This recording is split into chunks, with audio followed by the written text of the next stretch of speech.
situation at the intersection there. We are told that there was attempted car hijacking, and it's difficult for people to come through, so they are taking other routes. So we are going we are going to wait until there's enough of us here that will start. But just know that there's a car hijacking outside, attempted, there's a situation there, and it's making it difficult for people to come here. Okay, thank you very much. The car hijacking. Yeah, down here. Yeah, is that any of the members here which would be attending this meeting? Oh yeah, no, they're coming. All of them are coming. No. Yes. The car hijacking. The person involved in the car hijacking. No. Just saying people are finding it difficult. Something different, totally different. Different, yes. Just because we used to come through there, but that place is Closed. blocked. Yes. No, I've been there. You've been there. I've been there. Oh, good. Okay.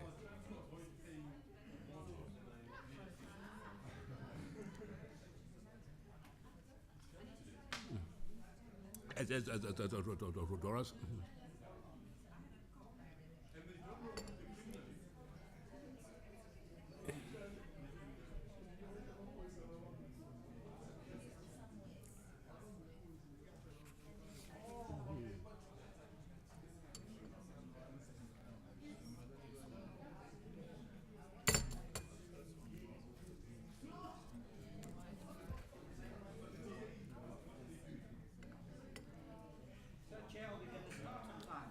No, we can't today. Today we have to delay. Something beyond our control now. Because of the attempted car hijack down there, and the people are late, they have to go to some other roundabout routes. Yeah. Mm.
That's what they say.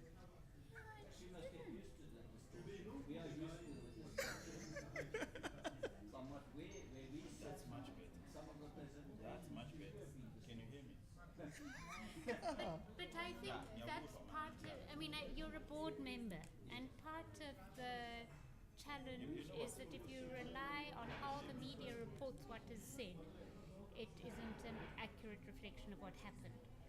So I think we really aren't as a panel, we're not dealing with accusation and counter-accusation. We're dealing with what is the evidence saying. Well, all evidence Can you hear me? creating methodologies. Yes, So one will yes, have to look at what yes, absolutely. Agree with you. Different methodologies for different research. Hey, kuja saphila. Sorry? Yes. But I think, there's no need, for us, there's no such thing as needing to be defensive. About needing to be defensive about why certain decisions were taken. I think we understand why the decisions were taken. covered decisions that influence the viability.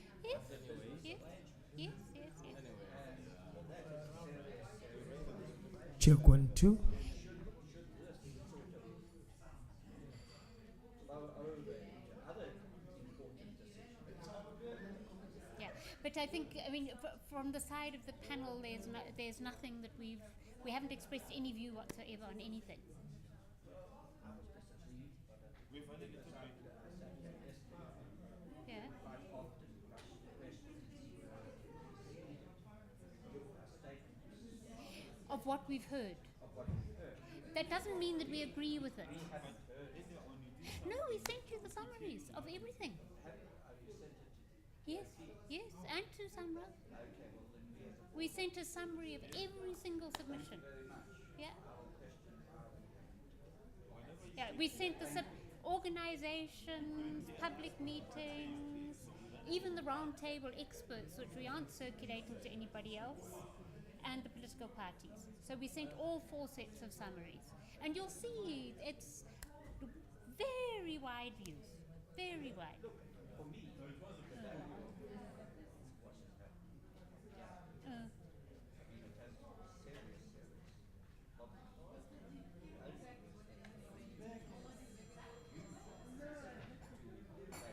absolutely.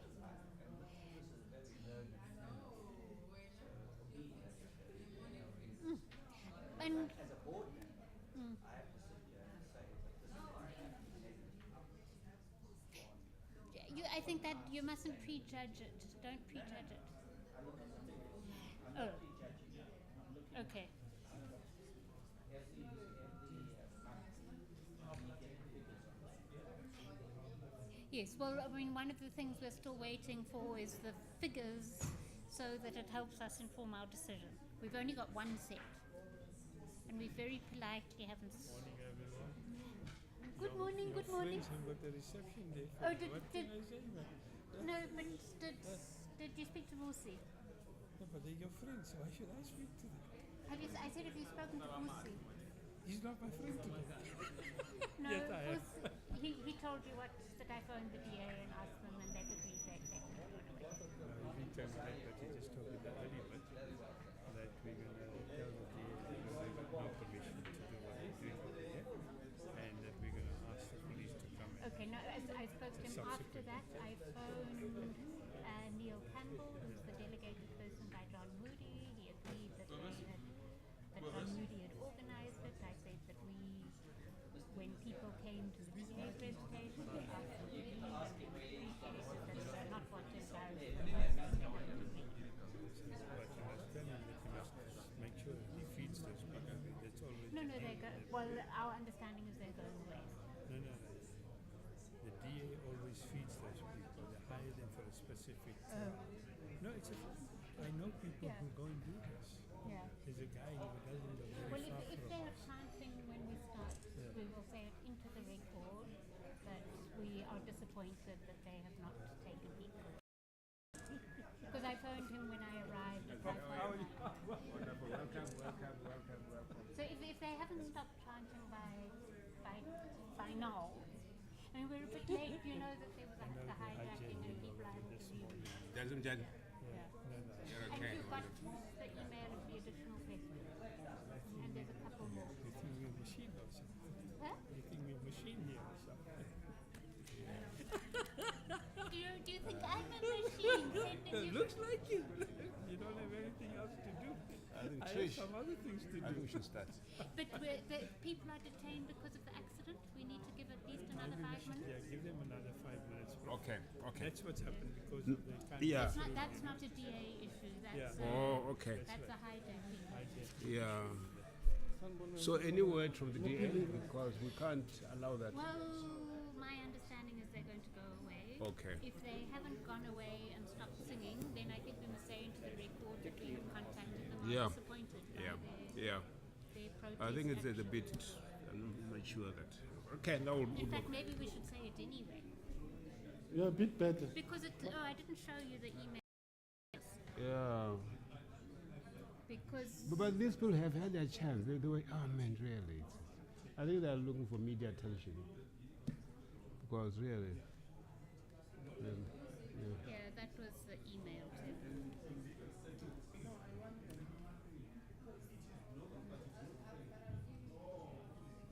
And for them still to have sent people after I and Jason Fivers. I mean, I haven't replied to the second email. To Have who? you, Jason Fivers? Oh, I see. Um, I don't respond to it. I reply to absolutely everybody, so nobody can say Thank they you. haven't replied. Yeah, thank you. But he is also now. There's a person, Moshe, who emails at least twice a day.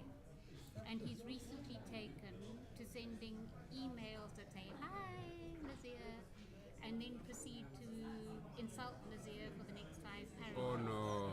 Oh And no. then copies it to me, and then sends an email to me that says, "Hi, Tricia, that I'm his Yeah, best friend." no, I think we'll have to make a And copies statement it about to that. me. We'll have to make a statement about that.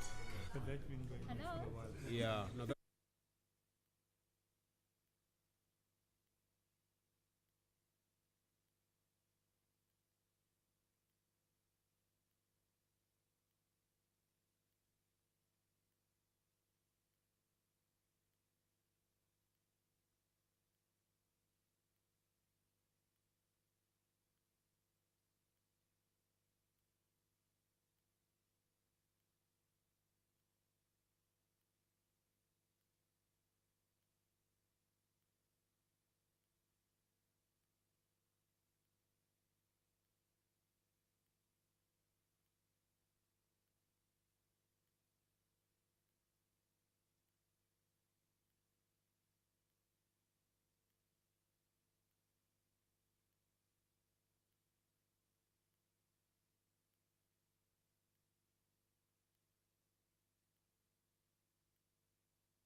National Treasury permission.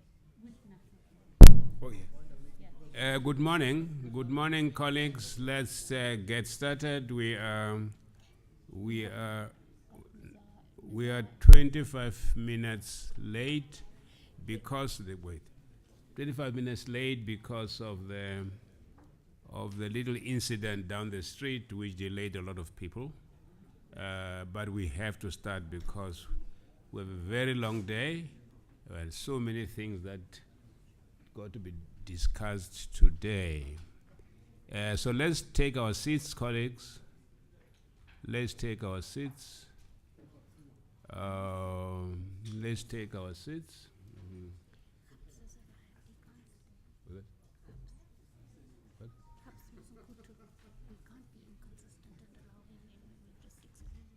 Yeah, that's before we get started, just to remind everybody that only members of the National Department of Transport, Sanral, Treasury,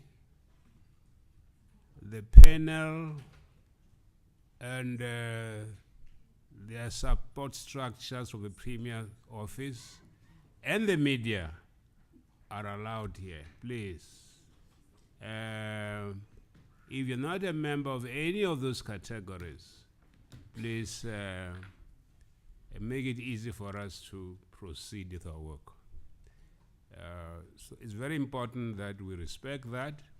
It's an agreement that we've arranged, agreed upon with everybody. So it's important that we observe that. Let me start off, colleague, by acknowledging, the acting DG of transport and his staff.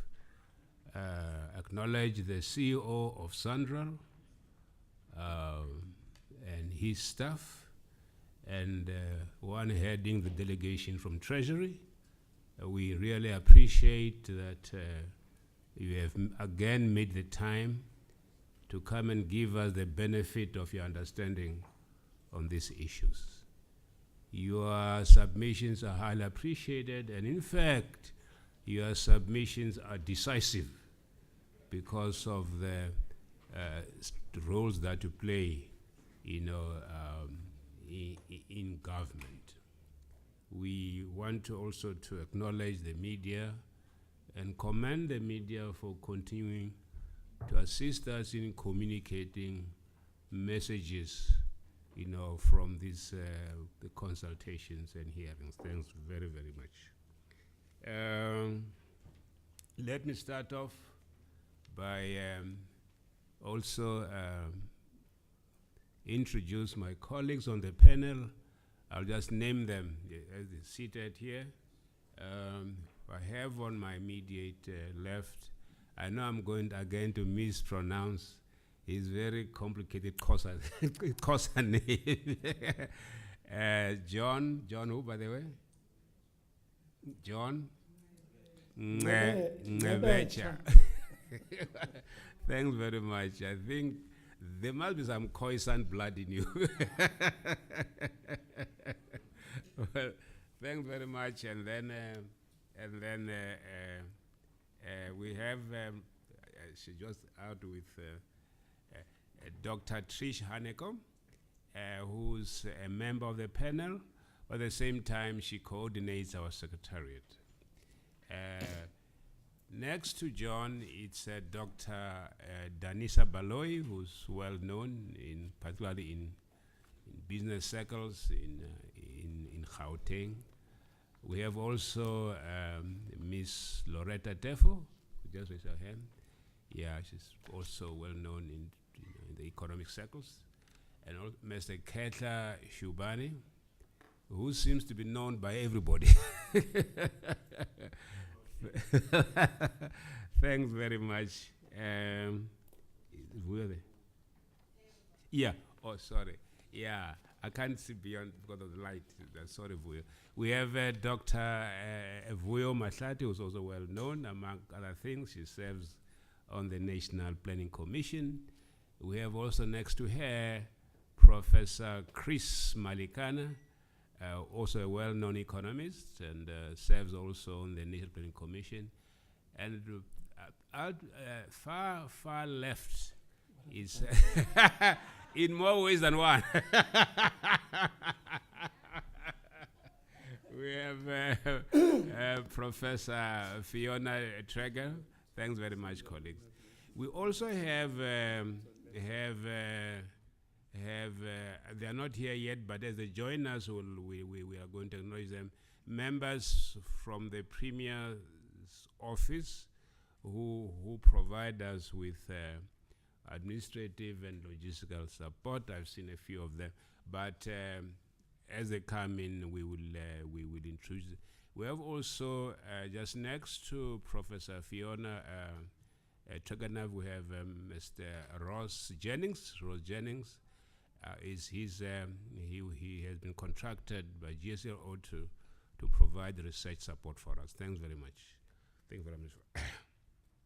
Colleagues, this is yesterday, because of the nature and of the problems that were raised after the submission by the Honorable Minister and the Acting DG, we asked for more time.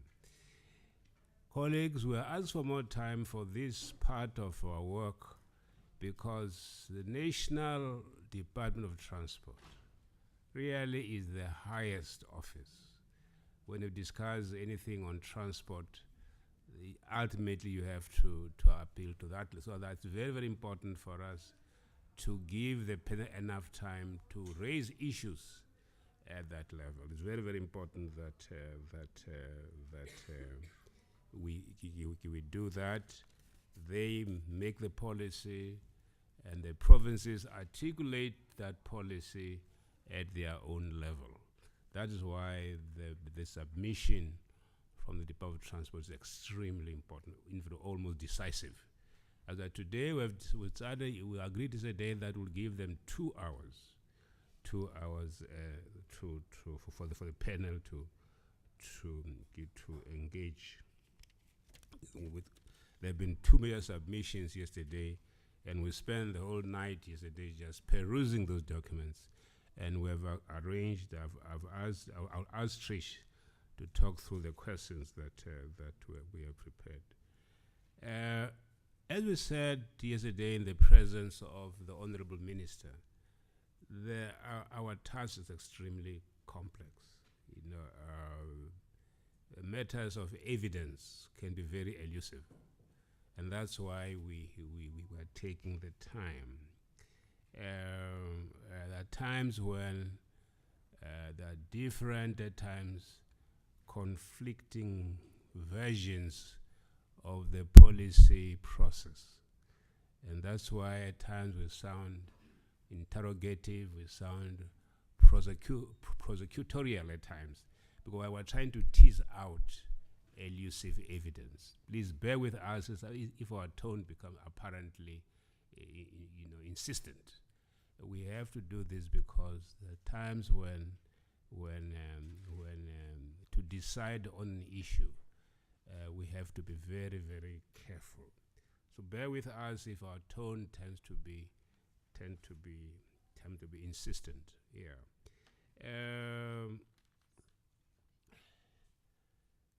There was some uneasiness yesterday about the legal dimension of our work. When we said some 3 months ago to look at the range of issues that we have to consider, we came down with 1, 2, 3, 4, 5 dimensions of impact.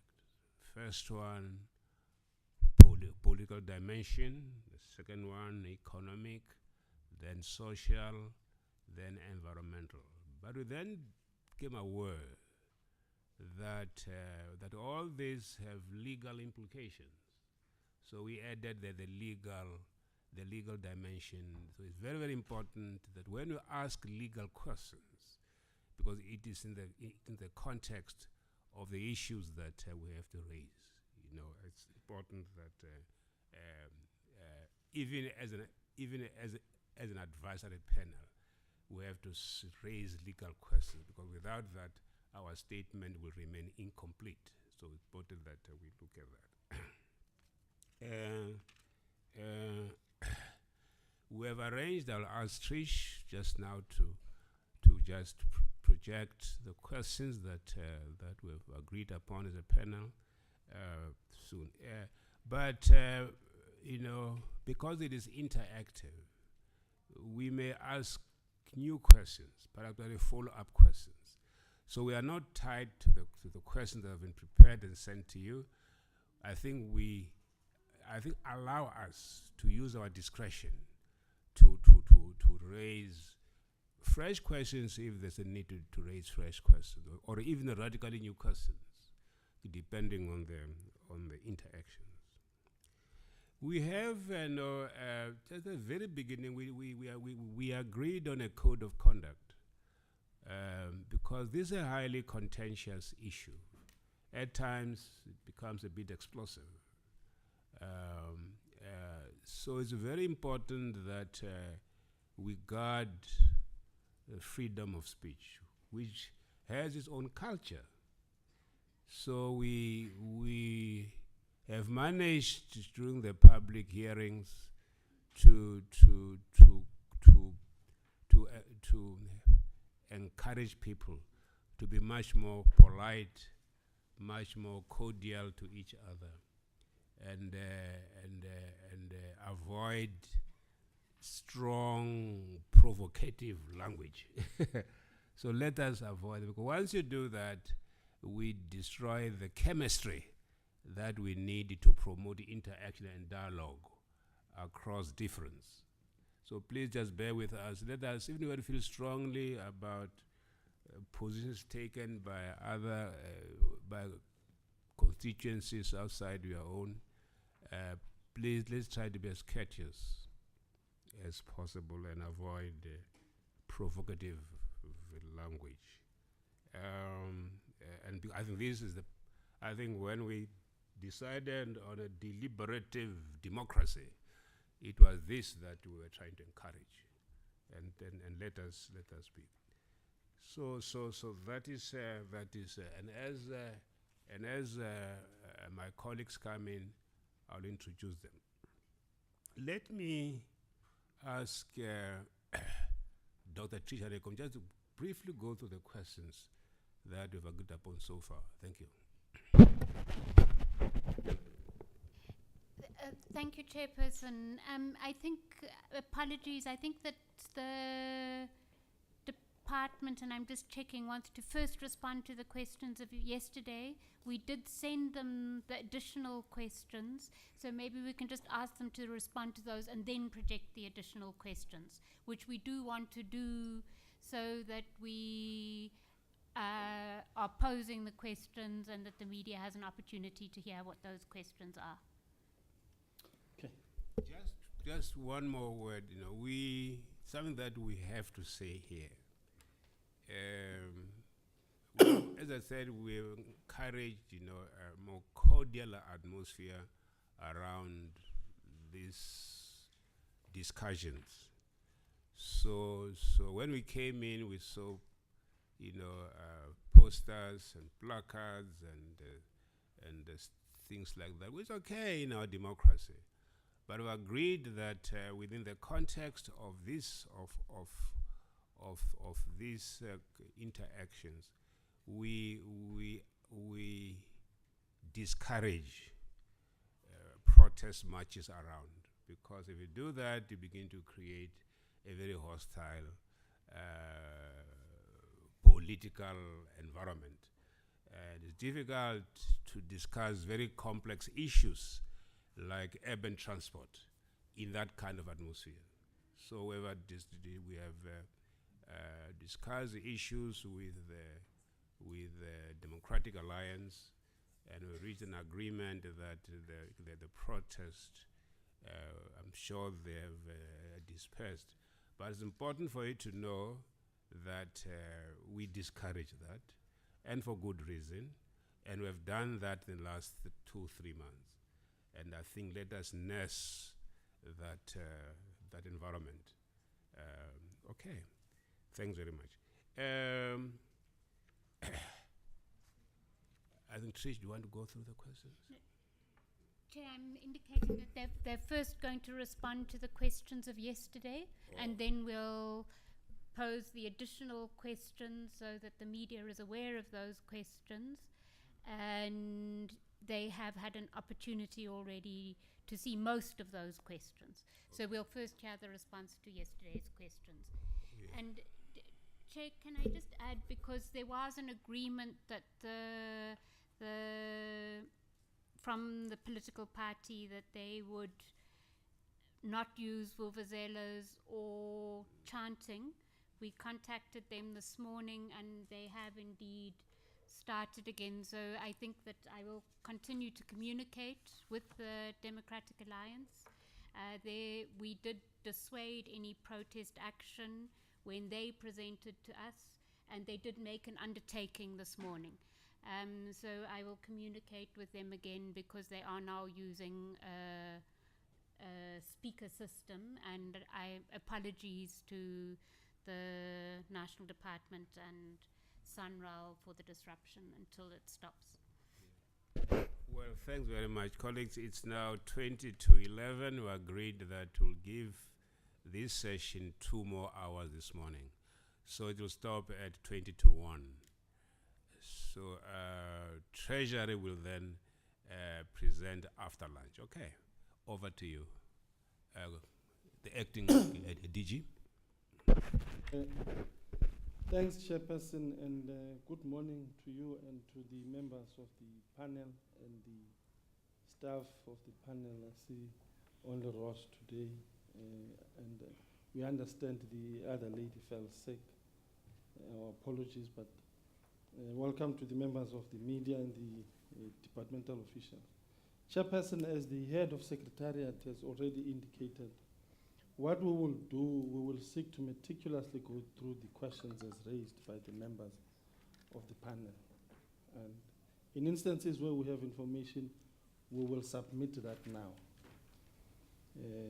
Of course, in instances where we can't, we will then probably do that later. Let me start with the first question that was asked. The first one was asked by Mr. Ngabech around specific allegations around invitation to comment. One is that when we advertised this thing, we advertised it with the set rate. And in this bundle 5 of this file, it contains all the adverts and the things that we did, the invitations and the all media coverage. So, if anything, here is it. This is what we submit. As a lawyer, you are used to bundles, so this is a bundle that we will gladly put and say this is what we're submitting as proof that nothing was hidden, and therefore nothing in what was done either by Sanral or by the department constituted unfairness. The second issue that was asked was around the MOU. I think we dealt with the MOU issue yesterday, but let me just again re-emphasize the point that the MOU sought to create an SPV. Legally, we could not get into that. Gauteng understood it at the time, and the metros agreed, and therefore the only option that was available was, of course, using the existing Sanral legislation. And that's what there is to it. Nothing more, nothing less. So the MOU fell away as a result that it could not be implemented where you're going to have a revenue sharing mechanism. So, yes. No, I think let us be more flexible. I think this is the issue. It depends. I think we are going to use our discretion. You just I wanted to check, what you're saying now, so was that shared across and understood? Can you just give us a sense of that? yeah, The shift from the MOU to to using the agency and evidence to that effect? Okay. A couple of things. If you remember in a slide, and I'll refer you, I think it was slide 73 in our presentation yesterday, we raised 4 issues under the MOU. The one was that only in the 4 parties, the province have no borrowing powers. They can't borrow. 2, metros have no borrowing powers to execute a tolling system. 3, there was to be a private party appointed by the province to become party to this SPV. 4, there was to be Sanral. And neither of the 3 parties could therefore execute that. We then said, the second point we made was that Gauteng attempted since 1998 to implement exactly the tolling system, and they couldn't. And thirdly was that through the deliberations resulted, of course, logic dictates that Sanral, being the only body of the 4 parties that has existing legislation that could implement the project as envisaged by Gauteng government, therefore was naturally the choice. And hence, therefore, Sanral took over the implementation of the project, and the MOU fell on the wayside. So there is nothing that was to be done contrary to what has happened. The MOU was the basis for revenue sharing, as we said. And therefore, on the basis of the current and existing legislation, revenue sharing on the e-toll, because tolling revenue is ring-fenced, as we said yesterday. So you can't share that. So therefore, the MOU would not have materialized to a point where there would be possibilities for revenue sharing. Can I, there are these are very complex questions. My discretion is that let's treat for each question, when you respond, I'll allow the panel members with follow-up immediately, so that there's closer coherence in the discussion. Yes. Just further clarification, in our interaction with the metros, they complain about the outflow onto their roads, and that it's expensive, they cannot afford it, and they revert back to the spirit, maybe not the letter, but the spirit of the MOU that was agreed at that time. So being DOT, I just want to seek clarification as to, since you are responsible for our roads nationally, what measures are there to mitigate what we see? Indeed, the outflow is there and the roads are clogged and they are bad. So that's what they've been telling us.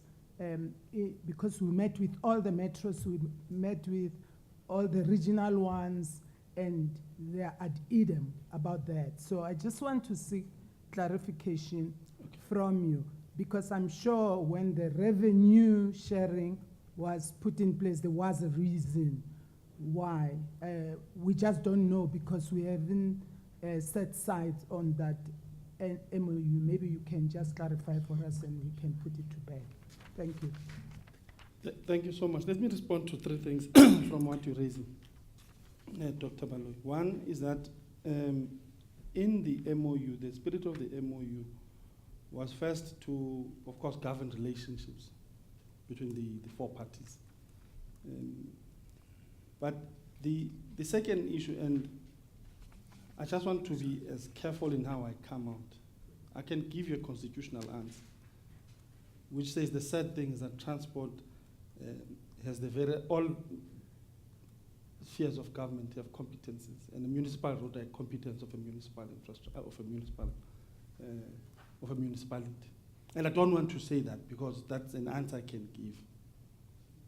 Because DOT is only responsible for national roads, and that's the national competence. The concurrent functions are entrenched in the Constitution. You see that in Schedules 4 and 5 of the Constitution. That's the answer I can give, and say they can see fit where to end. But that's not what we'll do here. But the reality, though, was that in the context of the MOU sought not those revenues. It may be that in their minds were to do exactly that. But secondly, Sanral will come in the present, and the second part of your question. Sanral will talk a great deal around the current movements and the diversions and the crumbling of municipal road infrastructure. And it's a reality, all of us see that. It's a reality. So Sandra's going to come in and talk to that. Can I, Chair, through you, ask that in the let's mark it down, we've marked it down. In fact, we're going to talk to that and say, we'll then respond to that in the presentation by Sandra. Because it's a question that came out yesterday anyway. So we will deal with that. But the latter part of really the duty being the responsible party, what we have done, what I've begun doing now, is that in the engagements I've had with Treasury, particularly the Intergovernmental Relations Unit, is to say we are seeing the entire road network crumbling in our face. Because, as I said yesterday, the constitutional responsibilities, I don't want to say it's a fallacy, but what he has done has sought to create you see, the symbiotic nature of road infrastructure is such that you can't be clinical on its ownership. You have the national, you have provincial, and you have local. So it just becomes impossible because of the symbiotic relationship and the symbiotic nature of infrastructure. But our constitutional and our drafters of the Constitution saw it fit to give it that differentiation, so each of the spheres becomes. But what becomes more important is that how we deal with delivery of infrastructure. We're seeing it as a problem. We've engaged provinces, we've engaged municipalities, saying, how do we help? What we've done is that we've asked through Sanral, because Sanral has that capacity, to say to both municipalities and provinces, give us information so that we can upload that information. On the basis of that information, we then can help you intervene and manage your network. And then that will then lead to the issues around that. Of how we then prevent the further degradation of municipal network. In the numbers we quote around the backlog, you remember I went to Parliament this year around August to talk and present the issue around road infrastructure challenges. We talked about 140 billion rands at the time. And yesterday we were talking about 197. This is information that would be through Sanral and provinces and municipalities that keep giving us information so that we can then help begin consolidating and have a bigger picture of what the challenge we have in road infrastructure in general, but particularly municipal infrastructure, because we are seeing there's a problem ourselves. So that's the work we're busy doing, and we will continue as the department, and probably in the spirit of what we say, as a national department, provide leadership in making sure that infrastructure does not further crumble. And that's what we're seeking to do with these relationships that we are busy with. The second question, Chairperson. Sorry, I think John has a question. Just follow back. Sorry, I realize we've passed the first one. I thought you were going to answer and then we ask later, but I see we have changed, which is fine. There was a specific question, and I do welcome the receipt for the panel of the publications. If you are able to answer it, please do. If you want us to rather clean through the documents, it's all right too. And the question was whether or not when the minister sought to communicate with the public about the intention to toll and invited commentary, whether or not he had included the cost issue, specific issue, not wide.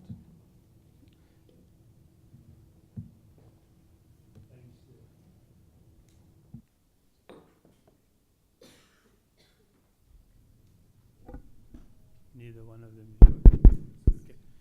Thanks, Chair. When we're talking about the cost, we're talking about, I assume, you're talking about the cost to the user, the tariff. The tariff is not determined at the time of when we start to do the intentions to declare the toll road. However, you've got to take into account that the minister, way back in 2007, and even before that, there is articles which had appeared in the various media that the tariff was announced, if you recall from the presentation that my colleague did from the DOT yesterday, that we'd announced a tariff of 50 cents a kilometre. So the tariff was known to people. It wasn't a fixed tariff yet, because the tariff is only fixed once it has been gazetted in that. So at the time of the intent to declare, and that is what the courts have found, and we've said that, as you'd recognize under oath, that it wasn't a requirement to gazette the tariff at that particular time. However, the public had already known, and all the various presentations that we had been doing at the time, that it was going to be 50 cents a kilometre. That was in 2007 rand.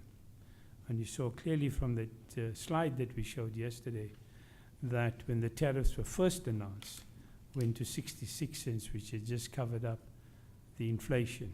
So the real price had still stayed at 50 cents a kilometre before the discounts. So it is not correct where these people are making these allegations that they didn't know what the cost was going to be. Notwithstanding the fact that there was no legal obligation, there is no legal obligation for us to publish as to what the tariff is going to be. There's no legal obligation. However, we had told the public very clearly, and in that bundle that we're talking about, you will see that a price was already announced. And in fact, the price which has been charged today is far less than what was announced then. Thank you very much. Just to be clear, so in short, the answer, if I understood you well, is that at the time that the invitation to the public was published by the minister, there was no tariff. It was subsequently announced at about 50 cents. No, it's the other way around. The price was given to the public already in 2007. The toll declaration took place way after that. Thank you. And then the next one related to that, because it's important to clear this, because this is what was received by the panel through presentations by, amongst others, Outer. Now it's important to set, or rather to get the department's view on the issue, so that when we consider the issues, we are able to have a fairly balanced view. The critical question, though, is that my understanding is that GFIP is at stage 1 of probably 4 or if not more stages. And what are the lessons drawn from a consultative process in as far as this process is concerned, of consultation? I take it that the DG is still going to address the other question that was asked yesterday about whether the issue of the actual review applications. You mentioned 6 court cases, 17 charges, all of which dealt with a number of issues and overwhelmingly in the favor of the department and Sanral. Now, the question that was left hanging in that one was the actual review on merits of the case dealt with conclusively, or it was just the interdict that was dealt with at the Concord and the environmental case? Because, I asked the question, because when we received the presentation again, this allegation was again made that there was never a decision on merits of the case made. In other words, insinuating that Outer and others are of the view that they can still go to court. And that, if left uncleared, may leave a perception to others that the issue of the court judgment is not final, when in fact your presentation says it is. No, thanks. Let me give you just a quick and short response on the latter issue. Is that the court's verdict and the court records we're speaking to all matters in relation to the implementation of the ETO, because the review that Judge Prinsloo sought to undertake was to deal with that, and therefore the other courts, first the Constitutional Court in September, and then the various courts, Supreme Court of Appeals and other courts, dealt with the very same matters. I'm not sure what is it that they mean, but if they are now questioning the court verdict, I am not going to get into that space, because all of us are of the view that let's respect court's decisions. And I'm not a lawyer, and I'm not going to be a bush lawyer today, but one of the things I can tell you now with absolute certainty, those matters were discussed at length, those matters form part of the court records, and those matters are part of the judgments that came out. Thank you for that. Just for the record, we are going to thoroughly look at all judgments. Yes. But I thought it is important to offer you the opportunity to respond to that, because if it is left and you have not gotten that, I think it may be unfair. Yes. I think the other question for me is in relation to the MOU, and it's just a specific one again. You suggest in your response that the major rationale behind failing to implement the MOU as it was drafted is premised on the understanding that the proposed SPV would have not been capable of having borrowing powers. One, two, that the proposed SPV would have not had the competence to toll roads, in as far as that competence resides with Sanral and maybe the National Department. Okay. Now, I would just want to know if it's possible to share the copies, yeah. Just for analysis, because I think there's been too much focus on e-tolls as we have them now. But if you remember and recall our mandate as a panel more clearer, it is asking us to consider not just exclusively the e-tolls, but generally the GFIP. And the reality is that chances are that there may need to be some form of revenue raising in the future, and we need to look at whether or not, if a party in the province makes a strong submission that says that from a revenue fee sharing perspective, how do we going forward deal with it? We need to apply our minds as whether or not there is feasibility in that. There may be different schools of thoughts as to whether or not there could be borrowing powers, and I don't want to get into that now. But if we get that document, we then are able to be at the same position that you are. Okay. No, I think it's only fair of you to ask that, but for the record, and again, factually, provinces don't have borrowing powers, and I'm sure you should know that. They don't. And as a party to an SPV, that would have created challenges. But secondly, the other legal challenge which we raised was that because toll revenues are ring-fenced, the SPV sought to therefore do what Dr. Baloyi was suggesting. Probably the monies that would then have been generated out of the toll revenue, they maybe would have wanted to use them for other roads. And in that case, then that would have undermined the existing maintenance issues, expansion, and all those things that were related to the envisaged toll project in its composite form, whether the first 201, the next 250. So there may be those issues. But as a matter of fact, we know for a fact that provinces can't go out and borrow. That would then have compromised the standing of Gauteng as a member of the SPV. Okay. Well, thanks very much. Before you proceed, let me acknowledge my colleague, Dr. Anna Mkhukung, who's a member of the panel. Thanks very much. Okay, over to you. Thanks. The next question was the question around the 78%, and the 78% is based on actual vehicles traveling on the GFID network. And I would ask if Nazir would want to add, but what has happened is that the cars on the road, 78% of them would fall in that category of paying anything between 100 and 100 bucks. Do you want to add? Just to confirm that those are the actual numbers of the vehicles which are traveling on the network. And as long as you had an e-tag, that is what the prices you would have paid. So that's the e-tag tariff that we're showing. The next question around... Chairman, could I be clear? It's 78% of, what's the actual number? You give various numbers at various points. There's 2.5, you said 1 million users. Now, I don't know if users is motor cars or people who occupy cars. And there's 2.5 cars in Gauteng, so it's 75%, 78% of what? We will come to that one. Okay.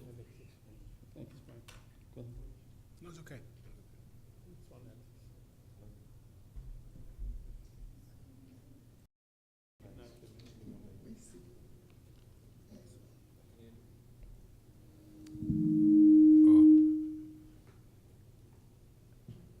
I think as soon as you have completed the question, you may just move to the next one, please. Just to give you feedback on that one. Monthly on the network, there's 2.5 million individual vehicles that is identified in terms of their vehicle license number. So it's not the number of persons, and it's not the full vehicle population of Gauteng. It is nationally any vehicle of which the bulk is obviously Gauteng vehicles. Okay, and then the next issue was around the public transport exempt from paying e-toll taxes not being regulated. Let me be safe and say that's the competence of the Gauteng Department of Transport.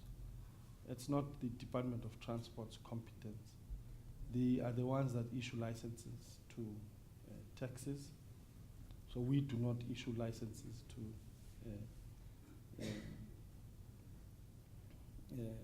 taxes, and they are the ones therefore that through the issuing of licenses then regulate. Through you, Chair. I think the question was that based on the fact that public transport is being exempted from the e-tolls, and there's issues of backlog, understanding that province is responsible for issuing those operating licenses. What it ultimately means is that the commuters don't actually benefit from that exemption because there's still a huge backlog on operating licenses. And linked to that was the question that although those operators with licenses could benefit from the exemption, there's issues that the automotive industry, the value chain of the automotive, so it was more that the commuters might not necessarily benefit, or even the taxi industry might not benefit because there's a backlog. Understanding that it is a competency of the province. Okay. Let me respond with the first one, the former, is that currently we have 47,305 taxis registered with us. So by and large, you've covered a great deal of taxes in the Gauteng area. So we're 47,305 taxis that are registered on the e-toll system. So we're giving you the answer knowing exactly that a bulk of the taxis have been registered. But secondly, of course, the issuing of licenses and the delays that's happening at the issuing authority, because by law the issuing authority is the province. Yeah. But we have registered, and there is a committee that all of us, ourselves, Sanral and the province, when we're trying to deal with the issues around taxes, and now we help. How do we get to help to expedite that matter, because that matter is key. And therefore, in our view, largely, the traveling commuter public is exempt. Those that are traveling by taxis. If we take what comes out of the National Household Travel Survey, let's say 69% of the traveling public are using taxis. Our view, therefore, that 69% is exempt. DG, in talking to all the taxi associations, because we spoke to all of them, they are saying they might be forced to raise their prices because they haven't gotten the benefit of the exemption. So the commuter is caught in the middle because that's who we're trying to benefit. Yet if the price of taxes go up, they'll be impacted. So my question is, do we see the end in the horizon in terms of the backlog? Because I think that's what is causing consternation out there. And the general public, when we had the public hearings, were saying they know they'll be caught in the middle and will have to bear the cost as the public is bearing the costs from, when you hire a car, the car hire companies don't care. They pass the cost to you as the person who's hiring the car. And so the freight industry told us straight that it's too expensive for them, so they are passing the costs to the consumer. So all of those things, go against your view that you want the consumer not to be the one affected. But at the end of the day, they are the ones that end up being affected, because when the prices go up in the supermarket, because the freight trucks and the freight companies make the prices higher. So I'm not sure how you react to that and what we can do as a country to make sure that the intended beneficiary doesn't get the short end of the stick, which is what seems to be happening right now. Yeah, thanks. Okay, thanks, thanks, Chair. 3 issues, and again, like I said yesterday, I'm going to stick to a discipline I know best, which is economics. And a discipline of greed and others, I'm just not going to venture out. But sticking to a discipline of economics. Chair, this would be I'm sorry. I think to say there's a discipline of greed is it may be provocative. I think that phrase should be withdrawn. No, please, I withdraw. Please, thank you. No, the issue I wanted to talk to Chair is probably maybe the word your unscrupulous operators, because if the submissions they made were to be true, then it's unscrupulous. Because as we broke it down, but the Sanral presentation will talk to it in greater detail. But the fact of the matter is that if you have a freight truck carrying 56 tons or a cargo worth 500,000 rands, and it has all 2 million bottles, and because you are passing under a gantry and are paying 1.50 cents per kilometer, you then take that 150 cents and add it to a bottle. That's being unscrupulous. That's not fair business practice. It can't be. That's being unscrupulous. And so therefore, the sense and the logic is, you take that 150, because that's the biggest e-tagged tariff that an Interlink will pay. You divide that by the 2 million bottles that are in that truck. that ought to be the increase. So that's the first point I just want to make. But the second point we made yesterday, and I just want to emphasize again, was that the tariffs are VAT inclusive, they can claim VAT. But secondly, they are in the discharge of the business activity. And that's one of the first things and the first criteria to qualify for a tax exemption or tax deductibility. And so if you have a tracker, and I would honestly would want it to be in the same room with that tracker, for that tracker to tell me exactly what they've said to the commission. Because that defies economics, that defies business ethics. Yes. You know, this is, first we talked to you, DG, as a policymaker and the head of the institution, and these questions, which basically deal with the comprehensive, you know, picture that has been presented to us, because it's, the case in point here is the pricing model of both, I mean, the taxis that are not regulated in terms of their fee structure, as well as the travel agents in terms of how they were presenting to us, how they structure it. So basically, the issue here, because it was also linked to the billing, you know, so all these issues, and I mean, we've had various meetings where we're discussing them, and it's very difficult to sort of deal with them in a generic form in this manner. Because the issue, what we're trying to understand and elicit out of that discussion was the value for the consumer and the commuter directly, you know, in terms of, so basically that's what we're trying to drill down to.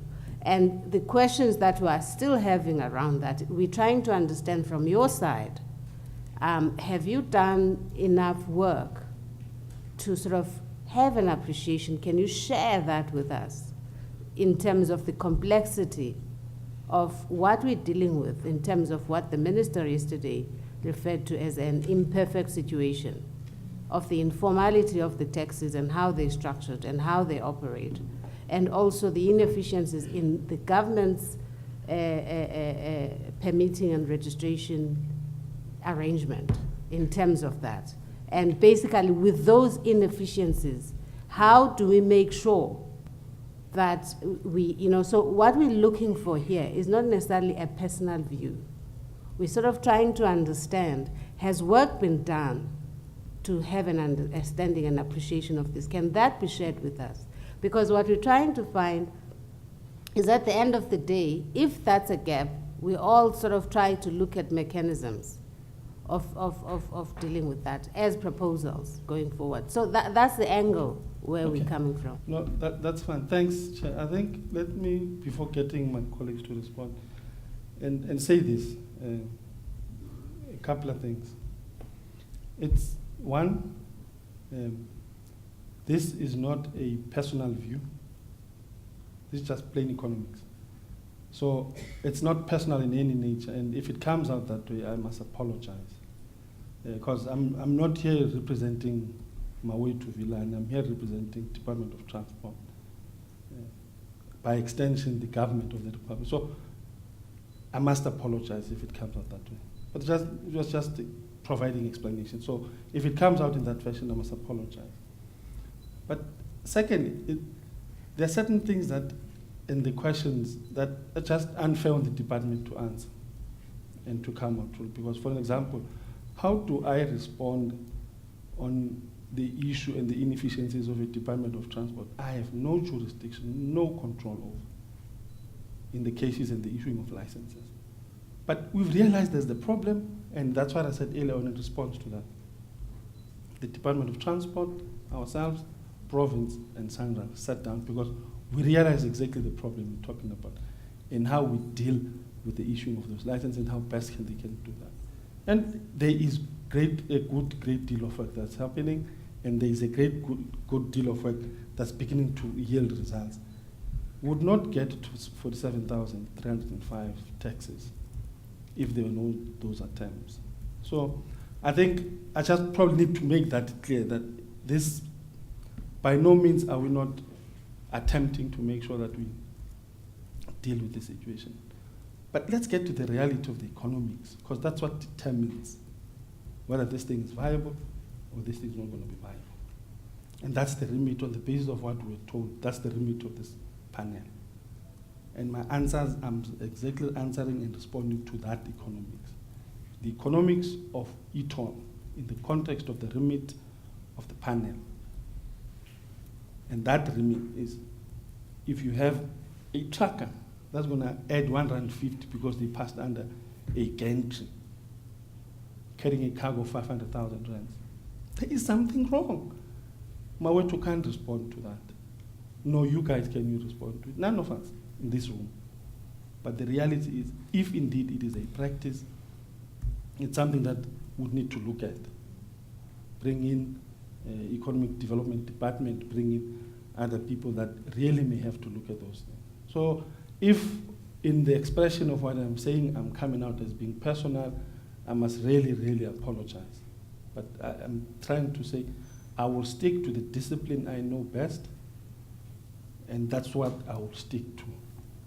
And hence, that's why I'm saying, if there are problems in the pricing structure, so it therefore is not an ETOL problem. And that's why we just need to differentiate and cut the surgical, have a clear surgical line. The ETOL structure and pricing structure is different from a business pricing structure. It can't be an ETOL problem. And that's what we need to appreciate. And those are the nuances that really probably, and that's the difficult task you guys as a panel may have to deal with. But you can't bring a problem that has nothing to do with the ETOLs and what we're doing from a policy perspective and make it an ETOLs problem. And that's why I'm saying it becomes unfair, because you are wanting us to get into a terrain that is not ours. And the terrain that I'm honestly all sitting here, the team that I'm leading here, that cannot answer to. But let me ask Nazir to add, and then ask Alex. Yeah. Just with respect to the taxi steering committee, I think, as the DG said, that question should be asked to Gauteng province, because this issue was raised in detail about what is the number of outstanding applications, what is the process. And the Gauteng province has a detailed registrar with every application, where it is in the process, and that is what we've dealt with in detail to include as many as possible as we can do within the legal limitations, because that's unfortunately the limits in which we need to operate, is to say, the intention is that it ends up with the end user, that the end user is not getting the tariff onto that taxi tariff that he's paying. However, the taxi that is operating on the road must be doing so legally for many other reasons. So Sanral and the DOT cannot get involved in that process. What we do is we try to accommodate as many as possible, and the question how many of the taxis are not licensed, I think will be better answered by Gauteng province. But we've also told them how we can deal with accounts. They must send it to us.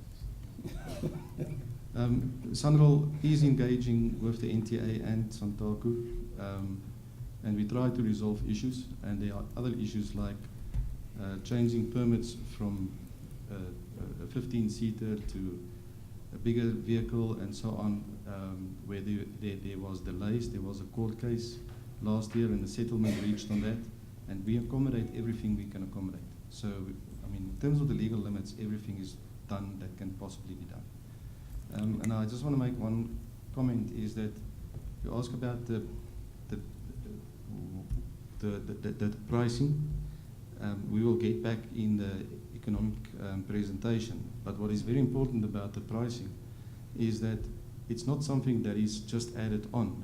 It is something that is added on because there's a benefit in not having congestion. So the same taxi that is operating in a very congested environment cannot do as many trips. The people sitting in a taxi takes longer to get to their work, gets longer to get home. So one must look at the physical examples of the impact of congestion in running a business, and whether it's running a taxi or whether it's running a business where you distribute goods. There were reports of people saying, well, in the past I need to use 6 trucks, now I can use 5 trucks because the productivity of my truck, I can do so many more trips because I've got less congestion. And to take that to the extreme is that traveling from Cape Town to Messina on a good road takes a truck maybe 2 days. Doing the equivalent of that trip further up on bad roads in Africa may take him 14 days. So that is the impact of good roads, less congestion on the operational and productivity of that business. And that is what the whole benefit cost calculation is based on, which we will get back to in our presentation. Yes, thanks, Chair. Without really having to create a dialogue, I think the question, I mean, we're acknowledging that province does deal with operating licenses and the taxis, etc. But I think the question was that based on the projected exemption that was meant to benefit the taxi industry, can one really say that first the taxi industry and secondly the public commuters are benefiting from that, within the context that there is a backlog that exists, even though national transport can't do much about it? Yeah, taxis the traveling commuter benefits, no doubt. The simple answer would be yes. And then the second part of your question on the value chain, the automotive value chain vis-a-vis the cost of tolling, I think what we've done through you, Chair, is there is an economics presentation that deals with the economics of e-tolling that will talk to the issues around the cost-benefit analysis and all that is associated with that. So we'll cover in detail, in greater detail, some of the issues that have been raised.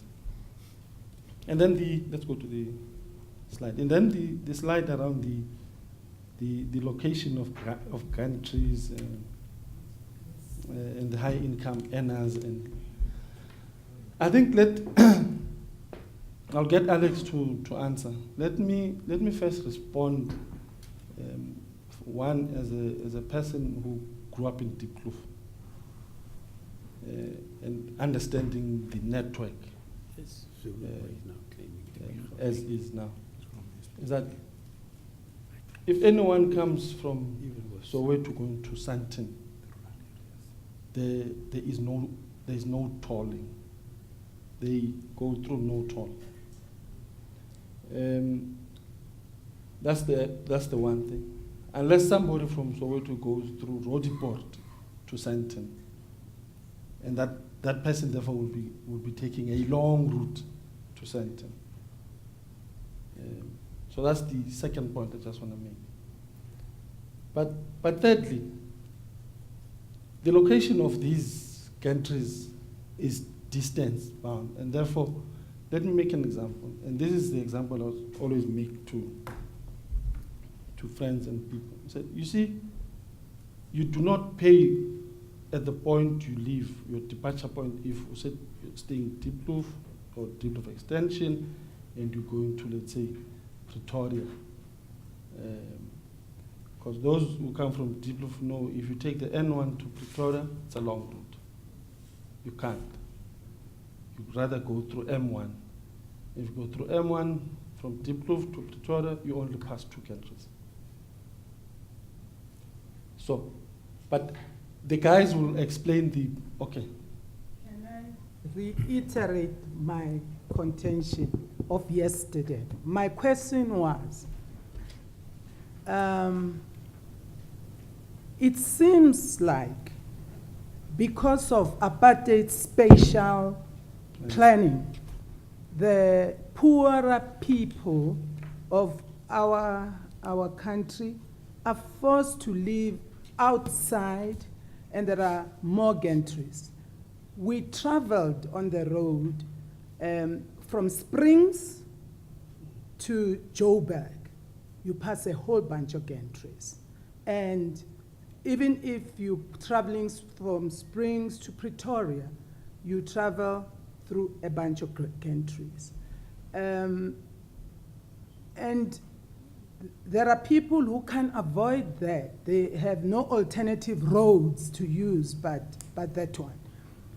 My question yesterday was, why is it that for the more affluent communities, you live in Sandton, you live in Melrose, you live in Houghton, there are no gantries there. You leave your house to go to work, no gantries. And I just wanted to find out the rationale for that. Because the people who live in those areas then go to work, they do business in the business hubs. Even if they were to go downtown Johannesburg, they don't go through a single gantry. If they go to Sandton to do business on a daily basis, or Rosebank or wherever, they don't see pass. There's one outside Soweto, and the next one is in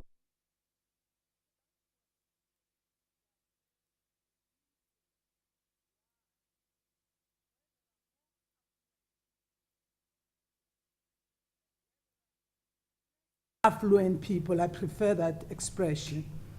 There seems to be more gantries because people came to the presentations and said, I live in Springs, I live in Brakpan, I work in Sandton, I pass through a few. And I can't even escape it. If I use N17, I still have to pay a toll and then go through a gantry. So that was my question, plain and simple. Thank you. Just to raise another issue, yeah, we have been talking about discipline as economics, but we have to deal with the political economy of the urban transport system. That's very important. And the question of redressing the apartheid spatial planning is a very, very important point for us. So I think just address that in the context of the broad framework. Okay, thank you. Okay, before Alex comes in, I think they probably, we have a presentation to deal with the two issues, but I think one of the things we would need to differentiate is affluence and travel. There may be a correlation, but we've got to distinctly deal with affluence and then travel. And I think I'll get Alex to explain, then I'll come back just to deal with the issues around the two. But Alex will deal with this, and then I'll come back and respond to things. I think what's important is just to understand the principle of the tolled network. This network that's highlighted here in yellow and blue is the network that was tolled. What's running through here is the M1 and the M2, which falls under the jurisdiction of the Gauteng province and Johannesburg Metro. So there are no toll gantries on that. There was planning to upgrade that by province and maybe incorporate in the scheme. The toll strategy, every point there is indicating where the toll gantries are. And if you go from Soweto, you will see there's the first one, there's a second one, third one, fourth one, fifth one. So on that western ring, there are 5 gantries in a northbound direction, and then offset, there are 5 gantries going back. And then they are also spaced like that everywhere over the network. These gantries are spaced at about 10 kilometers apart on average. However, some places, because of the network and where roads are coming in, they might be closer, but then the tariff at the gantry is also lower because each gantry represents an exact stretch of road that are back-to-back divided all over the network. So, and that's how then the tariff per gantry is determined. In our presentation, we will talk a bit further about the toll strategy and why the toll strategy was determined like that. But what's important in a network environment, it was to spread tolling as fair as possible. So the emphasis was not to say some people will be tolled or somebody will not be tolled. It was to say, if you are traveling on that section of road, there's the toll gantry for that section. If you're traveling on that section, there's the toll gantry for that section. If you look at the bulk of the trips, and that's also reflected in that slide, about 78% paying less than 100 Rand and so on. There are very few people that travels, for instance, the full network. And when we bring in all the other concepts of urban sprawl and extended traveling between home and work, you know, those principles basically say that we want to get people to stay closer where they work. And that is because there's a cost associated with traveling the whole of the N12 and all of that. So the tolling system just tried to spread the toll tariff as fairly as possible to each section where traveling is taking place. Overall, there's about, at this stage, 40 gantries spread over the network, and as I've said, they're at about 10 kilometer spacing. Let's take somebody from Springs. Coming from the N, this should be the N17. This is the N17. They will only get the one on the Alberton as you come onto the GFIP network. That's the only one that they will get, and then they'll then get into the unless they then continue on the N12. If you then continue on the N12, you then get 2 gantries. But if you continue on the N12 going to Soweto, you then get 3. So that's the issue. But so that, for an example, Sanral will talk to it in greater detail, but the fact of the matter is that the tolled and the one that has the e-tolled or e-tagged network is what was agreed between ourselves and province. And that's what was improved. And that's why you therefore find the tolling. But the issue therefore around affluence and travel, and this is what I wanted to talk to and go back to the issue around the apartheid special planning, because the legality of the apartheid special planning moved people away from centers of work and put them outside of centers of work. What then happens, for an example, if you take, let's take any township. Let's take Soweto, because that's what I would know best. You take Soweto, you come from either Orlando, from wherever, you work in Sandton, you go through no country. You come from Soweto, you go into the M1, and you get to Sandton. No, Chawela. Yeah. No, I was talking about Soweto. If you talk about, okay, let's get to Chawela. If you come from Chawela, and then you use the N12, you only hit one gantry. So that's the only gantry you hit. And if you go back, it's the same thing. Because on the other side of the N12 going west, N12 goes east and west. There is no gantry. So you only have one. If you come from on the eastern side of Joburg, let's say, you come from Natal-Spruit, let's take Natal-Spruit, and on your way to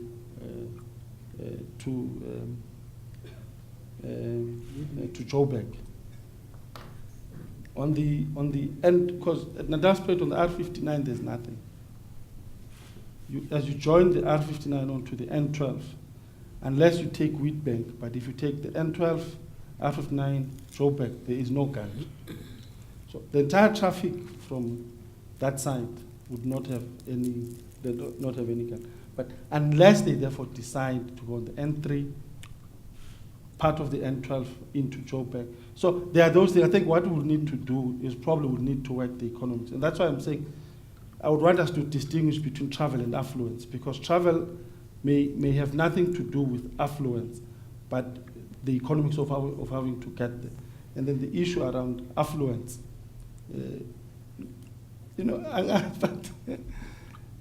but I guess there's going to be a whole lot that will be raised in the discussion later on. Yeah? Fiona? Yeah, I mean, perhaps just to get at to get at the issue which colleagues are raising in a different way. I mean, apart from the particular examples which you've picked on, let's say from Diepkloof to Sandton and so on, I think we're trying to get at a more holistic and generic picture. Because the intuition is that there's an inverse relationship between income and travel distance overall, because people are, because of apartheid spatial planning. Yes. So do you have, for example, a data, a research study that shows overall how much people at different income levels are paying in e-tolls, perhaps by decile or whatever, so that we don't just pick on, okay, these people on this particular route don't pay, because I think that will give us a more comprehensive empirical picture. Let's go back to the slide. Let's just go to that slide. There. Yeah, we've done the breakdown. So, and that's why I was saying we'll get to the equal, but if you were to look at on the basis of quantiles, quantile 1, they don't own a car. They can't afford to own one. Quantile 2 can't afford to own one. Quantile 3, you may argue maybe, but for sure quantile 4 and 5. So this majority is on taxis, is on buses, is on metro rail. So that's, yeah. But they are going to further expenses, but we've tried to sort to respond to the issues of breakdown. Let's just go to the expenditure. This is what the work we've done on what we think the expenditure would be as a percentage of, this is as a percentage of income, wasn't it? The household. You'd see as you go, as you further go up, they, yeah. Now what I will do, let me get the team to further explain, but what I'm trying to say, Fiona, is that we've looked at the issues you're raising, and we've done a fair comparison. At what point do people, those that either possibly can own cars, and what, therefore, in the context of the quantile they fit in, and the probability of how much they would have to pay. And that's why we say majority of those that probably, if you look at quantile 4, majority of those are going to own the 78%, because they may not be traveling that much. Because travel itself would be an expensive exercise. Is this slide in your initial 110 slides? No. Have you given us this slide? It's in the Sanral presentation. Okay. Yeah. No, it's in the Sanral presentation. Without, in the context of the questions that were raised, we'll need to. There are two questions coming from Chris and Trish. Chris, and then Trish, and then you can continue. Yeah. If we go to the previous slide. Oh, sorry. Yes. It would be important to know the people who are between 4,000 and 9,000, because those people, you might find that they are many and they own old cars because they cannot afford new cars. So the system might not be as progressive as we think, you see, because it's going to hit what we call the lower middle class, and not the 41,000, because the 41,000, they are staying in Houghton.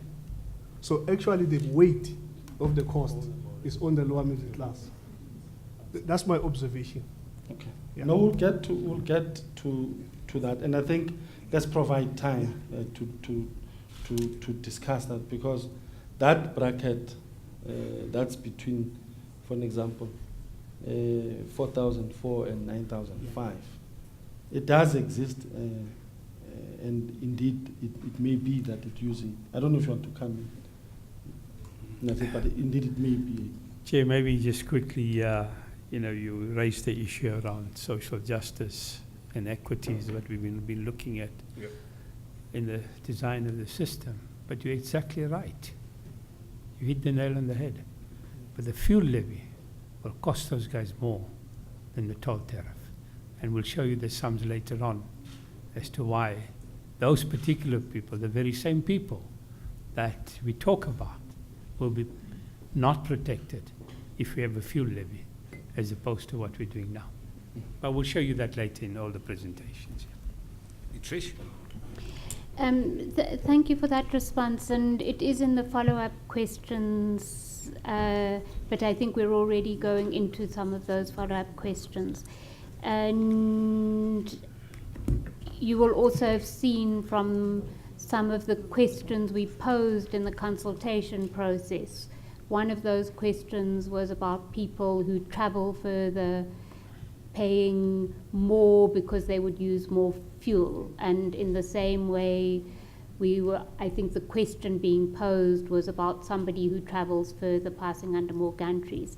But there was a third issue that was raised, which was that for businesses, the expense, which in fact some of them by their own admission do pass on and possibly pass on at a inflated rate because it's almost at a cost per user, whether it's for freight or for a hire car or for whatever. So they might be recovering more than they're spending, but that is tax deductible. Yes. Whereas for an individual employee, they have an expense they never used to have.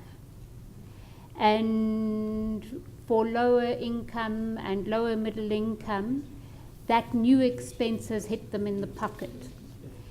And at this, I think we did share with you an interesting submission that was made on tax deductibility and linking to tax brackets.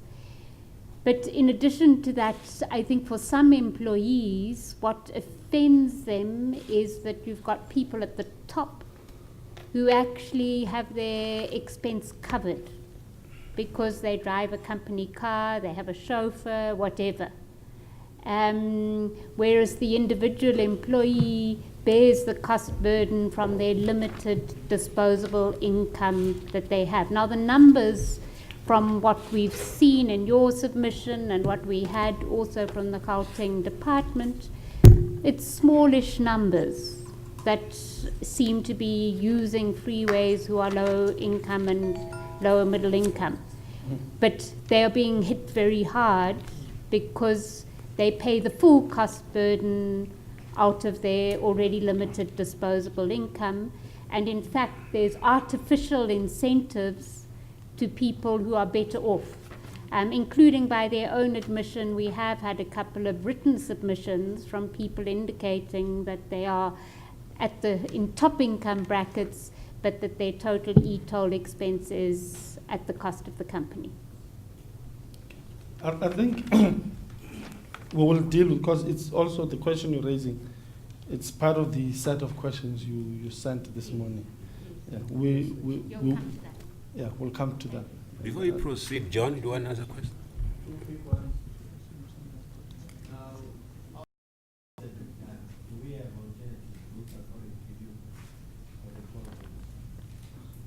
Alternative routes.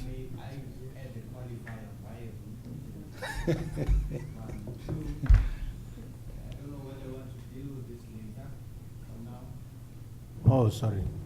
I don't know. Can I suggest that we go to, because the question you're asking is linked to the follow-up questions we got this morning. Yes, I have to deal with structure, but at the same time, the easy flow of conversation, I think, is important. Okay.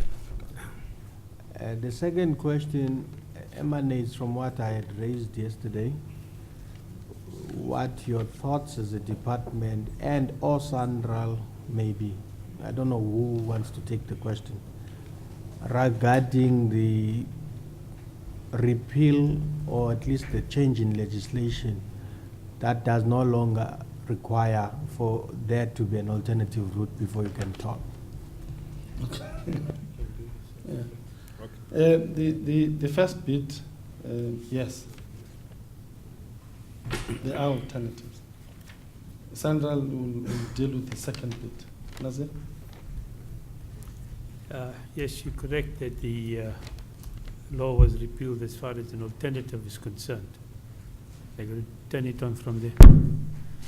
That the law regarding the alternative was concerned. But we mustn't lose sight that the provision of the alternative road, even in the 1971 Act, was not for the then Chief Director of Roads to supply or provide that alternative.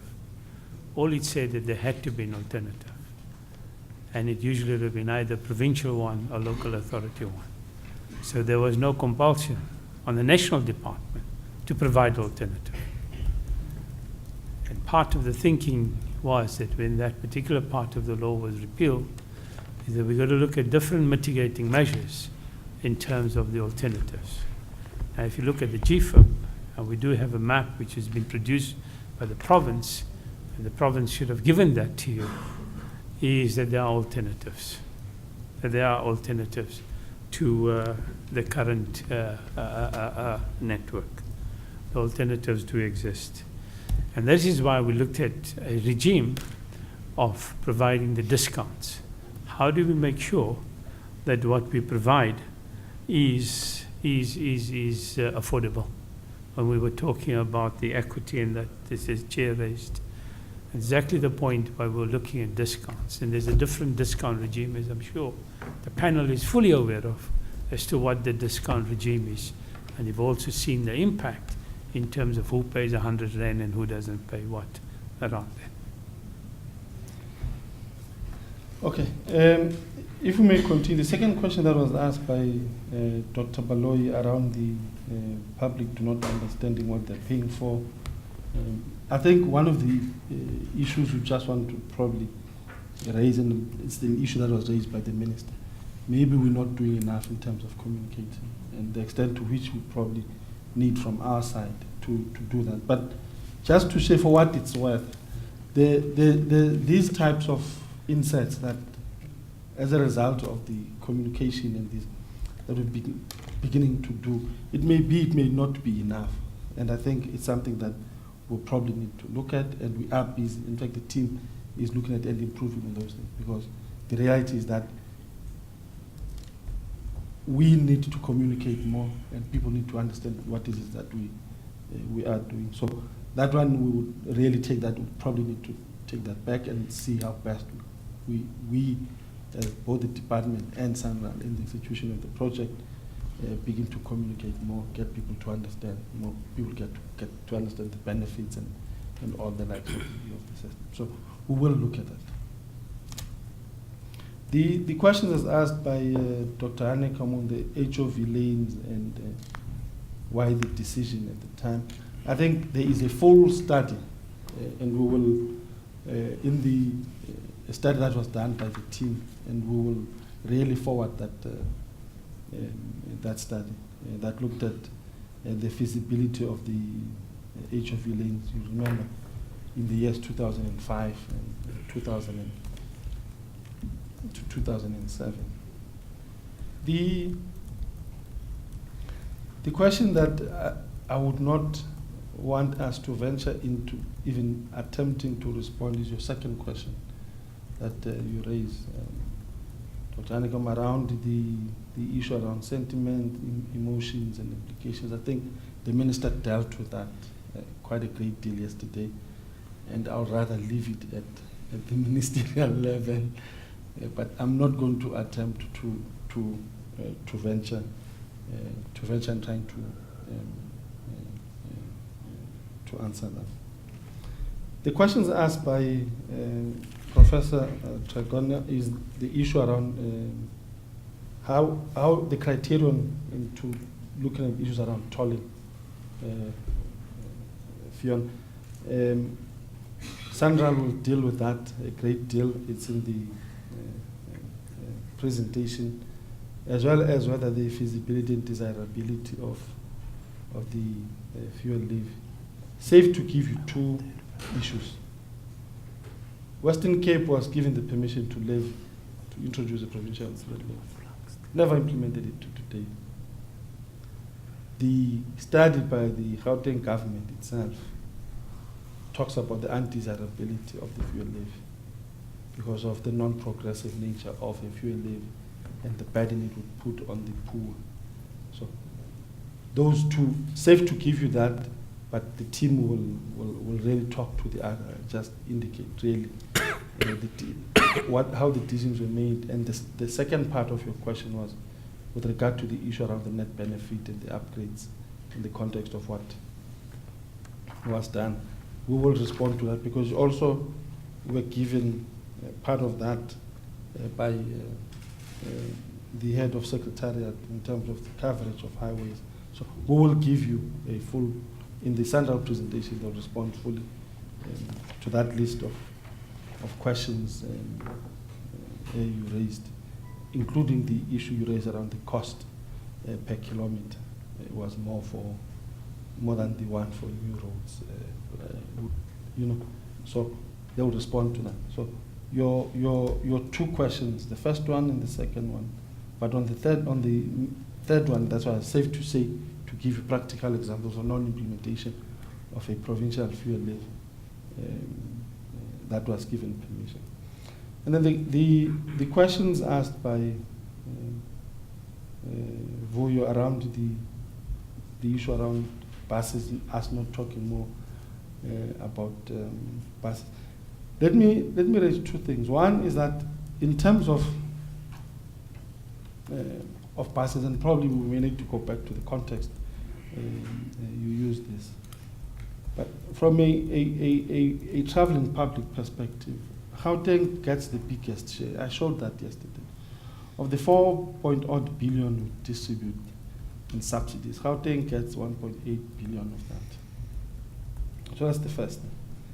But secondly, is that enough? And the answer is no. If it's not enough, of course, it will have an impact on the ability to recapitalize by operators. And I'm sure that's one of the issues you raise. I think inherent in the question is the ability of operators to recapitalize and therefore have good equipment to move people. So, yes, there is going to be an impact on the ability of operators to recapitalize, because the more they are squeezed, the more they are unable to recapitalize their fleet. But the department, along with National Treasury and provinces, because you'd be mindful that provinces are now the responsible parties that deal with the issues around issuing the disbursement of subsidies. All we do is we get it, send it back to province. There is a challenge on the adequacy of the subsidies in relation to the ability of moving people. But of course, in the context of GFIP, all buses in public transport are exempt.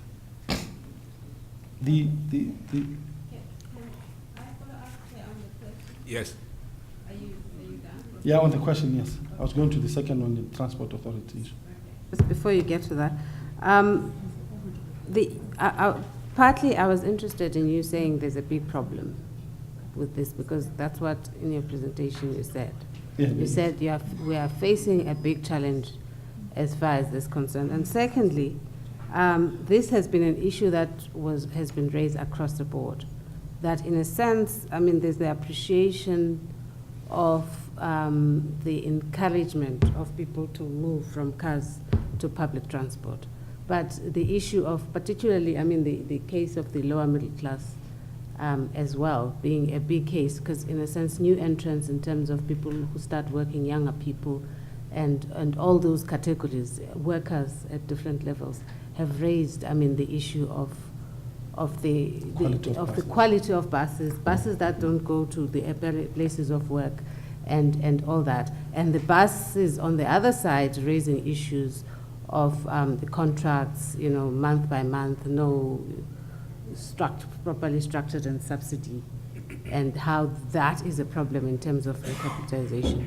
And then this also in linking up with the whole initial discussion of revenue sharing, and how the recapitalization of these could could be funded, including the whole spectrum of the intermodal.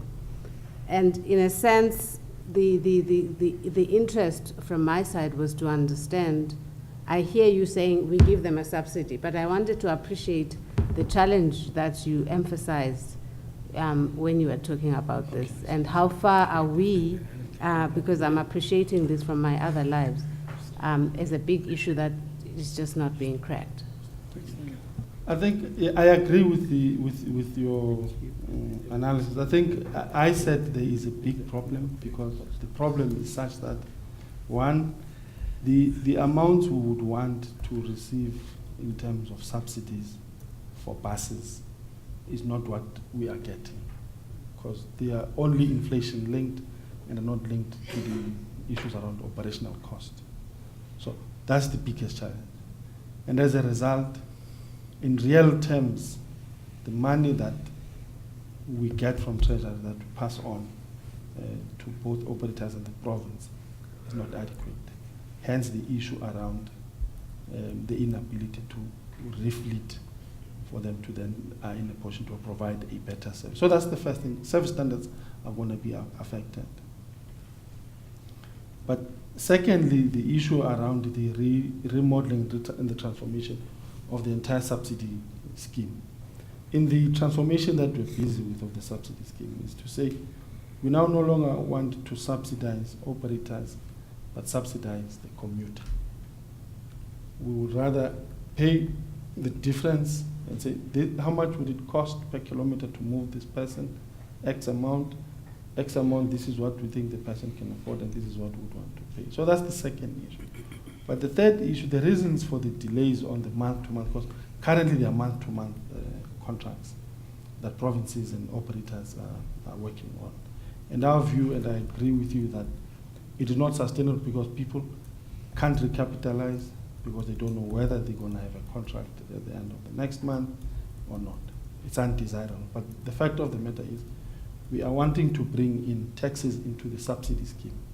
So for us to then, because if you lock out the taxes now, you can only reopen and renegotiate after 7 years or after 10 years. And that's undesirable either, because you are now locking up the biggest movers of the traveling public out of a subsidy scheme. And therefore our view is that yes, the month-to-month are not desirable and are not ideal, but would want to come up with a framework that looks at both taxis and buses as a public transport mode that then moves people, and therefore share the subsidy across on the basis of what people move and what people are willing to pay for. So that's the biggest challenge. And I can tell you now, it is the biggest problem from our side, because really we're not getting the kinds of amounts that we would want the operators to get for them to be in a position to recapitalize. That's the biggest problem, and I agree with you. It is a problem. And maybe continue with the second question on the authority, because it's linked to some of the issues. The transport authority, yeah. None of the authorities are ready. We've only received one application, which is City of Cape Town. From Gauteng, for obvious reasons, there's the city region concept, and the province wants to move on the city region concept and have one transport authority. If you look at Joburg still hasn't finalized some of the designs, and they continue with phase 2 of the BRT. So there's a lot that is happening. Durban, the one we thought would have been ready before, they also haven't come up with an application. So in terms of the NLTA and how we manage the devolution around the transport authority, we've only received one application. So that's as far as I can respond, because it's a function that's being delegated to municipalities. So if a municipality thinks they're ready to be a transport authority and they meet the requirements and the tests, I'm sure the department would not have any objections on the basis of the legalities that they need. So there are interactions between ourselves and a number of municipalities in getting them ready to be a transport authority. Going on. Can you respond? I mean, if we're talking GFIP, we continuously say GFIP is broader than just the ETOL. In your responsibility, I mean, in terms of the Department of Transport, would you, you said earlier, I mean, you said this has nothing to do with ETOL, I mean, when you were responding to an issue. And I was... Business pricing structure. I mean, unfortunately, we're in this space, and I don't want to create a dialogue on that. But what would your response be as far as this situation of the buses, looking at how small the share of the buses is, I mean, in terms of your presentation yesterday? And if so basically we're introducing the ETOL, we're introducing this, we're having these issues of these, I mean, we've just talked about the buses and these problems, we talked about the taxes, we talked about the arrangements in terms of the alternate roads from a municipal perspective and the whole issue of funding as well. So in your opinion, are these decoupled? I mean, from the ETOL? I'm just wanting to understand your view of this as a national development, I mean, Department of Transport. I'm just curious in terms of how you deal with this. Then on the first one, if I may borrow legal language, and probably say, on the merit of what you're raising, one of the key things I may want to ask you, what is the displacement factor? You don't know, I don't know. It's something that we need to look at. Because if as a result of some of the buses not being in the position they are, what's the number that's being displaced? That's not going to other alternative forms of public transport, which is trains, taxis, rear vias, use their own cars. And as you say, probably in the decoupling would therefore be that if they don't get to use buses, therefore the logic dictates that they'll go back to their own cars. Whether if we talk about the bracket that Chris talked about, the one between 4,000 and 9,000, using old cars, becomes even more expensive. So one of the key issues we would need to look at is that as a result of the operators being able to refleet, what is the displacement factor and how do we therefore can cater that displacement factor? Because they may be displaced from buses but are using other forms of public transport. I don't know that, but I think it's an issue that I think we need to look at. I agree with you. It's something that we need to look at in the context of saying, if they're displaced, are they going into other public transport modes or are they driving their own cars? Yeah, because the other thing when we're looking at the buses was also the management, the regulatory body that sort of manages them. It was quite interesting between the Gautrain buses, the BRT buses, and I mean, it's a and some of us have been into those buses just to understand, how many people, and, it's quite, interesting how empty some of them going the same routes managed differently. And in a sense, when you begin to look at this, and there was a view from others that the Transport Authority could play a better role in terms of the consolidation and integration. And I was just curious from your side, what's your view on that? I think we raised it yesterday, the issue around the Gauteng buses. Because one of the key issues and one of the biggest problems is that what gets full is the the parking areas rather than the buses. Yes. Themselves. Whether it's an issue of the design of the points or whatever, I'm not sure, but it's something that probably Gauteng government is best placed to respond to. But all I can do is probably assume and I may be wrong, but the one thing I can think of is that it may be that the authority with the opportunity to be the integrator of services would do that. But secondly, what we are coming up with, I'm not sure if you are aware, there is this, what we call the National Public Transport Regulator that's in place.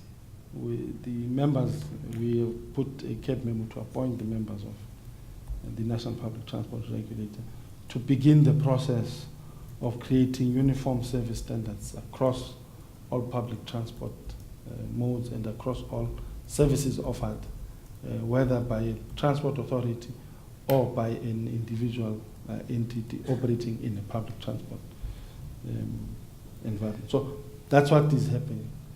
Whether that is linked to GFIP, I'm not sure. And probably it's something that we need to look at. And probably I'll go back to the initial point I raised around the displacement issue. Because it may be indeed that you will have some that are and get onto the GFIP. It may be that they then get displaced into the other modes. But I think it's something that, in my view, it's something that we'll need to look at. Let me just follow up on that. You talk of, data for us is very important. Its adequacy, its integrity is very, very important. You talk of information gaps. I don't know whether you can assist us with identifying key information gaps that will be crucial for investigation. Okay. Some of the information gaps that we may have, maybe we may look at what we have in the department called the National National Household Travel Survey. We'll look at that. But the issues as raised by Dr. Mahlat, I don't think we do not have that information. That's why I'm saying it's an interesting issue that we will need to look at, because it becomes important that displaced number of people, how and who caters for them becomes important. And are they then using other public transport modes, or are they then getting onto the GFIP? So and it's something that we probably need to look at. We would not have that information in the department, but it's something that maybe in the exercise of the panel's mandate, those are something that if there's any people who has that information, then can share that information. I don't think we do as a department on our own. We would not have that information. I don't know if Doc, No, I'll cover. Thank you. Okay. Then the last of your questions. Okay, I'll start with the first one because I'll ask Nazir to. I'll start with the last one, then the second last Nazir will come in. The last question you raised was the issue around the posture that we were taking as a department. And again, I'm going to be on record and say, if the posture that we're taking suggests anything other than us sharing information, suggesting that we're being defensive, and I can tell you that now, I would not in any way really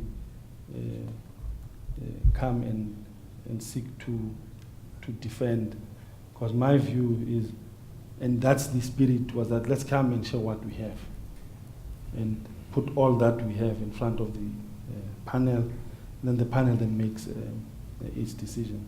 If it came out in any other way other than me presenting what the department considers to be facts around this thing, then I must apologize, Chair, and apologize to you and to the members, honestly.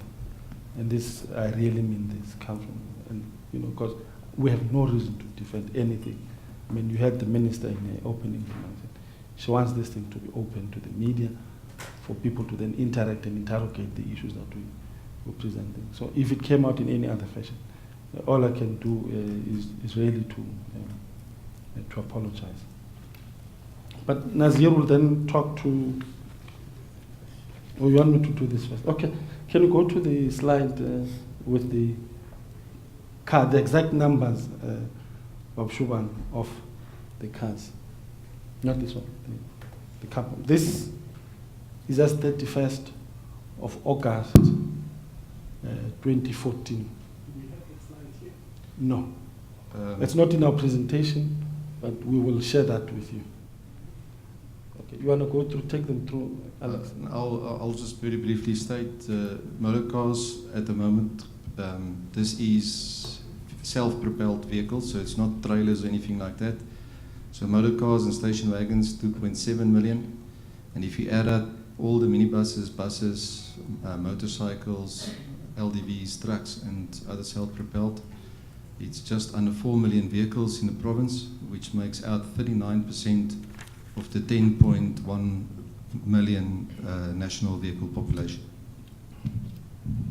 So this is the as-is, the absolute numbers you wanted, you know, you said you wanted absolute numbers. So, and do, that are active on the network? No. No. No. No. No. 2.5 is active on the network. Yes. Yes. Yeah, it's per month.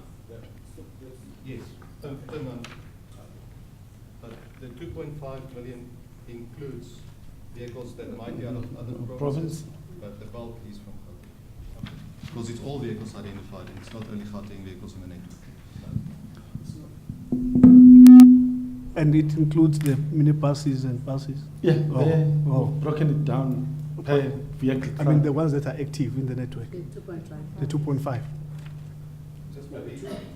The 2.5 are active in the network, but they aren't drawn from that 4 million vehicles. They're drawn from even beyond the province. Even beyond Gauteng, yes. Just to respond, yes, that includes the 2.5 million includes the taxis.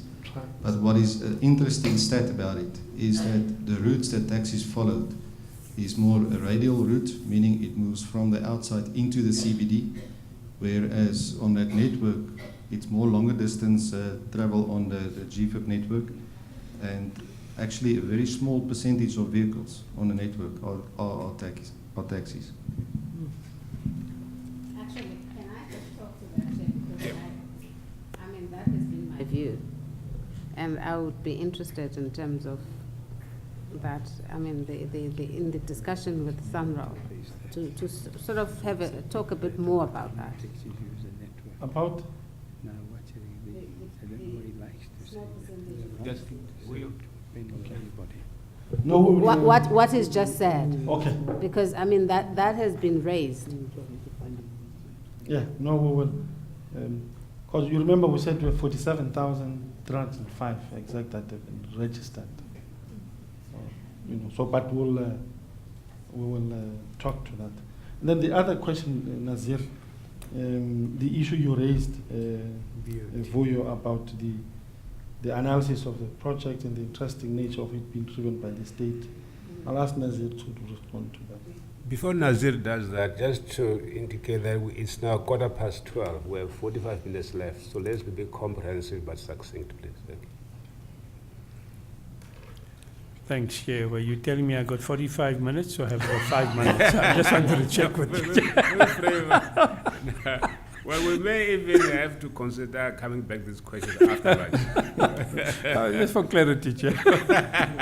No problem. Thanks, Chair. Look, they're different. We've been talking about different funding models, right, in terms of funding infrastructure. And that, as we know, has been our challenge. We have a certain size of pie in South Africa, and I'm trying to get the size of the pie, which we have in South Africa numbers to be able to show you. And they are, by the way, published by National Treasury in the budget thing. So if you look at those, what I call those red books that they publish every year, budget time, they're all available. So we have a constrained amount of funds to be able to do this. Now, how do we choose in terms of whether we're going to fund the project off our balance sheet, meaning to say with our credit rating and that? And that's why the credit rating is very important for us. If we are going to make sure that we try and meet the challenges that we face regarding infrastructure. And one of the things we mustn't lose sight of, although your remit is only to look at the GFIP, But I'd like to believe that, having served on other bodies like the NDP, National Planning Commission, and that we will take a much wider view in terms of the funding constraints that we have in South Africa in terms of meeting our needs. And we've got about 16 million people to whom we pay as a government a social wage. So the question I think that we shouldn't lose sight of, where do we make that cut? So what is the funding model that we're going to use? Then the question arises as well in terms of, does the state fund it, like we did on the Gautrain for argument's sake, where we even guaranteed the ridership, where we pay a shortfall if they don't make the ridership. And apart from the subsidy that is paid on the ticket itself as well. And you saw that the minister made it very clear yesterday in her presentation when she was talking about that the transport pricing in South Africa is what we need to examine, and our DG here was making the point a few moments ago as well when you were questioning about the buses and the lengthy exchange we had now regarding the buses.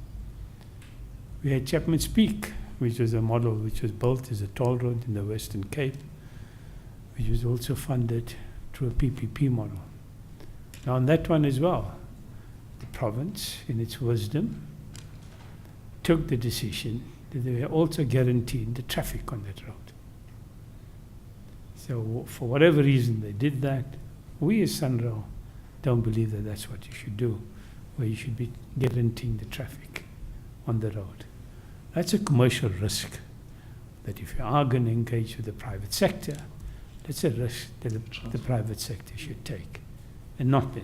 And that's why you'll find on all of our concessions, the Sanral concessions, we do not guarantee the traffic. It's a straight commercial risk that these guys have taken. But I'm sure as business people amongst us over here, you will also understand the issue around risk and reward. And it's a question I've been asking internationally, not only locally. How much is enough in terms of a return? 5%? 20%? 2%? 0%? Nobody invests with 0% returns. What is the thing? Each entity has an appetite for risk, and in terms of what is their capability to be able to manage that risk. So when we look at the funding model in terms of what we want to do, apart from looking at where the funds are going to come from, we look at all the social stuff that we've been talking about here for the last day and a half. And a very important one for us is affordability as well, whether then it is funded through a concession or whether it is state funded. The projects, when we start doing these projects over there, we do very extensive feasibility studies.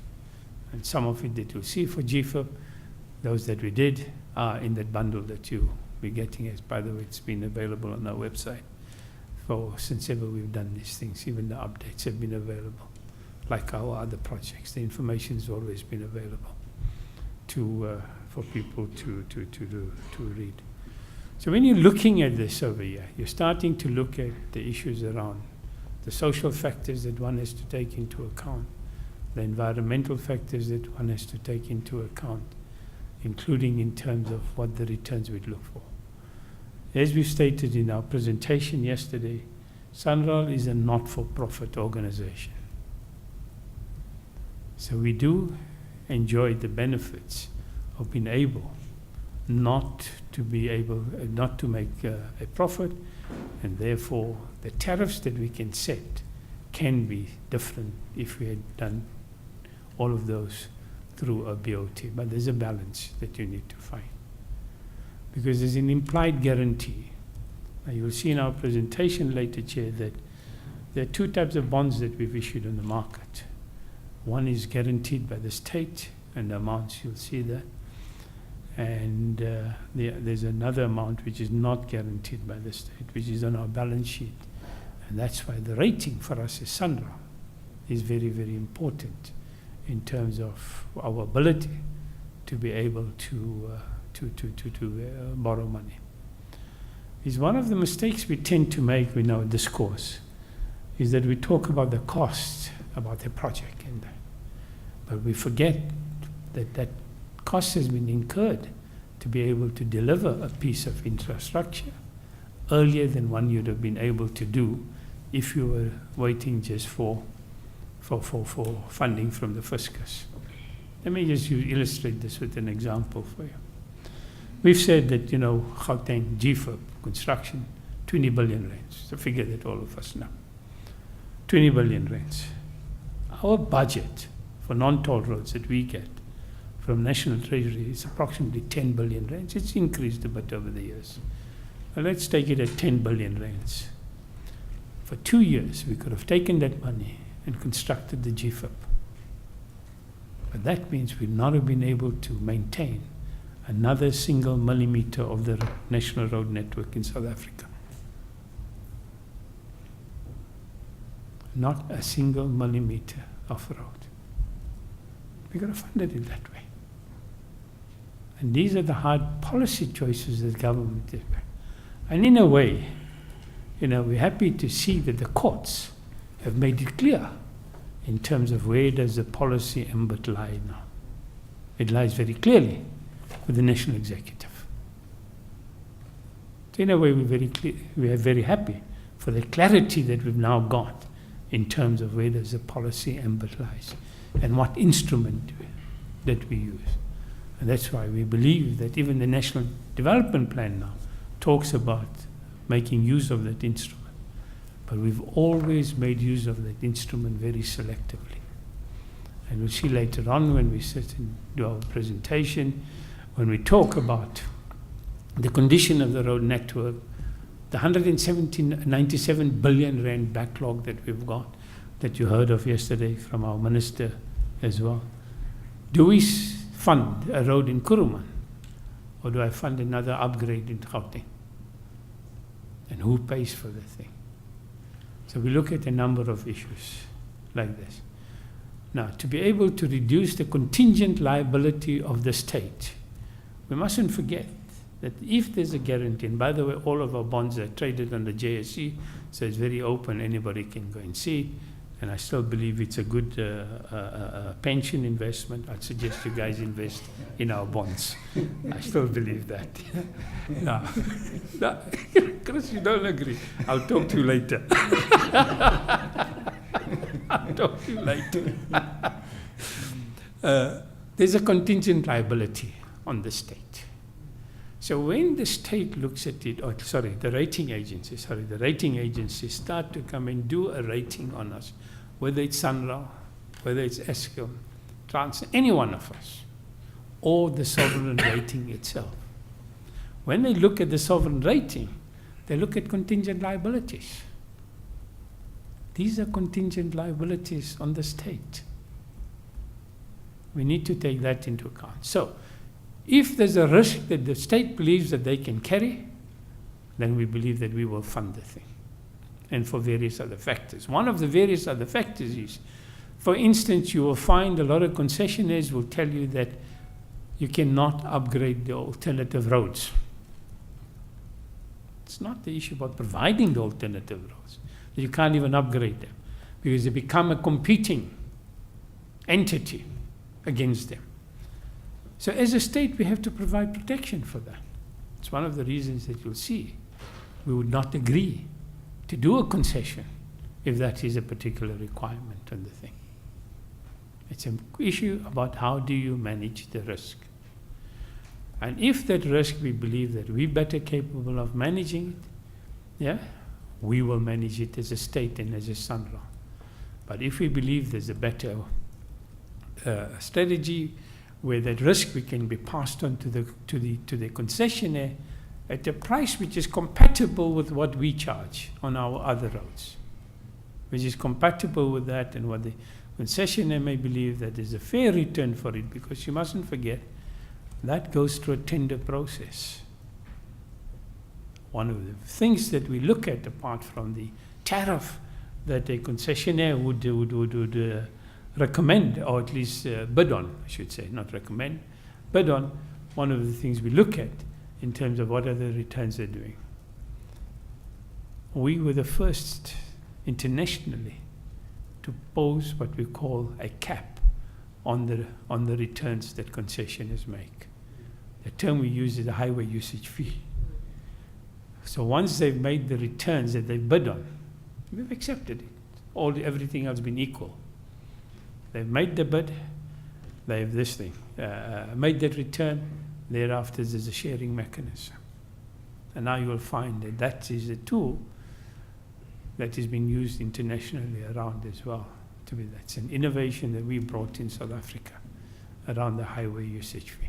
So there's a number of factors like this that one looks at in this very complex makeup of a project, from the legal requirements, environmental requirements, the social requirements on the one side, empowerment requirements, specifically in our country, then of course the issues, not only in terms of economic feasibility of a project, but the bankability of that as well.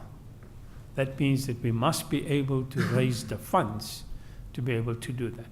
Not just relying every time on the guarantee portion from government to be able to say, just because we carry a government guarantee, people will lend us money. That's not the case. If you look at the recent happenings as far as the auctions are concerned, and we are on auction today, we'll see what the result is. I should, in fact, knowing what the result is of the auction today. It's a view that the market takes place in terms of how they view that as well. Just because we do carry a government guarantee doesn't mean we manage to raise all the funds we require at every auction. And what we call the recent external influences on this project are hampering our ability to be able to provide the necessary infrastructure. You won't be able to do it either through a state-funded project or through a BOT, as you call it, or what we call PPPs or concessionings. These are variations on the concessioning model that you're using in terms of management of risk.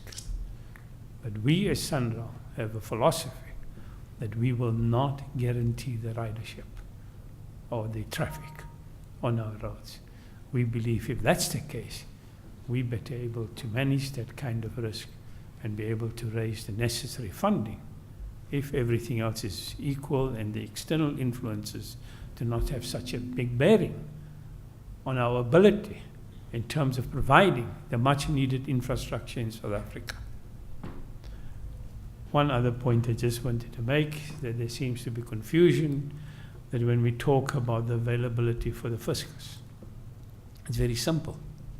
Every rand that whether us or any one of the other SOEs manages to raise from the fiscus, from the private sector to our bonds, that's an additional rand available for the government to use as it pleases. Now, we have been saying to National Treasury for a number of years that let's assume that we managed to save 2 rands from the private sector, whether it's through a PPP or whether we've managed to do that through the issue of our bonds. What we want is 70% of that rand, 70 cents in that rand, to go to roads, not national roads, to be able to try and make up for that backlog. And 30 cents they can use for social expenditure as they like. We haven't won that argument as yet, but that is what we've been trying to do. So we need to take into account as the savings we actually make onto the fiscus, not having to fund the infrastructure that we require. I've given you an example that if we used our non-toll budget just for the 2 years that we've got and just spent it on GFIP, you've not been able to maintain a single millimeter of the rest of the national road network in our country. Or you would have been able to fund it over phases, and today still, you would have been driving through a lot of congestion, etc., because of the disruptions that would have been taking place due to the construction activity, because we've not been able to do it in the manner that we have managed to do. as far as that. So again, we need to look at that pie.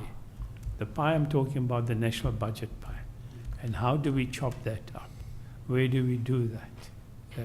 There's a lot of debates, and I'm not an economist, and I'm not going to claim even to venture into economics.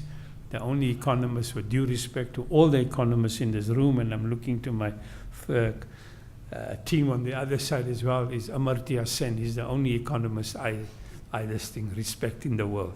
Joseph Stiglitz sort of comes second. Yeah, he comes second. Joseph Stiglitz maybe comes a second, but not even a close second. Yeah, the rest, with due respect to all of you guys, yeah, that's the economist's view. But what I'm saying is that we need to look at that, but we need to look at both sides of the equation.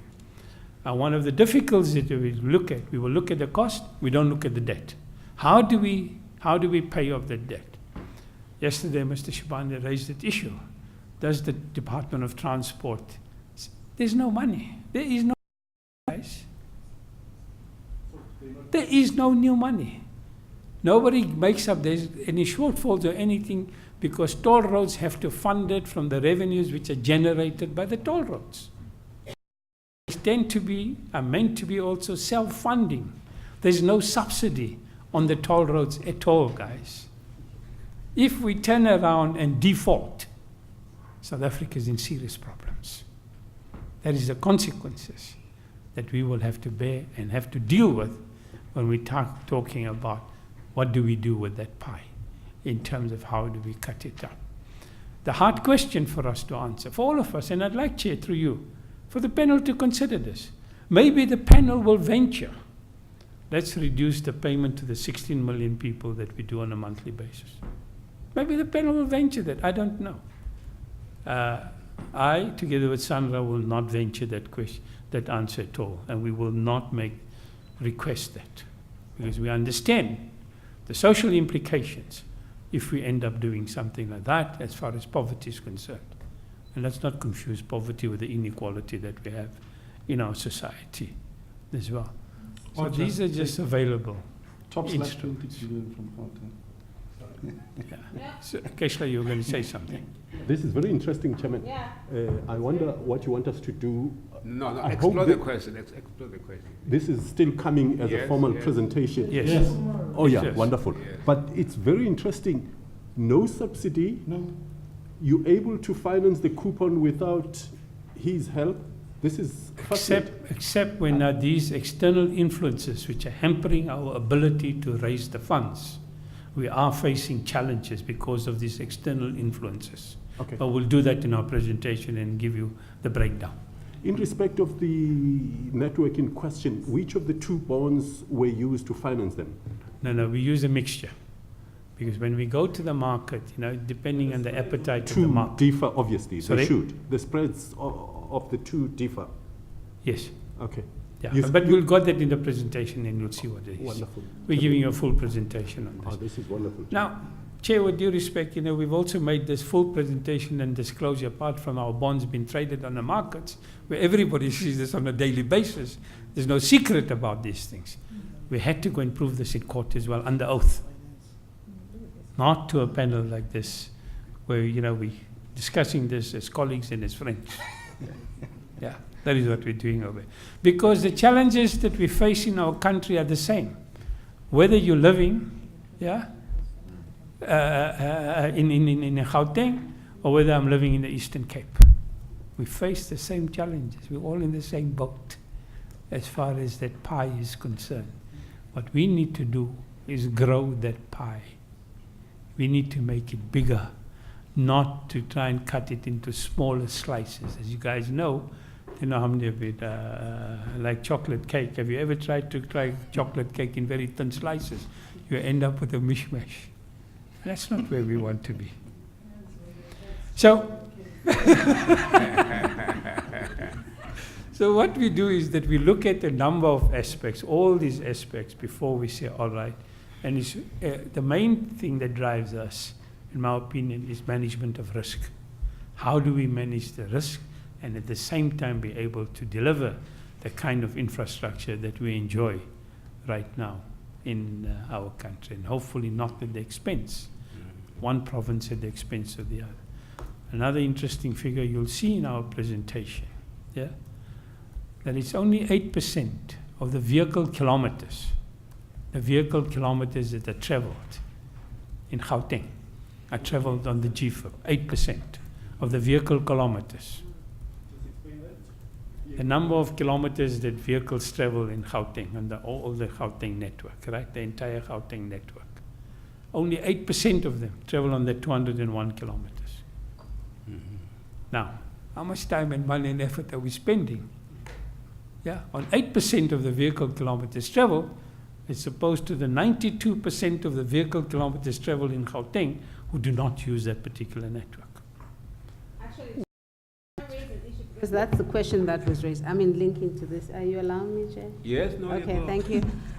You know, Nazir, thank you so much, you know, for just talking like this, because these are important questions for us to raise for tomorrow. Because part of the question around the 8% was raised by some of the people we met with, that is this cost of administering this worth the 8%, and also should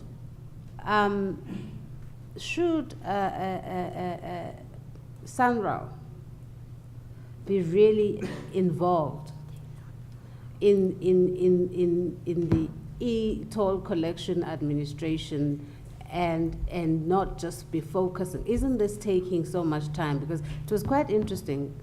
A lot of people would say, we like Sanral, we like what they've done. We want them to continue what they're doing. We're not necessarily anti-Sanral, but we have an issue with this project and the way it's been implemented. And in a sense, we are even concerned that with 8% of which is taking so much time and money and focus from Sanral, that might take away the appreciation in terms of the other project. We want to make a proposition that actually Sanral should not be involved in the administration of e-toll collection. And then secondly, I just want to raise another issue. Oh, your mic, I think, is off. Thank you. The other issue is the figures. I mean, it's quite interesting. I'm looking now from the documents that we've seen as part of the initial documents in October 2005, I think. Yes, from Sanral as part of the proposal for GFIP. At that time, we were sitting at total number of registered vehicles of 6.5 million, with 2.55 million in Gauteng. And we've just seen the figures right now. And part of my question, not necessarily to be answered now, but to be answered when you present, is to what extent did we, I mean, our forecasts, did they anticipate what we're dealing with at this point? Because some of the issues of the impact from a congestion perspective are basically relating to that as well. So I'm just raising, but the issue is structurally, and also deals with the ND in terms of the role and mandate of Sanral as far as the administrative role and the e-toll particularly. Can I suggest a way forward? Is it true that... Can I suggest a way forward? I think quite a few of these questions can be dealt with tomorrow when Sanral he has a full day. Can you just go back the questions that we'll have to deal with today and not tomorrow? Okay, please, Anna. Thank you. No, thanks, Chair, because some of the issues, though, anyway, it's good that Sandra has responded, but these are some of the debates that we'll explore. In fact, I must, sorry, Chair, probably my mistake, and I must apologize again for that. Treasury has indicated they would not be coming. No, we've spoken to Tricia already about it. Oh, you spoke? Oh, okay. I think you leave that to us, please. Okay. Please. Okay. The rest of the questions, and I think Nazir has dealt with the issues you raised. Okay. The questions you asked, Chair, one around social justice issue. there's going to be a presentation that this guy, Sanral, will do. Okay. But just to, yeah, there's going to be that presentation. But secondly, the reconciliation between policy and the accounting for the current impact. I think our view is a question that good to be asked, but it's a question that we can't respond to. Of course, it requires broader debates and what I'm sure you'd appreciate that really the issue, but safe to say that any policy decision has a direct impact on society. What that impact would be is an outcome of what the desired objective or that policy choice is. But we haven't done that in this case, and we say give us time, because you also went and talked about the 98% burden to the poor on the issue around Sanral, and I think we've went into great lengths in trying to indicate the cost in relation to each of the quantiles with respect to the tolling e-toll. If you look at the lowest bottom quantile, that's what they spend. And the other two quantiles, 2 and 3, this is what they spend. And then 4 and 5, that's what they spend. Of course, they travel a lot. They will then spend more. So there are those issues, but I think that requires bigger discussion than what would really, and I don't think it's going to be adequate for me to respond in the manner just respond, but rather let's give each other time, and then when we then get time to further engage on this matter. I think it's safe to say that. And then the last question. Sorry, just to understand that, the top 20% of people in earning terms spend 10% of what they earn in e-tolls. On tolls. 0.1%. Yeah, no, I understand. It's 10% of 1%. Yes. And the poorest spend less, 0.02 of a percent. Yeah. I would have expected the poor to spend a higher proportion of what they earn on travel. But this is specific to tolls, not travel. That's why earlier on under the distinction, I raised the distinction between travel and affluence, but that's the point we're trying to make here. The affluent spend more on tolling because they get onto the motorways. The poor spend more on disposable income on transport because they had to get onto buses, taxis. So that's the distinction I wanted to draw earlier on when I raised this issue. And through your chair, I think, and that's part of, they're saying this doesn't work, I must speak to them. That's part of the distinction that, at another level we need to deal with. Yeah. Because in a sense, what was also interesting in the consultations is that people were relating that, to sort of relating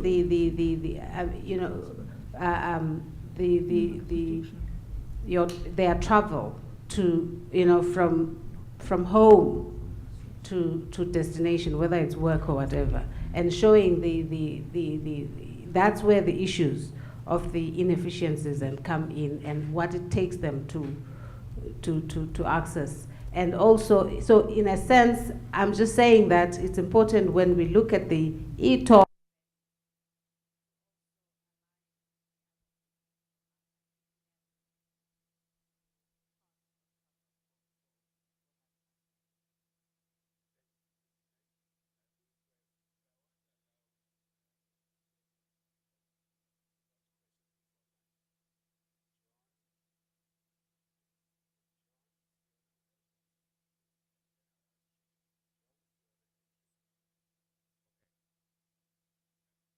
Sorry, is John, Fiona, John, Anna, and then Trish. Chair, may I ask Fiona if she's following up on that? Mine is slightly different, so she goes first and then. Okay. Yeah, I'm not sure whether you're going to come to a more detailed presentation of this. But if not, can you just clarify maybe the methodology and data and so on? Because this last was quite fundamental, because we're really trying to get a sense of, are e-tolls regressive or progressive? So I see also the date there, 2008. Can you just clarify There that. is a full study. I think there is a full presentation that will be done on that. So, and with a full study. So, if you don't mind, we're just trying to say, summarize the response into the issues, the dichotomy that the chair said we need to look at around the reconciliation between policy and the impact, but also looking at the issue around the cost burden to the poor. On the issue around tolling, and that's why we say this, in fact, such as it's not, but there is a full study. If that's fine, in the presentation that Sanral will do, part of their presentation will focus on this. Can we deal with the last question, Chair, and then the other questions? I think there's John and Anna coming, please. I think John, and then Trish will come with this question. John? Okay, thank you. I understand that Sanral will present tomorrow, so my question will probably be deferred to when they do, but I want to ask the ministry represented by the DG whilst we are having you. In respect of just two questions that arose yesterday, in fact one of them yesterday. The first one was the one that had unintended contestations regarding competition issues. My sense is that Mr. Ali is better placed, but maybe the department wants to say something, and I'm happy to wait until tomorrow for that. The second one is... No, go ahead, sorry. Yeah. We just... Good. The second one relates to the type of contracting regime that was entered into with ETC. Because now you see lots of insinuation being raised about the costs and what can and cannot be avoided. And for us as a panel, I think it's going to be quite critical to understand, even if there could be anything considered, what the implications thereof are, because there would be rights that anybody would be entitled to. So my interest at this point in time is for that documentation to be shared with us, subject to whatever conditions, because there could be confidentiality issues that may arise. But if we can get that undertaking from the ministry that it has no issues with us through Sanral getting access to those documents, so that we are able to make an informed evaluation and come to informed conclusions and recommendations, if any. Thank Anna and then Trish. Thank you, Chair. This is addressed to Nazir. Nazir, food for thought. You know, one thing we're good at in South Africa is inviting foreign companies, foreign investors. Like there's no money in South Africa. There is money in South Africa. Why am I saying this? Almost all South Africans have a cell phone. Almost all buy airtime. And I think we need to encourage a culture and inculcate a culture of savings and investment. These roads, the way I understand the history and the evolution of this whole story, were Gauteng roads that through an act came under the caretaking of Sanral to improve and maintain the roads. Hence, I believe, food for thought. I'm now wearing, you know, the economics or commercial hat. We have observed the public offerings which were broad and very inclusive for the MTN placement, the non-Zalo shares, Sasol, where the general public was invited to invest. And they were oversubscribed.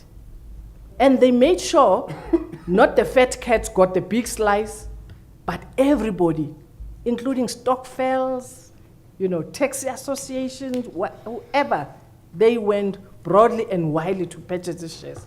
I hear this thing of auctions and bonds and what, but come to the real ground. Deal with South Africans, the owners of these roads, the users of these roads. Can't you, in your fundraising model, consider this? Because as people own these roads, they'll have a sense of ownership. I'm just saying food for thought for the future. Let's not go high-handed overseas and what and blah, blah. all these people who come and take our money. Let's invest, let South Africans invest in their own infrastructure this way. In a similar way, we are taxpayers. We pay for all this money that we're talking about. So can't we then just come back home, come to basics, and offer these to these shares, this stock? And it mustn't be at the JSE. Who knows how to get there? Post office. That has over 3,000 bank. Post bank, yes. Yeah, they're having challenges for now, but it will pass. It will pass. It will pass. But the Post Bank has the widest network out in Kunu, wherever.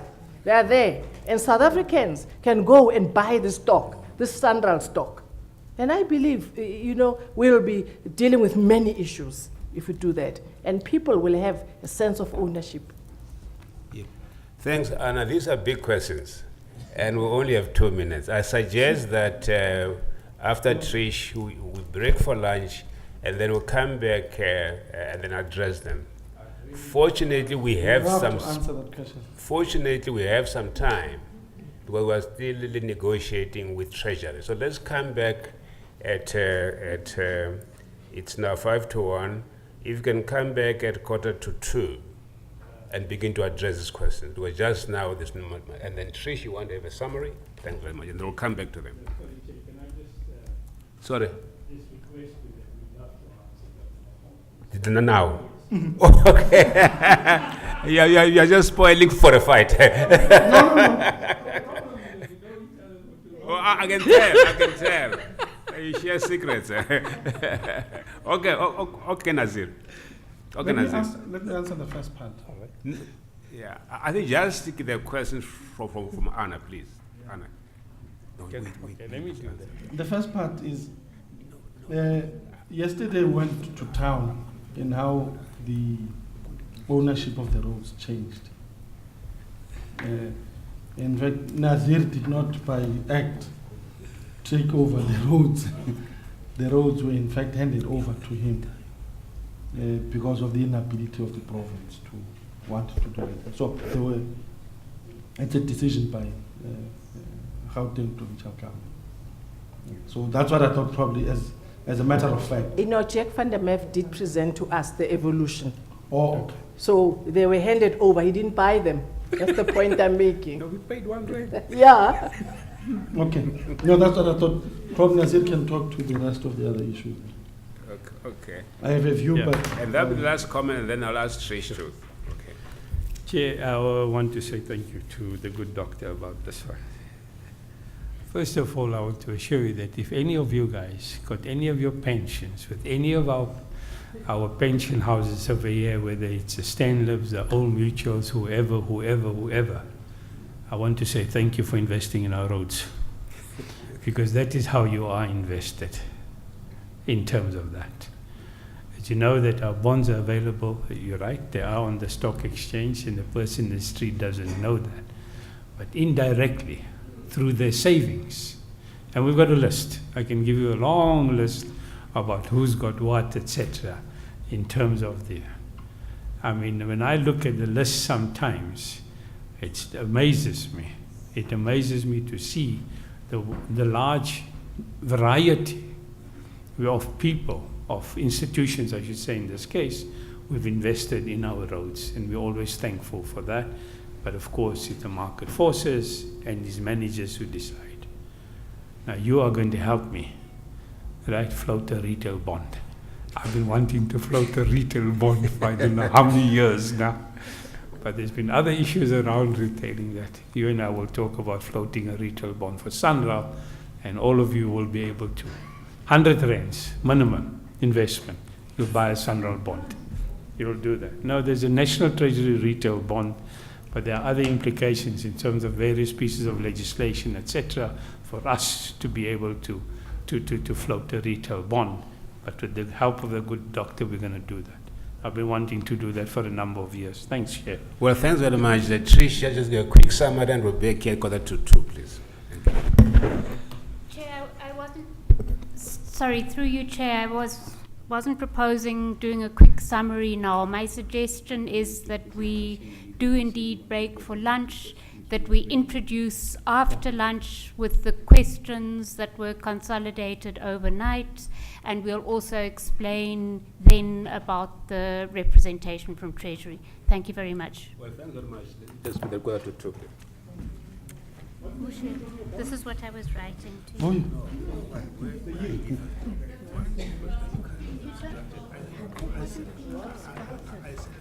The 12% is the guaranteed one, is the state guaranteed one.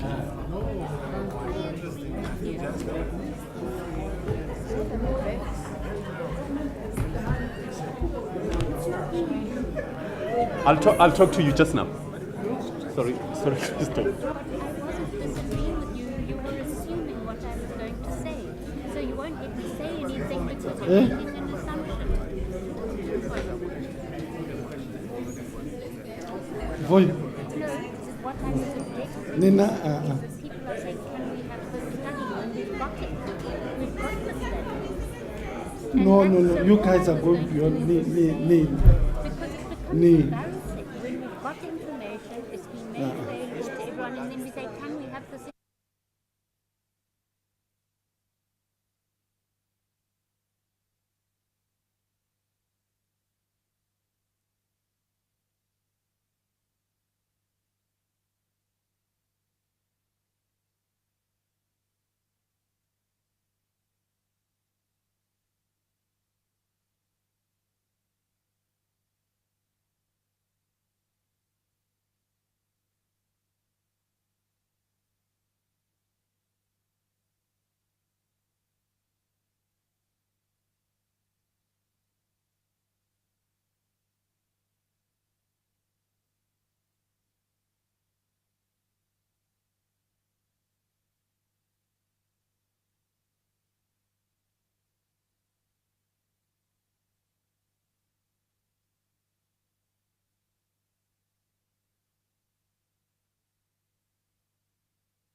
sorry to bother you. Yes. Just want to make sure that I've got his name right. This is Mama Wetu Vilani. Vilana. Vilana. Yeah. That's an A then, in other words. Yeah. Can't even read my own handwriting. Acting Director of Transport Union. And this is I presume this is a speech which the Minister gave yesterday. Yes, that one, yes. You can see the end.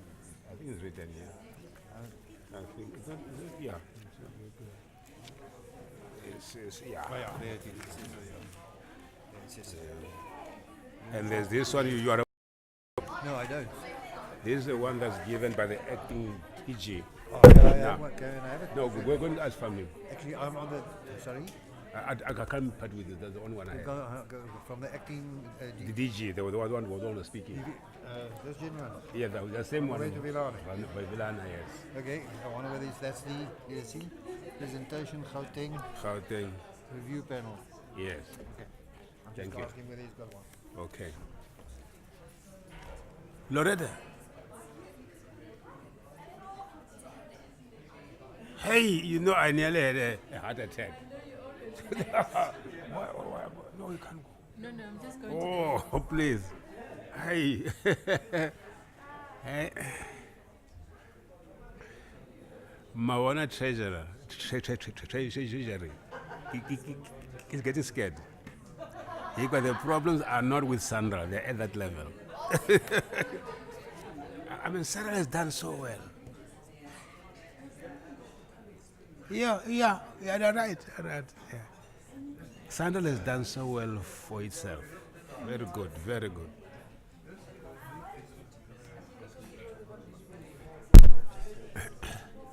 Yeah. Well, colleagues, Bridget and others. Bridget and others come in. Because we can't meet with ourselves. That's Yeah. You see, Bridget, if you come late, then just stand out for comment.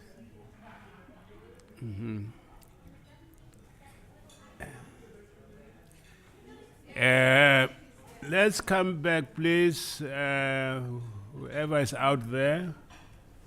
Where's Nazri? Where is he? We need him here. He's the main person. After lunch, yeah. I know, but he has to be here. We need Nazri. He needs Nazri. Where's the DG? Let me disconnect on that laptop first. Somebody go and Are they calling them? call the acting DG can come and speak ETM. We only have 2 hours to go. So many questions. So many questions.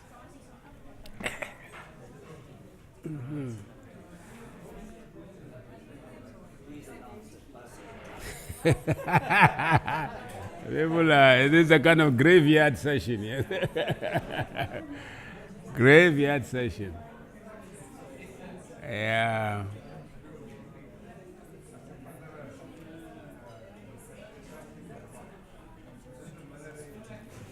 Graveyard session.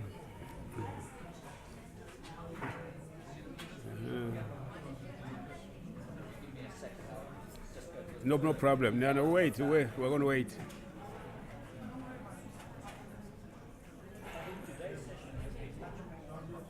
Yeah, very.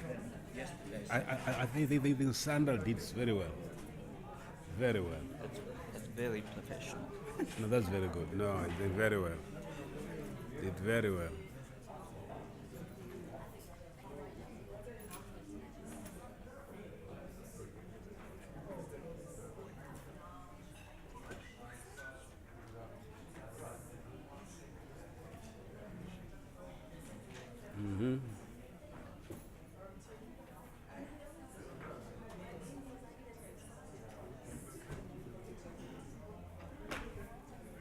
Chief, now we're moving. Yeah, you will hear the question that I will ask them about That's about Gauteng. What do you mean a corner? But you know, they don't want that. The question answers today that they're part of the profit chain. That one I like. You can say whatever, you, but at the end you're facilitating. That's good, Chris. Yeah. Is the acting DJ here? He's coming now. Yeah. Just been having words With him, yeah. Oh, I understand. Yeah. Was busy with the meeting as far as I'm concerned, but that mustn't happen after. Yeah. Is Tower coming? He said he will come. He's not coming. You know, I haven't introduced Rashid, you know that? I must do it now. We introduced yesterday. There's no one No, no, the charge, okay. There wasn't anyone here yesterday. How is Medina? Oh, they're not answering. Okay. Oh, what actually happened? You know, she hasn't been well for some time. Yeah, but I thought she came in quite okay in the morning.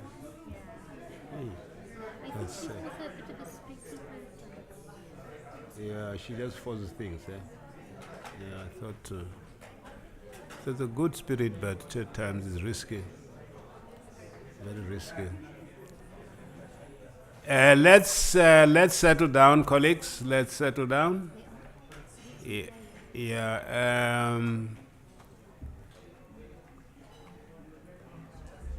I think the CEO of Sanral and the acting DG of Transport, please. We need them here. We need them here, please. Yeah. Oh, okay, good, okay. But somehow it's not showing because we have this connection with the boardroom one. Thank you, thank Nazir. Thank you very much. I have to attend to other work. I've got parliamentary questions answered. Oh, what now? No, it's done. Oh, please, I'm done. we need you for about an hour and a half. Please.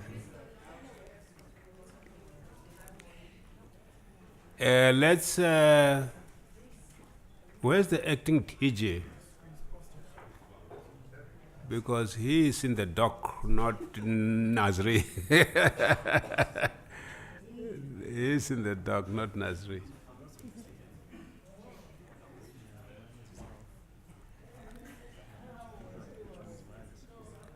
Where is he? Yeah.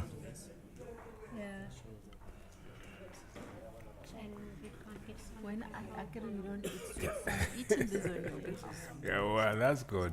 Please take two. I'll These take all of are them. for you. Take all of them. No, please. Sugar levels might drop. So the DG is busy with interviews in this little corner here. I have to wait for him. I think so because I don't want Nazir to. This is session because Yes. Nazir is assisting him. Just assisting him. He's the His turn is session. tomorrow. Yeah, this 10 is tomorrow. So can Yeah, you? I think if you can just hold on, check Yes. Can you until they ask finish. him that the media should really wait until after? In fact, they the say they session? want to go and fight. You know, they've got this time. but They the- can't No, but I the think they're problem is that infiltrating. they should have- Yeah. It's this But this he's is a already presentation started. to us, not to the media. No, he's already started, so we can't stop them. Thank you. Yeah. Sorry, we're waiting for the acting DG who's busy with the media. So let's wait about 2 more minutes, please. Thank you. I did say to her. Yeah, no, it's not. But anyway, what can you do?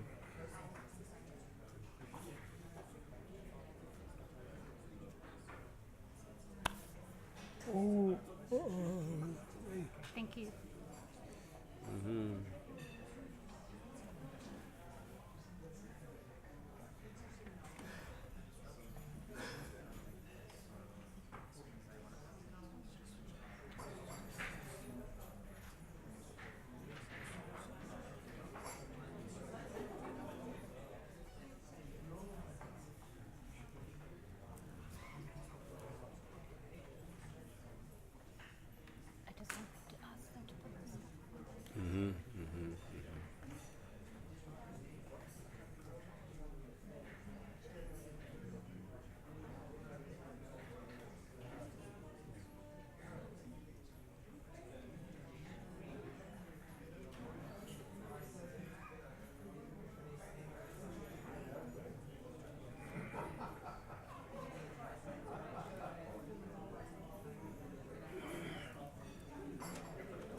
Yeah, please, please, yeah.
Has it got other stuff on?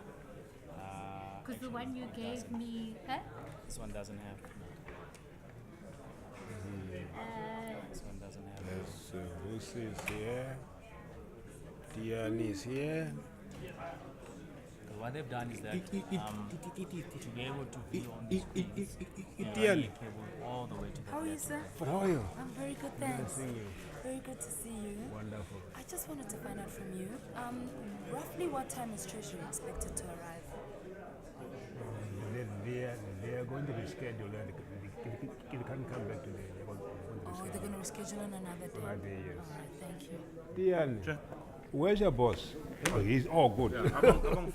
Oh, he's on. Okay, he's on. No, thank you. The acting DG is back. Let's get started. Let's get started, please. Yeah. Let's get seated. We have exactly 2 hours now. Treasury as for a rescheduling of the appearance before the panel, and we are considering that. So we have a full 2 hours more with the Department of Transport, and that's in itself a blessing in disguise. But we will inform you when a Treasury will come back to present. Okay, thanks very much. There are quite a number of questions that were posed just immediately before we broke up for lunch. But I thought perhaps we should allow Trish, because we as a panel agreed on a set of questions. Not all of them have been asked so far. So I thought what we should do is to allow Trish just to, read back to us the questions that would like to be considered by the Department of Transport. Over to you, Trish. Thank you very much. Thank you very much, Chair. And really, it's just, I'm going to present these additional questions very briefly, because in order to expedite the opportunity to engage, we did circulate the questions yesterday to the National Department of Transport and Sanral. So there are a couple of additional questions that have come up as a result of our discussions this morning. I'm going to run through them very quickly because I think the National Department and Sanral already have them, and then there might be some additional follow-up questions as you respond to these issues. So I think the first one is really if you could expand a little bit on the submissions of local government. We have met with all the 3 metros and the 2 districts. They have indicated to us what their submissions have been to you, but we would really like to understand from your point of view what your understanding is of what local government has said to you. We also noticed in your presentation yesterday that you listed some traffic demand management measures to make transport more effective, specifically working from home, flexi hours and ride sharing. And if you look at the summaries that we circulated to you, there were a number of proposals, were some of them complementary to, some of them in addition to, some of them alternatives to e-tolls in their current form, including things that are quite simple suggestions about making at least one lane that is HOV and that would not have the gantry activated on that lane. I guess similar to the Cape Town model. So we would really be interested in your input on whether you would support implementation of any of these proposals. You have commented to some extent on the timing and sequencing of the alternatives and of public transport, but if you could also comment on the integration of the different modes. So we've had quite lengthy submissions suggesting that, for example, the Gautrain buses don't interface with the metro buses, don't interface with the BRTs. So if you could give us some input on how you see the entire system working. You have also commented a bit on the municipalities, but I think the municipalities feel that as a result of the diversion of traffic, they have now got unforeseen financial implications because of the damage to secondary roads. And specifically that they've got freight diverting to secondary roads, and that is causing problems in residential areas and massive congestion because trucks shouldn't be on those roads at all. And you will have seen in one of the proposals that was made was to reinstate axle load limitations to prevent freight from traveling on roads they shouldn't be traveling on. We have also heard suggestions, and it is in the various transport policy documents, about movement of freight to rail where possible. But there were also specific proposals included in the documentation we sent to you for movement of freight to an outer rail ring to prevent freight from traversing Gauteng. So I think that's specifically the through traffic that isn't bound for the city region. We've already spoken about the passing on of costs of e-tolls to consumers, and I think you have responded to that in the course of the morning.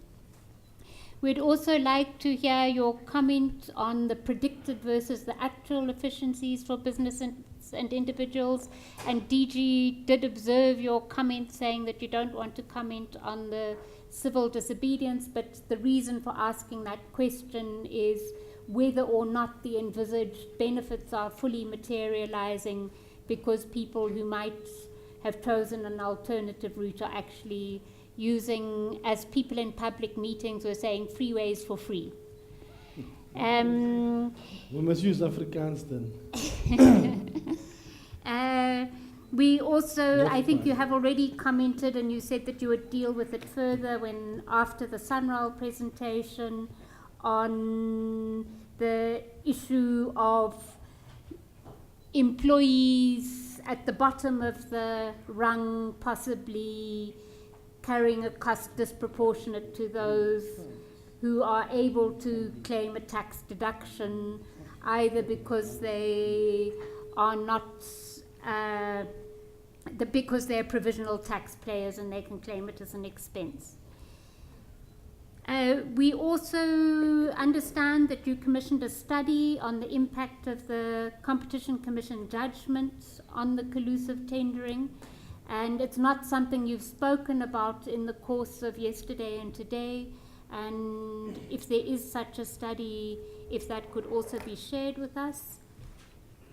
We'd also be interested in what, if anything, the department would do differently in relation to its responsibilities with Sanral as a public entity of the department.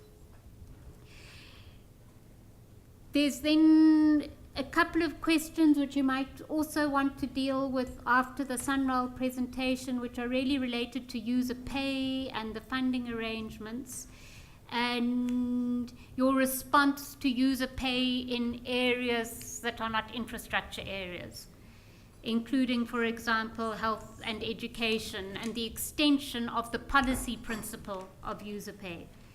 We're also interested in your view to what has been in the public domain with regard to commodification of public services and PPPs as a choice for infrastructure development, which I think you commented on to some extent just before lunch.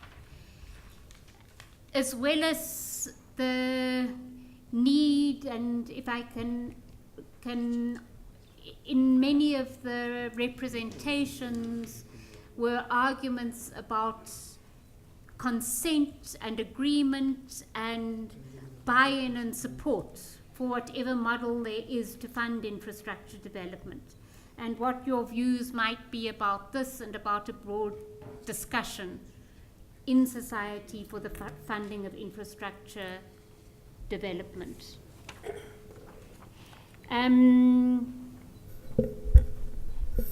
Sorry, there's one additional question about whether you could comment on whether provinces, whether it should be considered for provinces to have powers to toll roads. And then, as I indicated, we might have follow-up questions to these questions as you respond. My understanding is you've already prepared responses to most of the questions. And then lastly, just to reiterate that we have sent you a list of the information that we think we don't have. I think we have most of what you've referred to, but not all of it. As well as the request for the data that, and we obviously, in terms of the research that we're doing, would share with you any results once we are submitting our reports. And we assume that would be useful to and of interest to you. Thank you. Well, thanks, Trish. Thanks, Trish. Acting DG, because we don't have much time, if you could reduce to the barest minimum, comment on the issues that we covered by Sanral, so that we don't have overlaps and repeats. So just concentrate on issues that will not be covered tomorrow. And then, because of time, if we now have about 2 hours now, if we can spend the first 40 minutes or a comment, if kind of uninterrupted response to the questions asked, and the last hour and 20 minutes back to questions and discussion, please. So spend the first 40 minutes uninterrupted response to questions, and the last hour and a half, either interaction with the panel. Thanks for the information. Okay, thanks, Chair, and my apologies again for delaying the meeting. The first one, if as from a process perspective, if I may suggest, the there's an email that was sent out which has the table of issues that we also need to respond to. If I may start first with this table, I think it will require that we really take time to give you the information. Okay. And we will, with respect to the table, we will continuously engage and we will give you the necessary information. With respect, though, to the issues that were raised on the front of the email that was sent yesterday. First, on the CSIR study, I think what we'll do will facilitate that you get that study from the CSIR, because I think it becomes key that the panel has access, and I'm sure Bridge can help get the study. But we will get the study. In terms of slide 61, the 4 studies, we will make them available, we'll make the commitments. And that's why we have some of the bundles here with us. We will make each of the studies available to the panel. Oh, okay. And then slide 84, the final report that was submitted, I think it's in the bundle as well. So we will give you the report, because each of us made the respective representations to our principal, therefore a decision was made. The consultation process following the announcement, that report of the steering committee is also available. We will make that available. So there is nothing wrong. On slide 95, though, the report of the process that was led by the Deputy President, we would humbly request that you engage the presidents to give you, because that was their process. So the presidency will have. Moving South Africa document, if anyone has an empty disk, I can cut all the documents now. I have them in my laptop. If you have an empty disk that has now, I can cut that right away. So we will give you the information. The last one, the issue around the reviews that we do. These are business process reports, and these are meant to inform Sanral's operational, how Sanral can stretch the rand, as it were. It's not necessarily formal reports, but these are reports that they generally might ask Nazir to come into that. But these are reports that they might to get them to really respond to the issues as they see happening, and how then they then get us as a department to say this is what you can do, this is what you can't do. But let me check with Nazir if in fact on this one what the status is. Chair, these are ongoing processes. They're business operational processes. Like any business, one has to look into how the business is doing and take the necessary steps to be able to run your business as efficiently as possible. And one of the examples of this was, as I said, is an ongoing process. It's not something that we produce on a monthly basis or 6 monthly basis or a yearly basis. The decision which was taken to extend the payment period came out of those kind of continuous operational matters that we run. And if anybody wants to come and spend 6 months or so in the business, they're very welcome.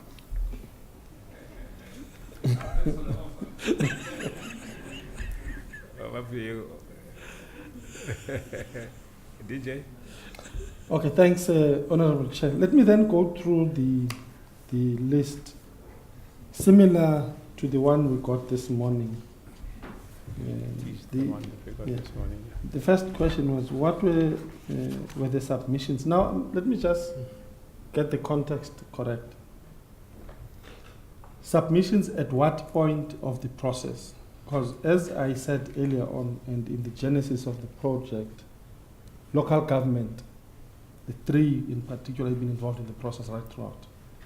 So I'm not sure what submissions at what point the submissions we're talking about that I may want to get a sense, so that when I respond correctly, so that it's in the context of the question.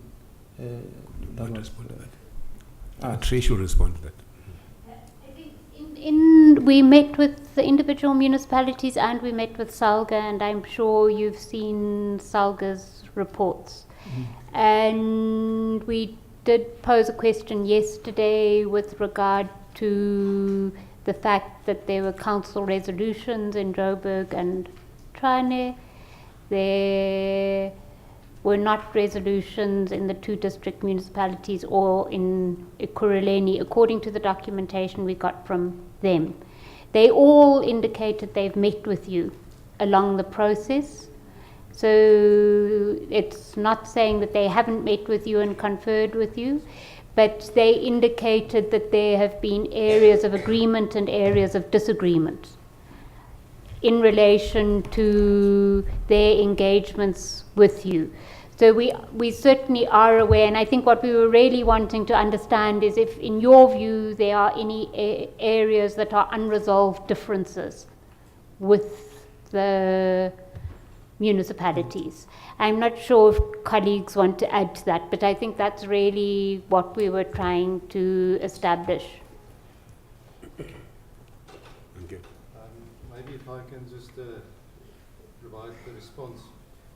The history on the project goes back quite far, and with the municipality's involvement was with that 2006 report, where there was a joint committee under the Department of Transport.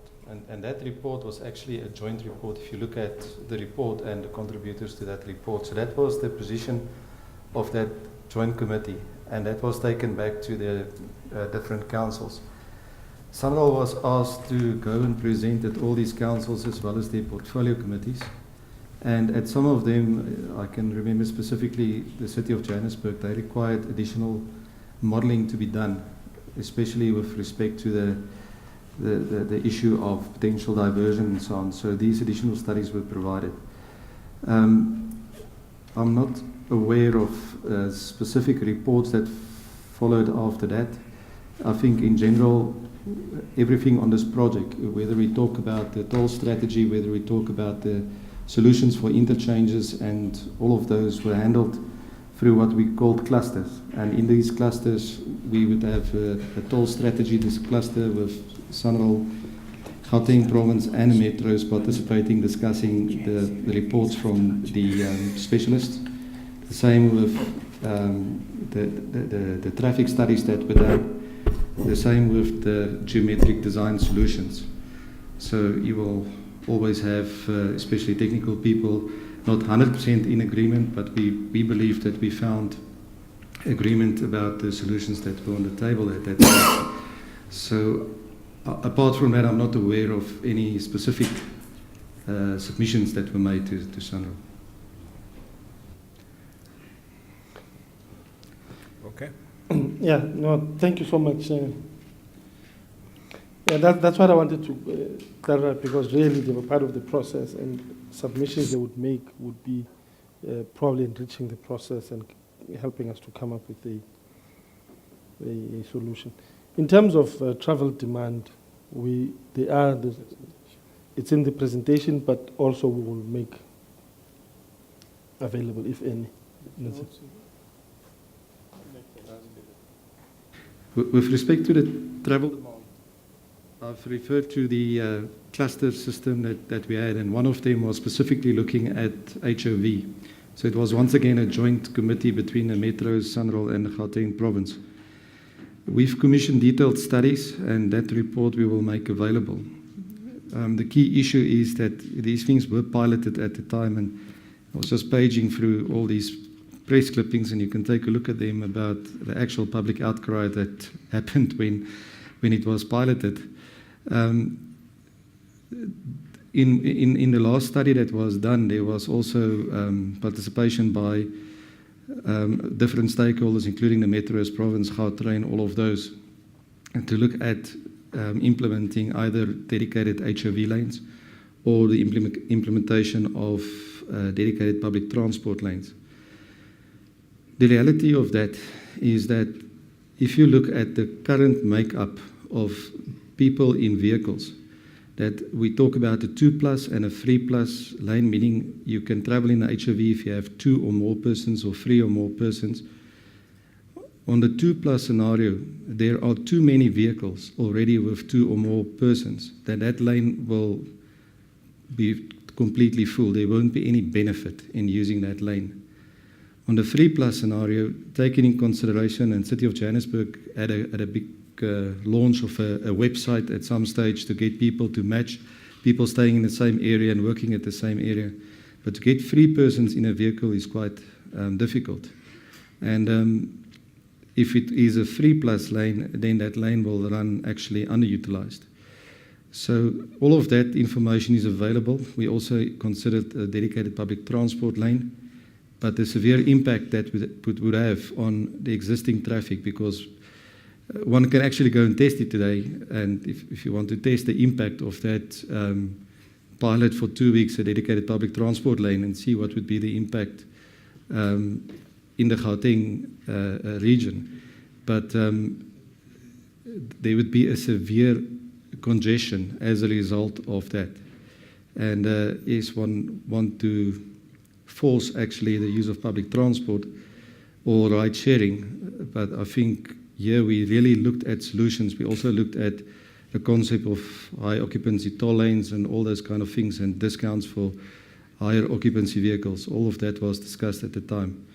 But at the end, we couldn't find a solution that was technically acceptable.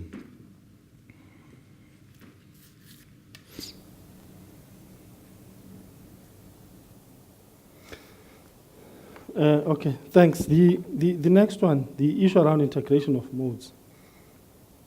I think the 2 issues. One is that... Apologies.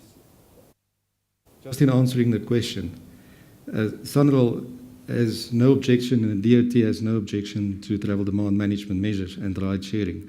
All we're saying is it was investigated and there are difficulties with that, and if those difficulties can be overcome, then one must look at it, because it contributes to optimizing the use of infrastructure.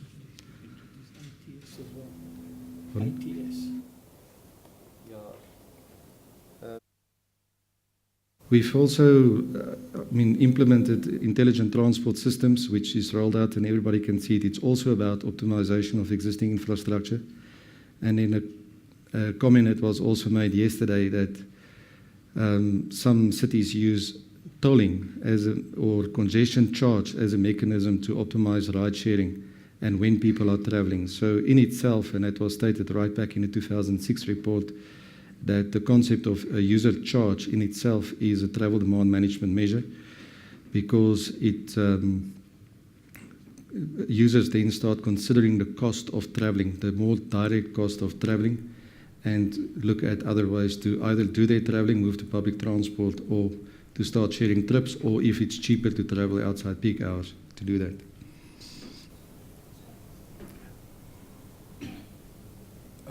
There's a point of privilege. I think whoever wants to ask a question. Yes. Yeah, okay, just make ask a question now and then. Which year was it done? I missed that part. Okay. I don't have the exact date. There were 2 done. I think the one around about 2007, 8, 2005, and then it is in that period. I guess the information would be the information. Okay. Okay. We'll give you. I'm not 100% sure of the date, but I think the last one was done in about 2010, 11. Okay. Yeah, but the report is available. Okay, the question 3, the issue around the integration of modes. Safe to say that the Department of Transport is not the responsible authority. But however, we are funding a number of these things. And the minister yesterday emphasized this point, that if you go to Park Station, You'll see Park Station, you'll see Rea Vaya, you'll see Gautrain. That's where we're going.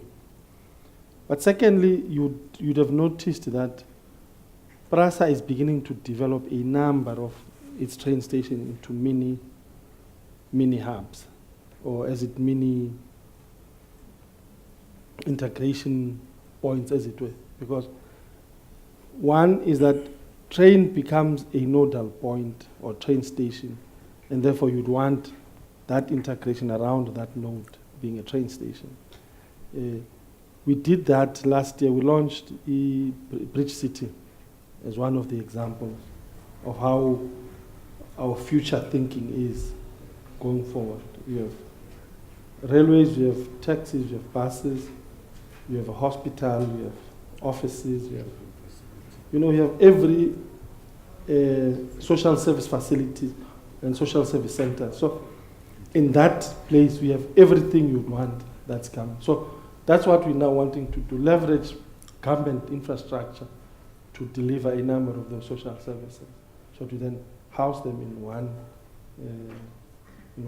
So that's what we're beginning to do from a public transport perspective, so that you then begin the integration process. So transfer becomes easier. The issue of the diversion of traffic, it's in the presentation of Sanral. It's dealt with a great deal.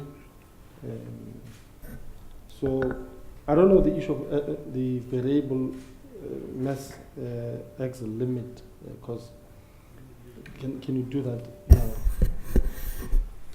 Look, there are various laws, and it's up to the local authorities, and we'd actually appreciate it if the local authorities would enforce the laws.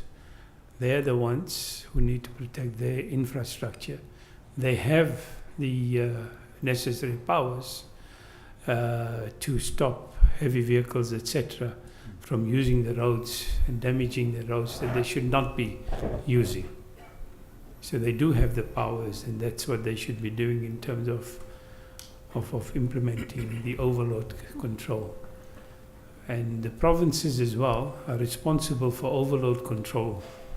When we're talking about overload, we're talking about illegally overloaded heavy vehicles, by the way. That's what we're talking about. So they're illegally traveling on the road, in fact.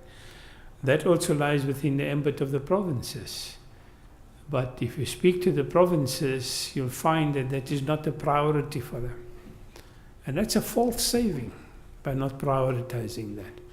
Because as long as we do not protect the assets that we have through overload control, and they have the powers again, etc., we're going to cause more damage to the road network than we should.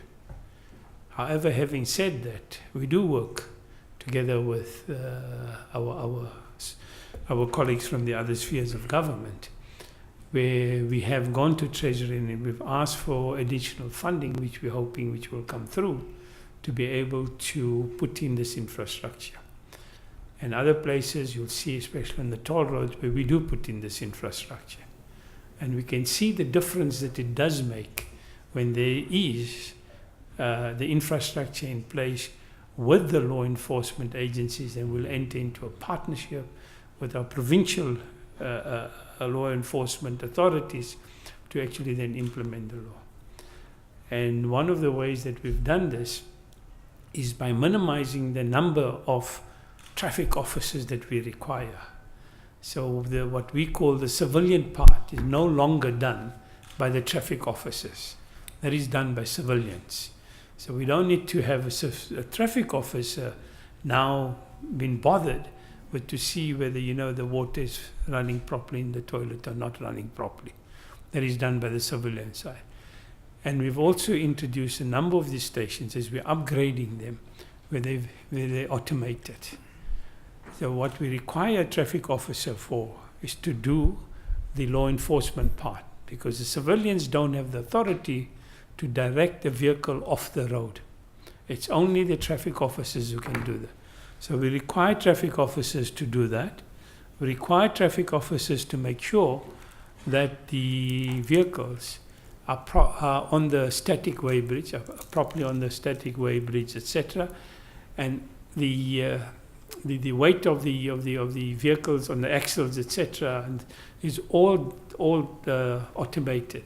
But you require the traffic officer then to actually sort of issue that docket for the signature, and that's so we've looked at the processes at these what we call traffic control centers to reduce the number of traffic officers that we require.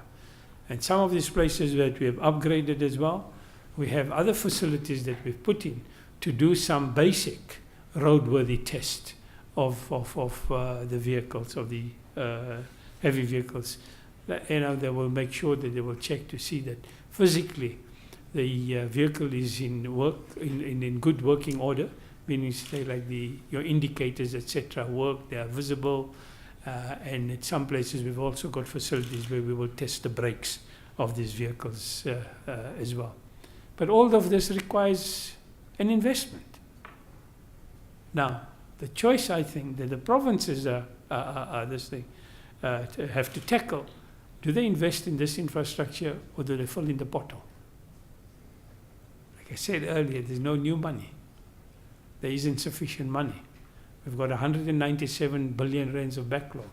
Unless, like our minister said yesterday, put on the R3.65 on the fuel levy, and then perhaps we'll be able to meet all of these challenges with an additional R3.65 per litre on the fuel levy, which, by the way, will have to be adjusted with inflation every year if you're going to keep it in real terms, as the economists in this room would understand it better than I would. So these are the challenges that we're facing. But we've seen that where we've got this, there is definitely a drop in the number of overloaded vehicles. But we've not only stopped at the issue around in terms of the legal action that one has to take. We're also working in partnership, and very successfully, with the timber industry at this stage and the sugarcane industry, where they have implemented a system by where they've got where they will weigh the trucks, etc., before they come onto the road, and the partnership in that needs to be developed even further into the other sectors. So on the one side, we are looking at in terms of this physical infrastructure that we require. We're asking the companies who use the roads in terms of where the loading is taking place to also install some infrastructure so that, where we don't always have to then provide it. So there's a number of initiatives we've taken to try and reduce this impact on our roads. But in a final analysis, we'd like everybody to be good citizens and not do the things that they shouldn't be doing, like overloading the vehicles. That is what we really love them to do. Thanks. Thanks, Nazir. In terms of true traffic, we agreed the former part of the question will be dealt with in the presentation, and then the latter part is what we then talk to, which is the messages and language. In terms of true traffic, you would see one of the points raised in or coming out of the transports or the Gauteng Department of Transport's Integrated Transport Master Plan is the issue of doing hubs. So you then have hubs and then you have spokes. So what you then do is trying to deal with true traffic, because there's traffic that's not meant to go to Joburg, but that goes through Joburg anyway, because it has to go to the other side. So it creates problems, it creates congestion, and therefore it creates inefficiencies in the sector. And therefore one of the key things we'd want to deal with, particularly in the moving of freight, is that you'd want to create hubs so that what then comes through is what is meant to be in town, and what ought not to, therefore either create a bypass or create a hub where it can drop, so that you create that hubbing approach. So both ourselves as national, as well as the Gauteng Department of Transport, are in one mind that we've got to have a hubbing strategy. You've got to create those hubs. Otherwise, you're going to be killing. I made an example about City Deep yesterday. You are going to be killing the infrastructure that there is that's meant to move local traffic, because now you have true traffic and you also have. So those are some of the issues that we will be looking at. The next question was the question on predictable versus actual. Let me ask either Nazir or... What question? Was, do you have any comment on the predicted versus actual efficiencies for business and individuals? I think economic presentation. Let me do that. It's going to be in the presentation, but Nazir... It is in the presentation, we covered in the economic impact study. But again, I'd like to make an appeal to the panel that we should look at both sides of the equations. Let's not just look at the cost of the thing, but we've got to look at the benefits as well. And I'm hoping that that will be taken into account as well, and not just on the one side, but we look at both sides of the equation. Please, Chair. Okay. Therefore, the loaded one, which we've been talking about all day, the issue around tax deductibility and application of the money and the middle income, low income and middle income earners being the victims. I think we tried and attempted to respond to this in the morning. But just safe to say two things. As I said, it would not make business nor economic sense to charge people. But if indeed it is happening, I think it's one thing that we all need to be worried about, one. But two, it's something that we really need to look at and investigate. Because I don't think it makes business sense, because it therefore makes mockery of the solution that the department and Sanral are trying to bring in dealing with issues around efficiencies in the transport system or in the transport network. But thirdly, is that in the figures we gave yesterday, was that almost 90% of those that are using GFIP pay less than 200 bucks a month. That's on average. And so that's the first thing. But this morning, in our response to the various quantiles and the uses of GFIP, we realized the first three quantiles are not car owners. They just simply can't afford to own cars. It may be, and this is the point Chris made, it may be in the middle, the lower, we call them lower middle class, in between the quintile 3 and quintile 4. It may be that it is indeed happening, and probably something that we may consider investigation so that we then see the impact. And probably it may be that that's the majority of the people that then get affected. But from what we have done and the figures we have, on the basis of movement and use, 90% of the people who would fall in that category are the ones that are paying between R1 and 200 bucks.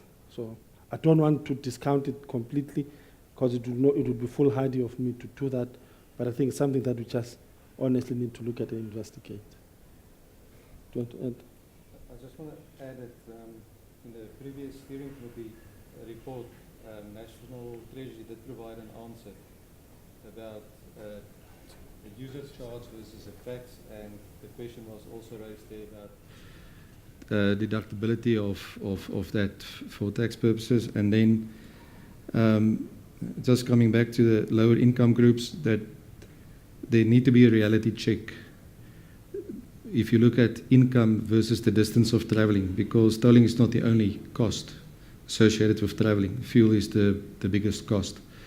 So when one consider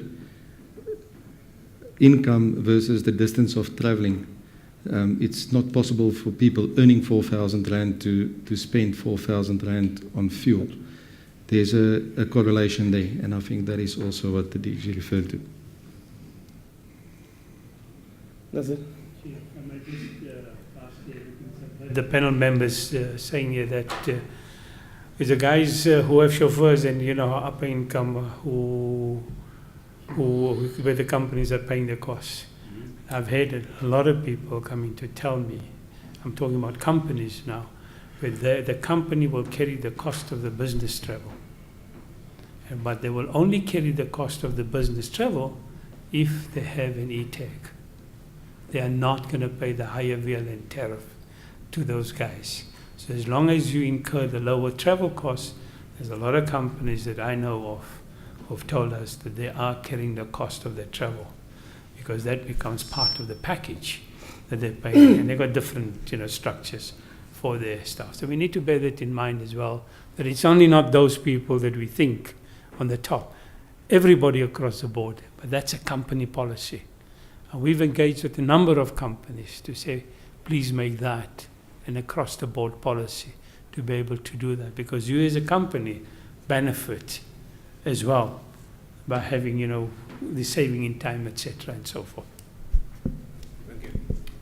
Okay. The next question is the question on the Competition Commission. I just want to raise two issues. The DOT did not independently do a study.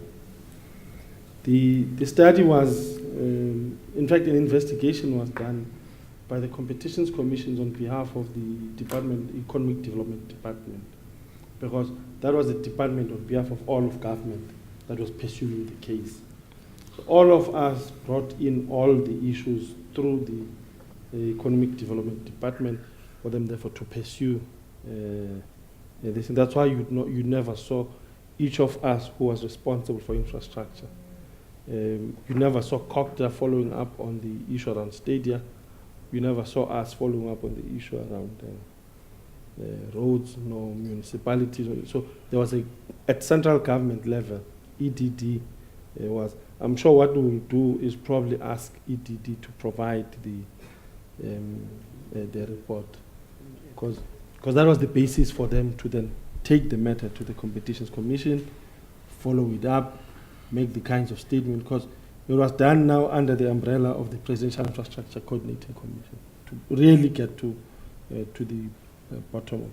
We will get an endeavor to get the report and pass it on to the panel. Now, Sanral, because the question was posed yesterday as well, and it is in our presentation, and the learned gentleman will understand that one of the things that we will have to do is to be able to prove that we have suffered losses. And in that endeavor, we've appointed economists again, and we've appointed a team of experts to be able to help us assess the losses that we have suffered. And again, our legal advice is very simple. We as Sanral can only put in a civil claim. The criminal claim will be done by other parties, by other law enforcement authorities. But just to let the panel know, to my knowledge, Sanral is the only one which has formally lodged a charge against all the contractors who were found wanting by the Competition Commission. And once we've concluded this work that we're doing, the evaluation, then the decision will be made by the board as Sanral to decide in terms of whether it's worth our while, because we may have to make a commercial decision in terms of the cost to recover a certain amount. So once we know what the damages we've suffered, we will then continue with the rest of the process, but we're the only ones who've actually laid a charge against these guys. Because under no circumstances will we tolerate any form of wrongdoing or corruption or anything of that sort. Not in Sanral. And that is why we took that step to actually go in there. And now we've made this public statement before. It's not the first time we're making this public statement about the consequences of their actions, which we will not tolerate. Thanks. Just to add. Maybe just for clarity. Firstly, welcoming Mr. Ali's submission that they are doing what they can. As a panel, our key interest, quite apart from what legislation join you as Sanral, particularly accounting officer, I think I'd rather leave that. It's not so much our focus area. Our focus area is that submissions made to us are suggesting that, whether correctly or incorrectly, the costs that ultimately were incurred could have been less had there been no collusion. That's the point. And therefore, what can be done to recover? And I think your answer is saying you are in a quantification process. And once you've established that, you will take the process further. And I accept that.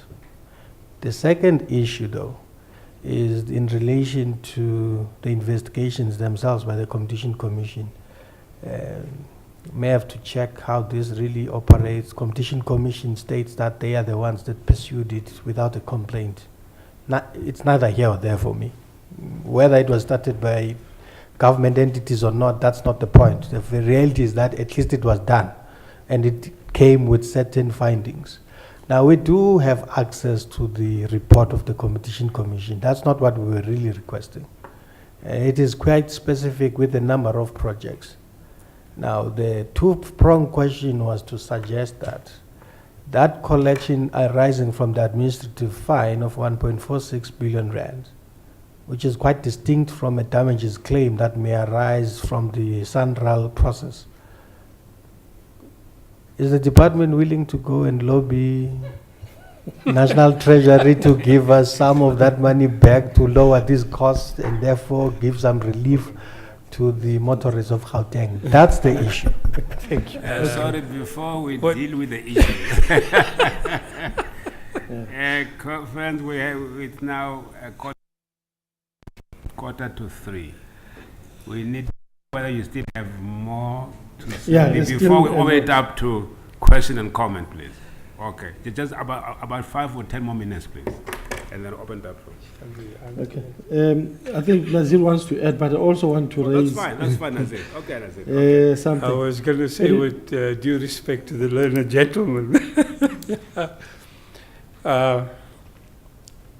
we must take into account that the fines that have been paid by these guys over there for a whole range of infrastructure. It wasn't only for the GFIP. All right? So what portion of it was for the GFIP, I'm sure the Competition Commission will be able to tell us.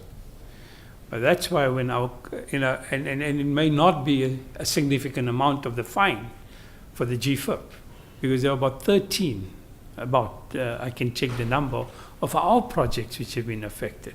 Not only on the GFIP. In fact, the GFIP was a small portion of the entire range of projects, of Sanral project, they've been affected. And we're quite happy to give you the 5 rands, for the GFIP and take the 20 rands for the rest of the projects. It's not you. It's Treasury that must give the money back to you. That's what I want.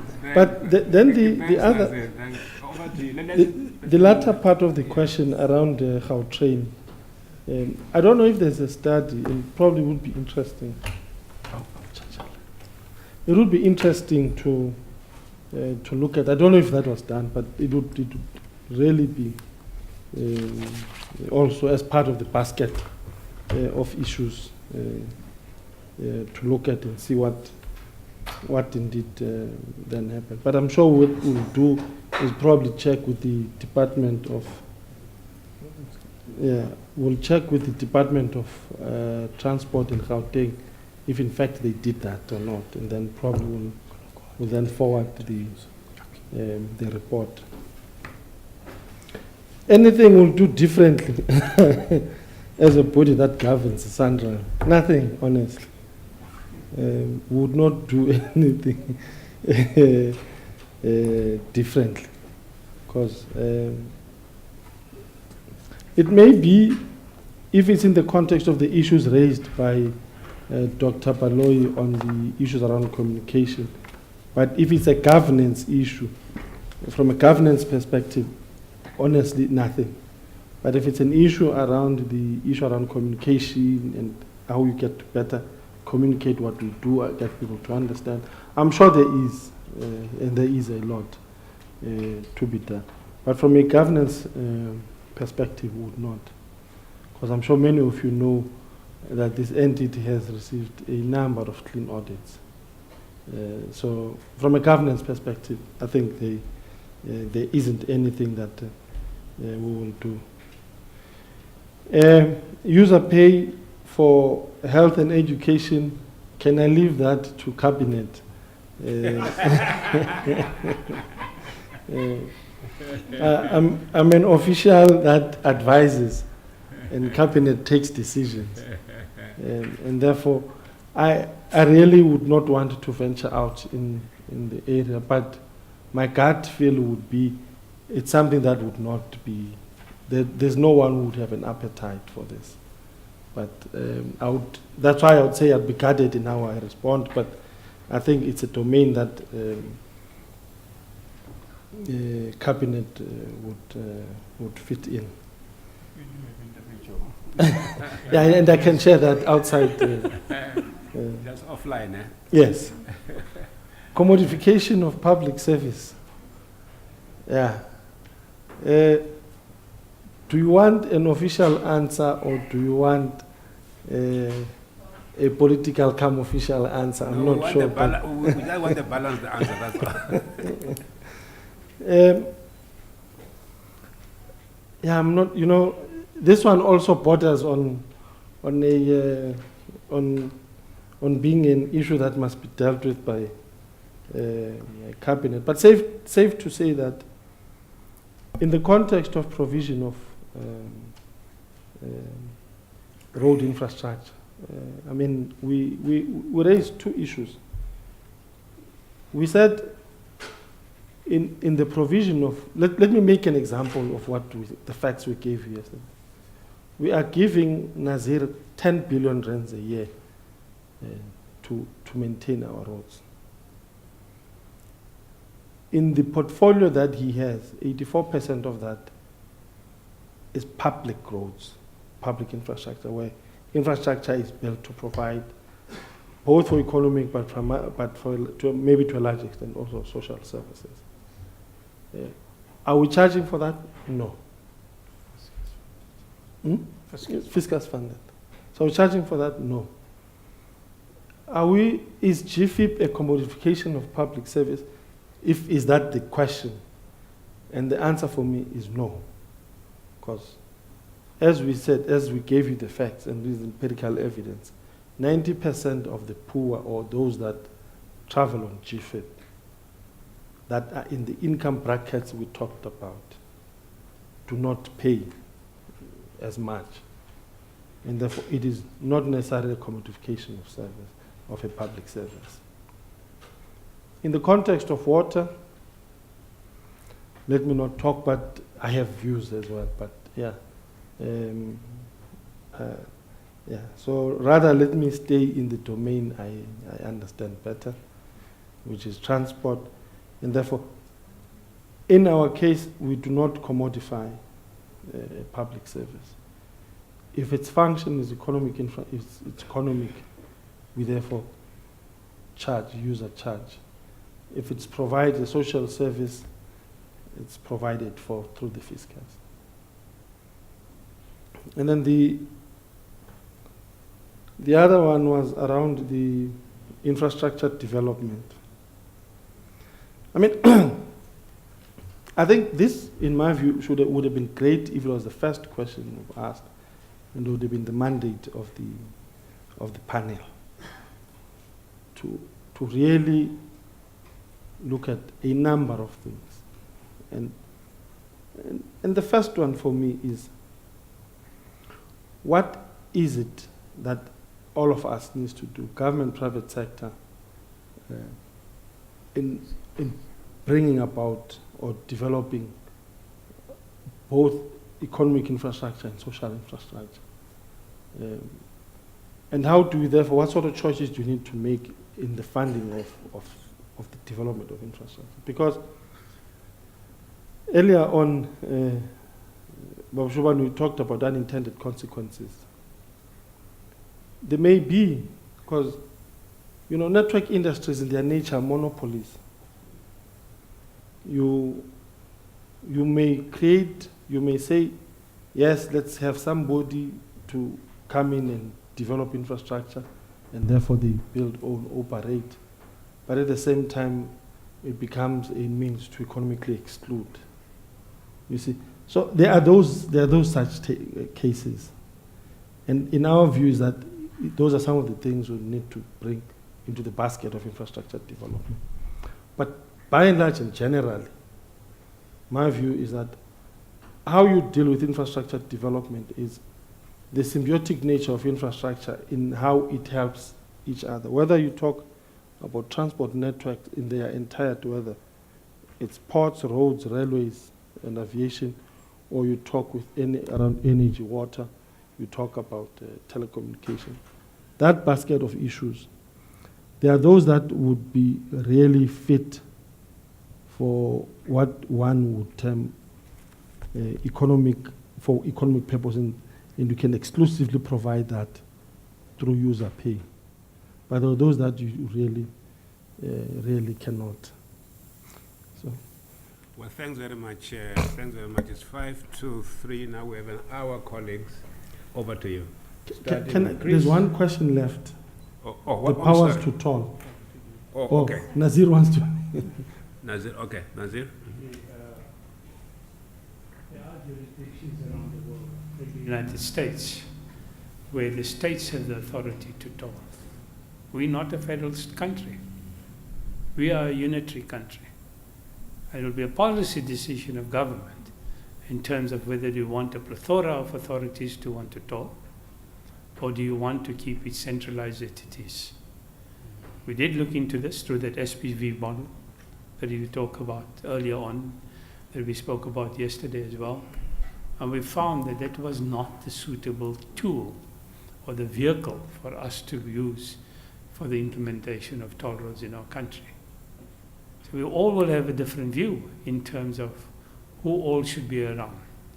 Now, if let's assume for the moment that we have different spheres, of all three spheres of government can toll. The question we should be asking, the Western Cape, it has the bill as well, but they've never tolled again. Why? There's nothing stopping the other provinces as well to follow the same route that Gauteng followed, like the Western Cape over here, but they did not go ahead with the thing. Because we as a country, in terms of the number of roads that are what we call tollable, are not large enough. We also don't have the density, and you'll see from our presentation, in terms of where the vehicle population density is, apart from the numbers that you saw already, in terms of volumes of traffic, you'll probably find that it's just not viable to do. So we need to separate always what we'd like to do as a policy in terms of what is practical for us to achieve as well. So we don't have any views in terms of whether other authorities should be allowed to toll or not. That'll be a government decision. It's not a view that, it's not a decision of the DOT or of Sanral. Again, it will be one of the policy debates that we need to have in our country in terms of how do we fund our infrastructure, all infrastructure, and not just roads. How do we fund those subsidies that we've been talking about? Do you continue to subsidize the Gautrain user by the 60 rand that we've been talking about, or do I put in 11 rands on the buses? Or do I start subsidizing the taxis as well, or do we leave the taxis where they are? Thanks very much, Nazir. Thanks. Thanks very much, DG. Colleagues, now we have an hour exactly, and the first question, Chris, and then Trish, and who else, and then Danisa, then Christo, Kesha, and Fiona. Okay, let's start. Yes, let's start with Chris, and then Trish. So I'm happy that Mr. Ali mentioned the Gautrain. Because there is a view that the imposition of tolls without alternative routes or without a better public transport infrastructure or system is a means of forcing people to the Gautrain and thereby making the Gautrain viable. So there are questions about the phasing of the imposition of e-tolls. So that's why I raised my hand when Mr. Velana said there's nothing that they could have done better with governance. But the question then that comes is, don't you think that you phased in the e-tolls fast than moving faster in ensuring that there is indeed some degree of substitutability between the toll roads or GFIP end public transport systems. And then so the issue of phasing, don't you think that you could have maybe improved drastically on the other side of alternatives before you phased in the GFIP? Yeah. Thanks very much, Trish. Can I What also we'll do, comment? DG will ask all the panelists to ask questions and you can respond comprehensively. Trish.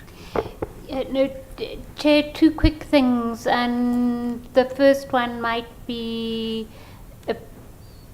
best held over till after the Sanral presentation, which is related to what Chris has raised, which is simplicity of the system. I think it was something that Denise also referred to yesterday. And I think some of us have chatted informally about protests, about introduction of complicated systems that have taken time to bed down before everyone has understood them. So it's really about simplicity and introducing complexity at a later stage. The second is just in relation to the documents. I did, and thank you very much for covering that list that was in the covering email. Those were documents that were specifically documents you spoke about and that were in your presentation. But I think there's also some additional documents that we'll talk to you about so that we can answer some of those questions that have been raised or contentions made, and that's specifically related to the contractual arrangements. So I'm assuming that we'll also be able to resolve that with you. Okay. Thanks. Danisa? Thank you. Thank you, Chair. DG, a little bit disappointed that you're saying there's nothing that you think could be done, could have been done differently. Hopefully, by the time we get to the end of our processes of analysis, we might just come up with some. That's just a personal view at this point. But my questions are around what people have raised.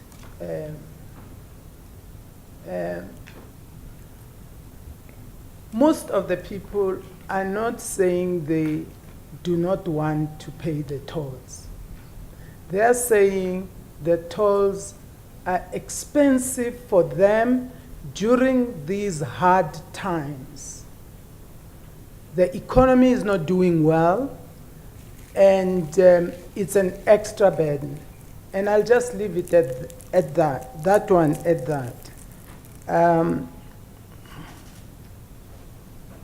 The second one is that I'm just a little bit confused, because it would be easier, I think, for me now, speaking as a consumer, or if I could get a view that says there's seamless operation with the 3 tiers, at national, at provincial, and at local government.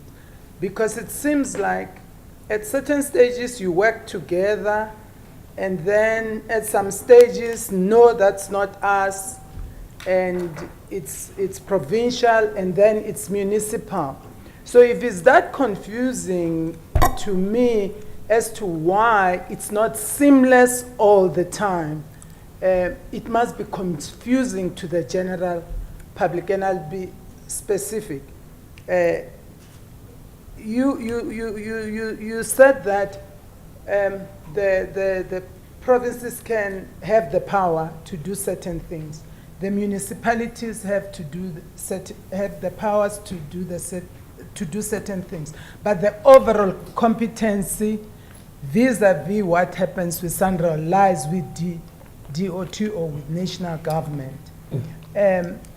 To the person in the street, they're saying, okay, so Sanral built these beautiful roads, but as ordinary folk in South Africa, we really can't use them. They are meant for the wealthy, and you know, whatever happens to us. So in trying to minimize the cost for them, they find themselves, you know, caught up in more expense, sitting in traffic, driving on bad roads, the maintenance is higher.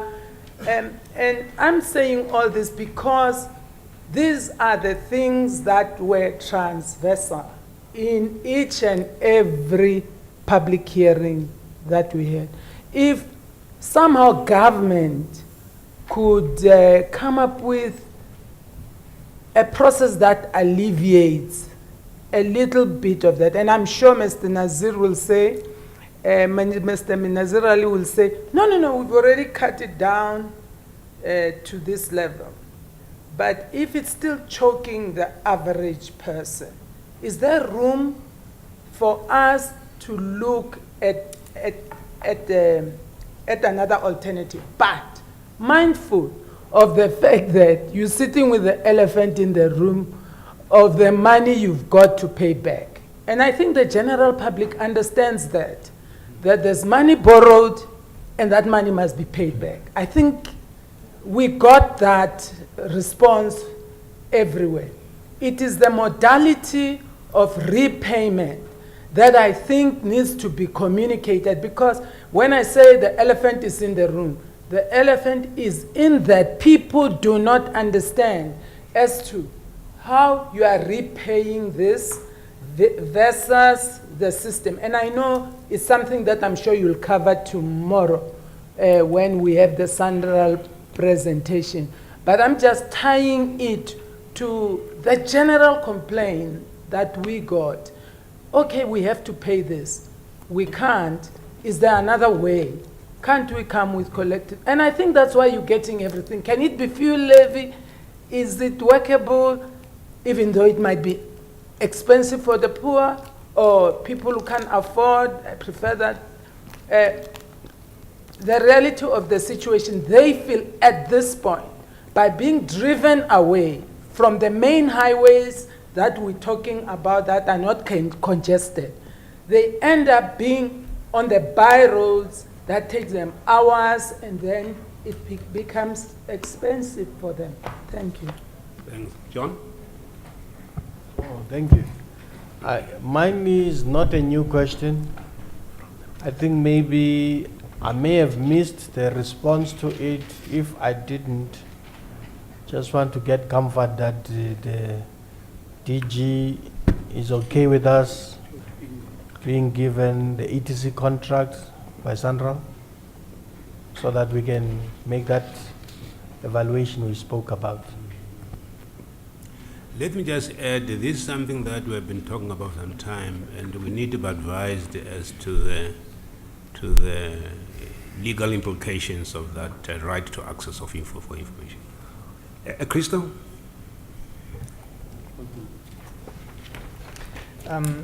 Mr. Luyana, I was very encouraged by your comment yesterday and also today that what we need is a debate about infrastructure funding, because I firmly believe that what we're really talking about here is not just GFIP and e-tolls, but it's about sustainable funding for the future, and that's really what's what could suffer from this whole process. And I just want to come back in the light of that to the issue of a dedicated fuel levy.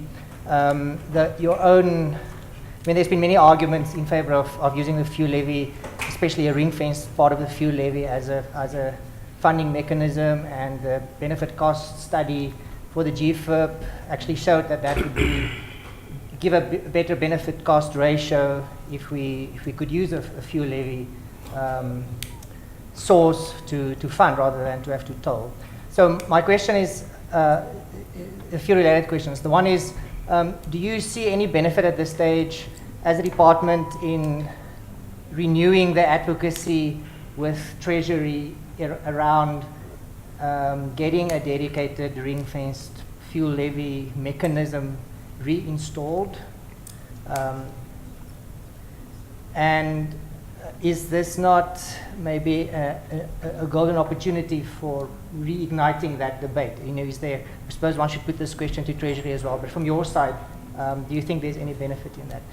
And is this not an opportunity for doing so? And then just related to that, you mentioned yesterday that transport gets back more from Treasury than what gets paid into the fuel levy, and I just wanted to get clarity on that. Are you talking of the amount of money that transport gets, that the DOT gets for roads specifically, or are you including in that your whole allocation from Treasury, including, you know, maritime and CAA and all of those kind of things as well? So, including provinces and municipalities. Yeah, and what's the scope of this, what you include in that number? Thanks, Krista. Fiona? Oh, okay. Thanks very much. I thought, Ketla, oh, I'm sorry. I thought Fiona, you said Fiona. Ketla, please. Okay, Ketla and where? Okay, Ketla, I'm sorry, somebody wrote Fiona. Ketla?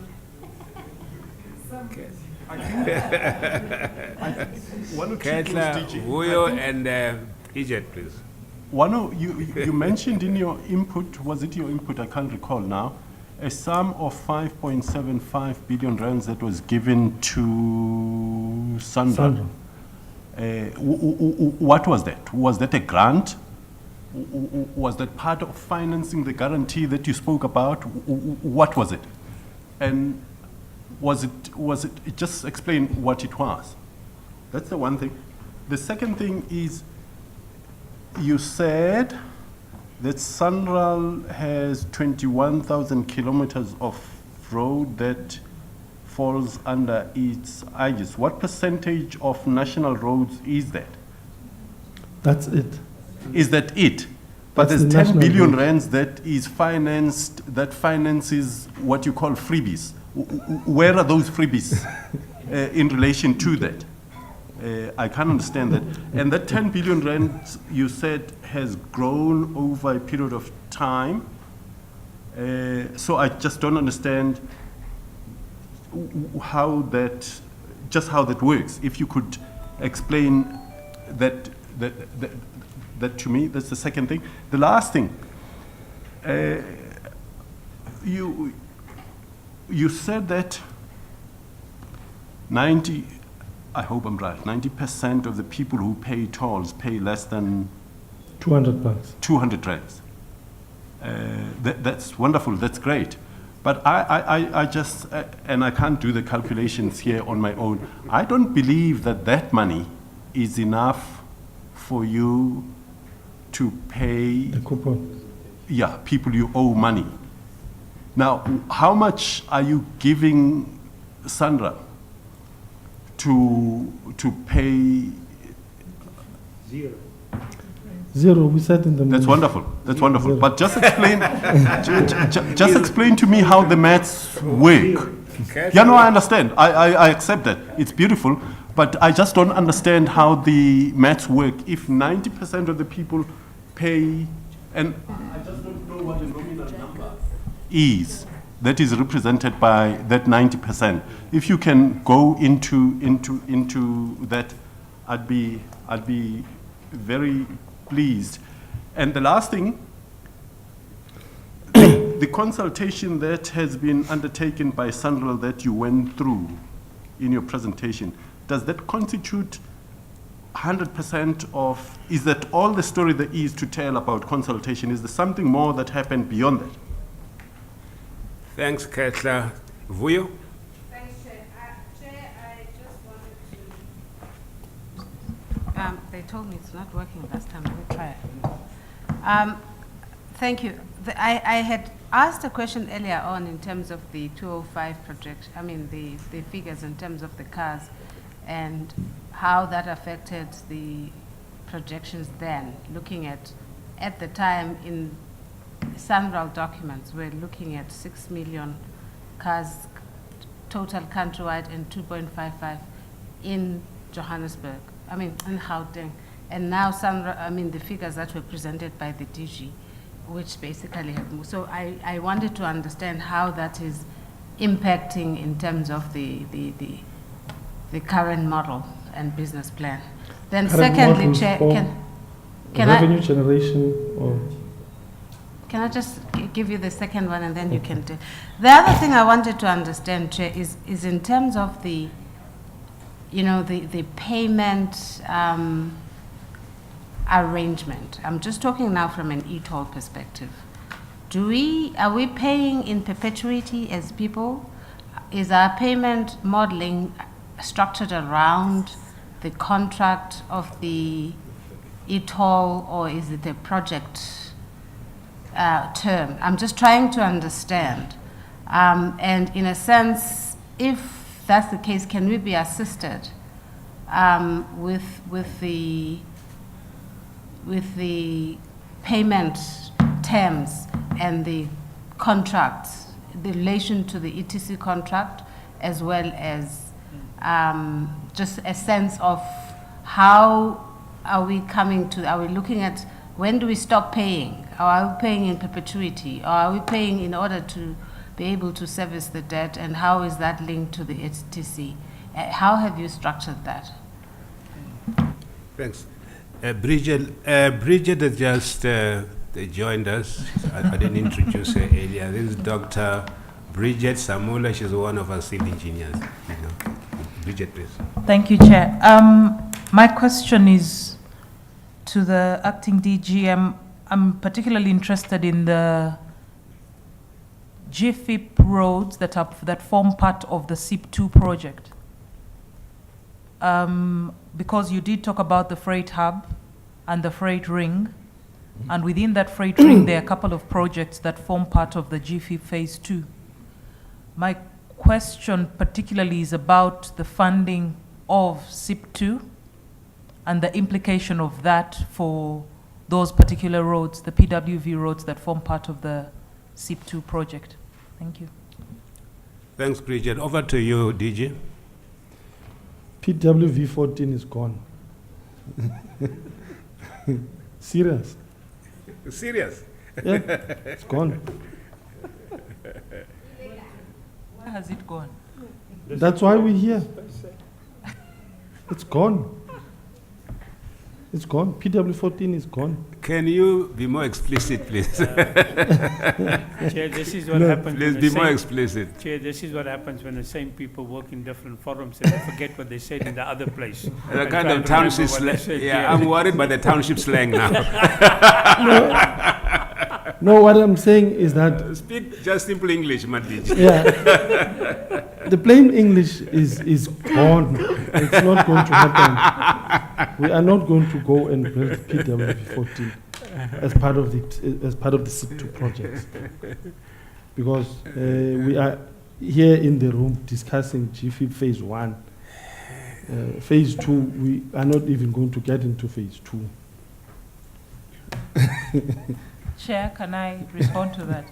Are you saying that you're going to strategically look at the GFIP roads that form part of strategic infrastructure projects and the funding thereof was supposed to be the same funding of GFIP Phase 1? And if GFIP Phase 1 doesn't happen, essentially your Phase 2. PWV 9, PWV 12 and 13, so you're holding the Gauteng province at ransom. No, they must do it. They are as part of the strategic infrastructure project. Good. Nice to hear that. Nice to hear that they're doing it. Yes, very nice. Yes, fun. Yeah, no, from our side, honestly, and I'm being as honest and as blunt, it's gone. Province may now need to come in and Just to make good. announce before you go on that the acting DG of Gauteng is here now, Mr. Thomas. Thank you. Thank you. Oh, he's got all the money, so we don't need to worry. Oh. Yeah, thank you for coming. So fortunately, Dr. Samula asked the right question as you're coming in. And I mean, this is one key road that will unlock issues around freight movement. PW14 in unlocking the entire, what's this? Kalulis. You know, we'll show them the picture. So it's one key road that would have been key in creating that ring road around freight movement. But yeah, Mr. Masabe is here. Gauteng is taking charge of that. But getting back to the questions, though,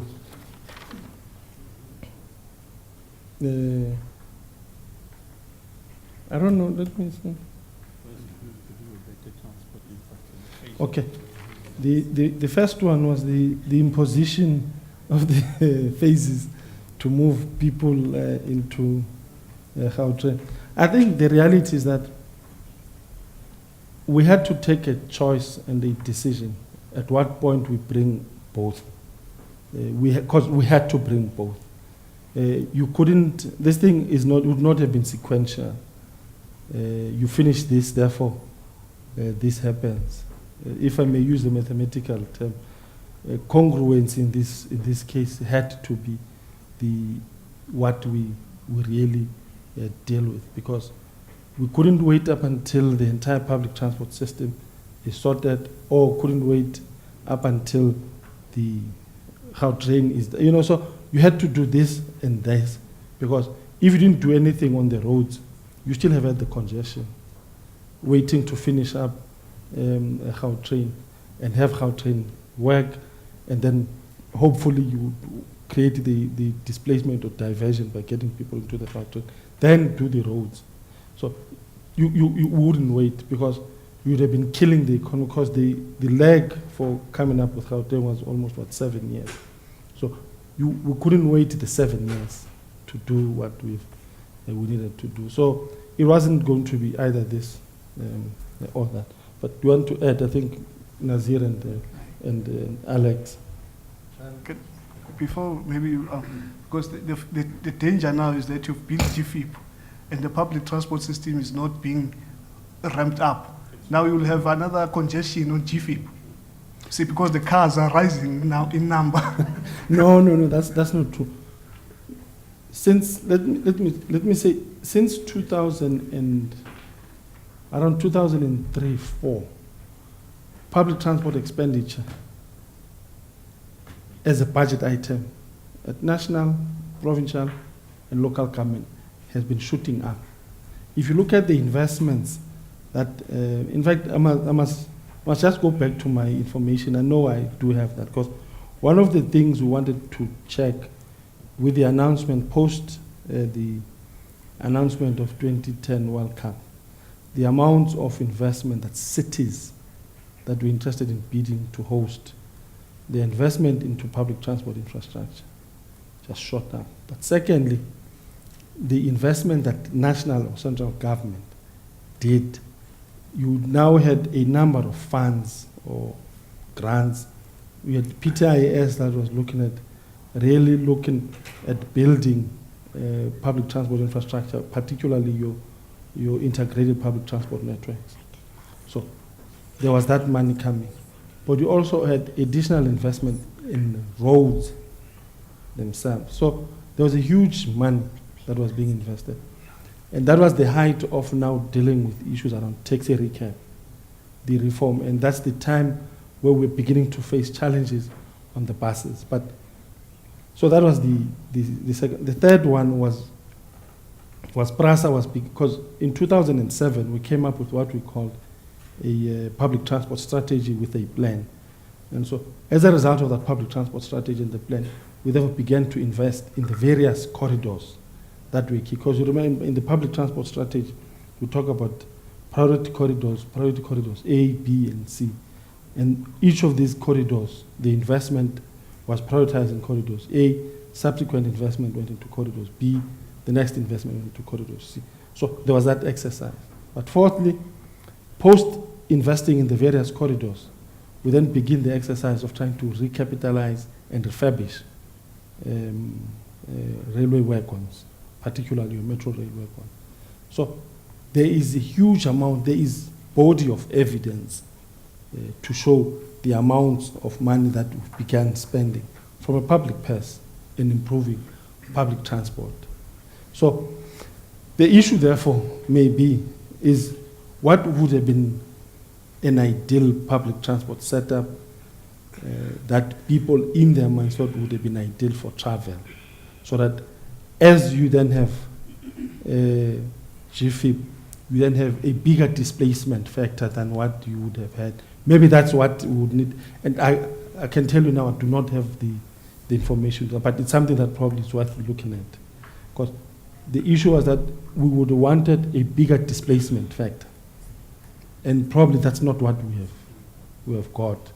And hence the congestion you're talking about. But that's something, I don't know if Alex and Nazir want to add, but that's the crux of the thing. I think that there's a reality in project implementation. It is very difficult to have everything perfectly aligned. When you implement projects and you take the Gautrain as a project, you take GFIP as a project, they have a life of their own because they must go through different approval processes, different environmental approval processes and so on.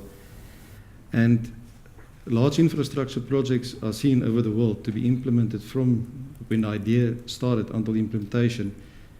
Anything 20 to 10 years. If you do it in 5 years, you do extremely well. So from the point of where a project, the idea is born until it's implemented, there's a lot of things that can happen in between. And I think, and it's almost a question I want to pose, is that are we saying that if one project cannot happen in time, that we need to delay another project? For instance, if we've delayed the implementation of the GFIP until we've sorted out all the public transport, the growth in demand, getting back to your question about the the growth in vehicle, all of that has been projected. There are growth rates that are applied on the traffic models. There's growth rates, the model you use, the GTCS traffic model, is taking in account all those growth that is taking place. So transport planners take a long-term view, not a 5-term view. It's a 20, 30-year view about what's going to happen, and you cannot predict it accurately. But you know when the problems are going to start. In yesterday's presentation, it was indicated that just the growth on the GFIP network per year is about 30,000 people. That is how much people there is currently on the Gautrain. So if we actually cannot keep up with the demand. I've made a comment in the past in meetings to say that you can almost implement any project at this stage in Gauteng. It will be a success due to the latent demand that we have all over the network, and whether it is for freight movement, passenger movement, or whatever. But one thing that we cannot do is we cannot delay the implementation of projects to have a perfect timing, because at this stage, if you take just between Pretoria and Johannesburg, you will not be able to move between the cities for the past 3 years, like people experience. You cannot delay the implementation of infrastructure. The economic loss as a result and the social impact is simply too much. Do you want to add? Oh, you're fine. Okay. No, I think, yeah, that's fine. Trish, I may have to ask you to come back, because I missed your question. Was the introduction of the system was okay. Go ahead. I was just asking about the simplicity of the system, and I'll use what's been in the coverage of Singapore, saying that they started off with quite a complex system, different rates for different gantries, discounts for time of day travel, etc., reverted to a flat rate for everything because it was too complicated, and then slowly introduced the complexity to achieve all of the benefits. Okay. So that's really the question, and it's based on what we've sent you of the summaries, where the complexity is quite difficult to engage with. But I was saying that you might want to deal with that after the Sanral presentation, because it was linked to what Chris was raising. Okay, they will deal with it in the presentation. And then the issues raised by Dr. Baloy around my response to would have anything been done differently. I think, as I said, from a governance perspective, and this is the biggest problem that we'll always face, and it creates a problem for people like me or those that are in positions particular positions of oversight, where I have facts in front of me and then have perceptions The facts in front of me have been confirmed by 6 courts that indeed nothing wrong from a governance perspective in the context of this project happened. And that is fact, and that's what I have in front of me. But secondly, there is this continuous perception and people talking about, yes, there's that, and and with all due respect, that it becomes difficult for me to then say, leave what I know, what has been ruled as fact and has been legally proven to be fact, and then to say, that's why I'm saying, and I agreed with you in the earlier session around, particularly the issue around communication.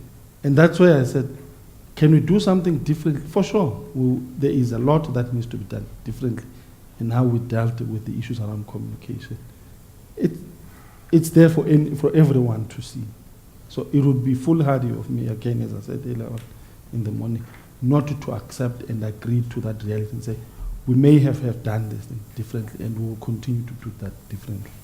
And those are the facts. But from a governance perspective, as the accounting officer who has oversight over the entity and the 6 court judgments that are in front of me, there is nothing I will do differently than what we've done.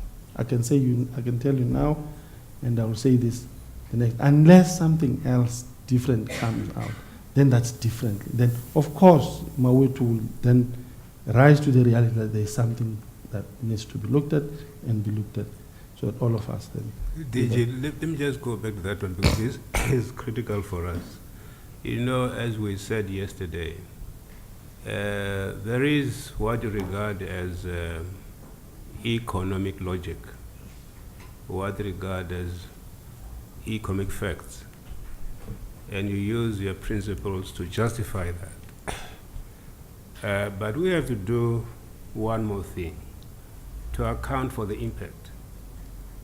You say we have done everything, you have given us a very comprehensive narrative about the policy processes since 1996, and we really appreciate that. What we have to account for now is the outcry, the outburst. You see? So there is an apparent disjuncture between the logic of economics and the dynamics of impact. And we have to reconcile those two. So we are not questioning your logic. We are contemplating the disjuncture. Thank you. I think we indicated that, in fact, that disjuncture will be dealt with in the economics presentation, because it indeed it is observed, it is correct. But what, as I said, and really, we're all, particularly myself, I'm in an unfortunate position where I really need to look at what the facts and the factual realities of what I need to do and base my judgments and decisions on, and the realities of the disjuncture between what this is and the impact that it has. And I'm not really belittling that, but I'm saying in the context of what and the decisions of what I need to make, maybe it applies, and honestly, please, I'm saying this with the greatest deal of respect. It's just that I just don't know how differently I would have done it, but from a governance perspective, no different. And I think the issue around the tolls being expensive. Okay. I just wish to ask a follow-up question, which is a follow-up to some of the questions that some of my colleagues had asked. That understanding that the upgrades couldn't have been delayed because we're already experiencing gridlock, wouldn't it have made a difference to continue with the phase 1 upgrades but delay the tolling within the context that there's no public transport as an alternative? And also linked to that is, yes, tolling had happened, but what we now need to consider is the phase 2 and 3, which are also necessary, for freight, efficient movement of freight, we need new roads, etc. But also acknowledging that the phase 2 roads would also need to be told. The question also relates to the phase 2 implementation, that wouldn't tolling those roads be delayed, which begs to question the entire funding model of the GFIP, to just make sure that before any tolling is considered, that people are given an alternative to public transport. And understanding also that what National does is give municipalities subsidies, and in terms of implementation, they've got no control over that. But the impact of whether the GFIP becomes sustainable or not as a funding model is affected by the fact that people don't have an alternative in terms of public transport. So the upgrades and the extensions I appreciate that they can't be delayed because they have an impact on the economy, the functioning of the economy, but wouldn't the tolling be delayed? Okay, no, thanks. Let me ask Nazir to respond, but I will also respond to the statement, to the issue. Chair, I thought that our DG had covered that very well. The challenges we face when Professor Malikani actually asked the question, and my two colleagues to my right had answered this thing. I think like with any infrastructure implementation, one has to decide at which stage and which point in time do we actually deliver that piece of infrastructure. Let's take water. Water is an interesting one, I always find. I'm not going to talk about power. It's just not something that happened over here, so I'm not going to talk about power. Let's take water. I think a lot of us who've worked in that particular field will understand in terms of the time it takes to decide where you build the dam. I'm not talking about the reticulation system yet over here, and in terms of how do I pay for the water as a consumer. That is not what we do. So do I supply the dam when I think that I've made certain predictions around how the economy is going to grow in my country? So today I sit down and I say 2.6%, or when we were at 5, we were singing the praises of everybody that we're singing. We're down to 1.4 now is our predictions. So as a supply of infrastructure, doesn't matter whether it is roads or what, do we turn around and say that I'm going to plan for 1.4, 1, or do I plan for the time when I was 5? Or what I was hoping to do in terms of dealing with the unemployment in our country, I plan for 6 and 7%.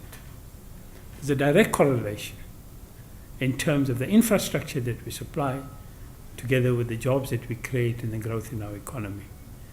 The question still comes in then, how do we, as citizens of South Africa, support the government to be able to make the decision and fund that particular dam? Now we could have turned around and said we're not going to build a road or we're not going to build a dam. But the opportunity cost of not building the dam, and the economists they will understand this better than I do, the loss of that opportunity cost is much greater for us than if we had turned around and said we are going to fund this thing through some form of a user charge. And these are fundamental decisions that one has to be able to make. So yes, we could have turned around and said, as already been said, and I repeat, that yeah, I would love to have had all my trains in place, I'd love to have all my BRTs in place, etc., and all of that, then decide what to do with the roads. Or the example I used earlier, take our budget, which is for non-toll roads, that 10 billion, right? Just spend it on the GFIP, and don't maintain a single millimeter of other roads. Or the panel, like I said earlier, make the decision. Let's you tell us not to pay the 16 million rand that at least 16 million people we pay the social wage to. Can we turn around and wait not to pay for that while our economy grows as a country? Can we turn around and say that, man, I am not going to pay that. I'm not going to alleviate this poverty over here because I'm going to wait for my economy to grow before I start to pay the social wage? Or do I tackle the issues around poverty, knowing full well that there is still inequality in my country? So I think these are much broader questions we need to ask and debate amongst ourselves, rather than just honing on to say, is this GFIP, GFIP, GFIP, GFIP? I don't know how much the panel knows about the lack of public transport in our rural areas, or the lack of roads in our rural areas. And for the third time, we're going to mention Kurumanya in the last 2 days. Yeah, that's a typical example over here. There is no public transport in our rural areas. Why don't we turn around and say that we would not have built the GFIP, borrowed the money, how we would have repaid for it is another matter, and go and build the public transport requirements in our rural areas. We could do GFIP simply because we had borrowed this money. This is not money coming from the fiscus. To be able to repay that, because we believe that that is a source of income for us to be able to make sure that the economy of Gauteng does not turn around and choke. There is a statistic, and I forget the number now. In Limpopo, all I know, the two provinces, Limpopo and Eastern Cape, are the two provinces where our scholars walk the furthest distance to school. The Statistics South Africa, I think, has shown that, or that travel survey recently. How tenable is that situation where we're still allowing our children to walk these long distances to school? Or we sit here in Gauteng and consider whether the GFIP is overcharged, undercharged, what am I enjoying over here? And I really would like the panel to consider these things in a broader context of what we require to do to take our country where we love to take it. Thank you. Thanks, Nazir. Okay, Voya.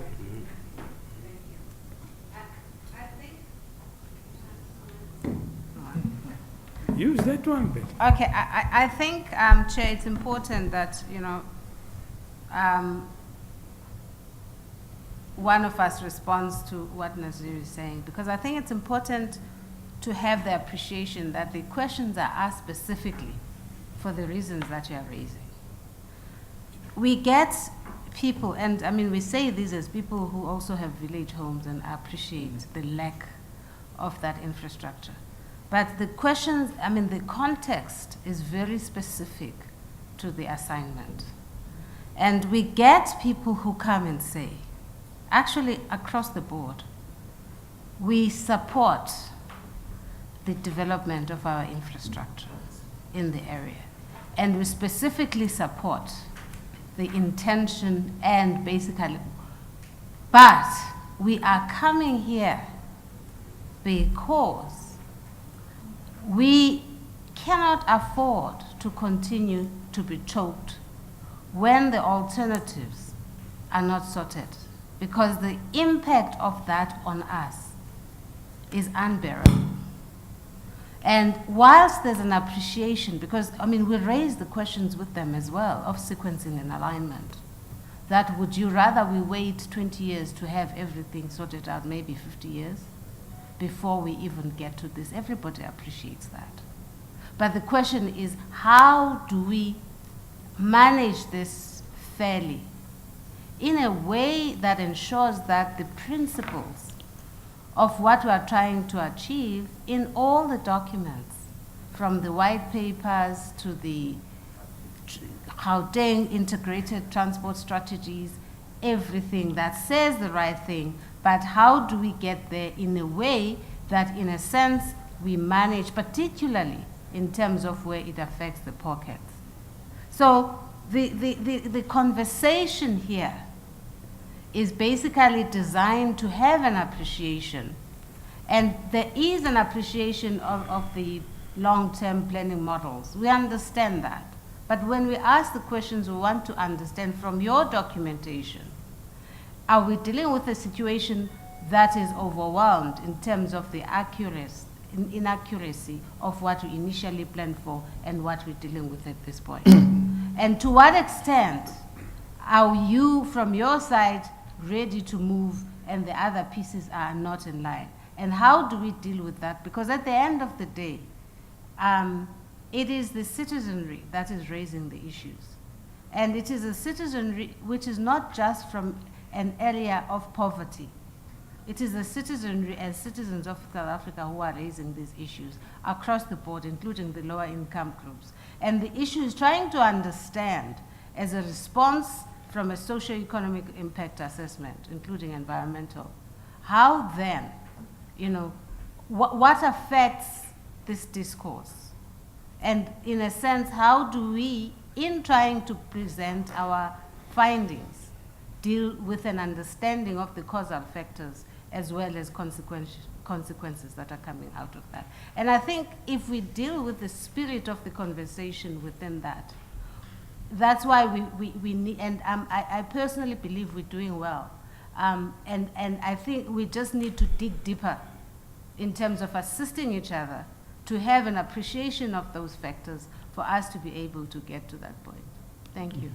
Well, thanks very much for I think this Nazir will have to preoccupy us tomorrow. It's a central question, and we would like you to assist us in thinking through.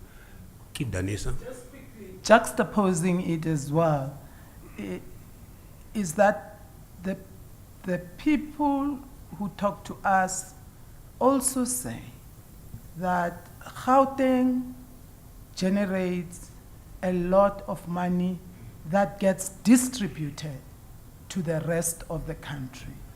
There's no lack of appreciation of the fact that where my grandparents come from, in Limpopo, the roads are not good. They appreciate it, and I appreciate it. But the reality of the situation is that our assignment talks to Gauteng. People understand that what we put as Gauteng into the fiscus is not what we get back. It's a reality, we know that. And we understand that, and the people understand, in fact, it came from the people, that we do understand that there are those realities of the inequality of distribution that emanates from the fact that Gauteng is the economic hub of this country. However, there is also a concern that might slip away. That might slip away with people saying, how do we balance? And we believe that in putting this project together, Nazir, you guys have the facts and the figures. And that's why I said, I'm sure some of these you will be able, I'm sure we're preempting your presentation. They might be answered or will be answered tomorrow. But I just wanted to deal with that point that you raised quickly. Chair, if I might just give a short response, please. Okay, Nazir, that's fine. Look, my view is that one part of our function, our joint function, is here to be able to convince the people in terms of the challenges that we face as a country. I don't think that, as I've said earlier, and let me say again, with due respect, Chair, is that I believe that it is part of our joint function to be able to convince the people of South Africa, especially Gauteng, that we can't just look at this project in isolation. I understand what you're saying to me, that you've been given a particular brief, but I think it will be wrong. You'll be doing a disservice to all of us and to yourselves if you look at this project in isolation. The issue about Gauteng, which is the economic hub, etc., and etc., etc., so that keeps on coming out. There's another school of thought as well, which is starting to gain traction. It's similar to the case like Starbucks and Microsoft. Microsoft earns money in different parts of the world, but they pay tax in Ireland. That's what Microsoft does. The holes for the economy of South Africa have been dug in Northwest Province and in places like Limpopo and that. But the head office is in Main Street, Johannesburg. So suddenly it is shown in the books of Gauteng. But that's a different debate. But that's also another school of thought, which is starting to take traction over here in our country to this view about das Gauteng. You talk to some of the people in KwaZulu-Natal, for instance, right? The people from KwaZulu-Natal will tell you, tell us you Gautengers, I'm a Gautenger, tell us you Gautengers, how much food do you guys grow, your own food do you grow? So where is this debate in terms of how we're helping each other and that everything is happening in Gauteng and if Gauteng is subsidizing us? I think that requires a much debate. And what I'm saying to the panel, what I'm appealing to the panel about, you need to look at this in its broader context and not just one small little project that we're talking about. 201 kilometers, as our minister said, out of 750,000 kilometers of roads. Very little, in some places absolutely nothing in terms of road infrastructure in our rural areas. Well, let's all agree to pay the R3.65 to catch up, a litre, to catch up with the backlog. Thank you. Thanks, Nazi. Yeah. Colleagues, we have 10 more minutes. Any more questions? There's issues. a whole lot of questions. They haven't finished. Oh, okay, that's fine. Should we put them for tomorrow? No. Oh. Answer right now. Okay. I think the other issues around the tolls being expensive, and I think we tried to really show in the slide, Doc, earlier on, as to who pays for the tolls. And I still want to hear or get a sense of someone who is in quintile 1 who owns a car, or who is in quintile 2 who owns a car, drives a car from Duduza into Joburg, pays a toll on a tank of 800 rands and earning 3,000 rands. That's expensive, and that's what Alec was saying. It is going to be expensive to travel by that very car that they own. So let's deal with the fallacy that the poor are affected by this thing. It's a fallacy. Honestly, quintile 1 and quintile 2 are the poor. Yeah. Okay. DJ, I think it is a... Okay, let me withdraw the statement. No, it is in line with what you said earlier, that you deal with facts, and I thought in front of you from an economic point of view. And the reality check out there is quite different. Okay. And to ignore it, in my personal view, not in a panel's point of view, will be folly. Really. No, I think I accept that. And I think probably these are the debates and the discussions would need to take. Probably one of the things in the discourse that we'll need to look at, and just borrowing from what Unazir is saying, is really begin to define who we are talking to and talking about, so that really we probably do not miss the boat. I take the blame. Let me withdraw the statement that it's a fallacy. But I can tell you it may be an over-exaggeration. It may be an over-exaggeration. But let's discuss and debate that. But it is, in my view, and this is Mawetu Vilana's view now, it is an over-exaggeration. The third issue you raised around the seamless operations, and I agree with you, there is always a disjuncture. And we always talk about this integration between ourselves as the three spheres of government. The unfortunate thing about transport, which creates this disjuncture, is that it's a concurrent function. Municipalities can plan what they want and do what they want. Provinces alike can plan what they want and do what they want. National.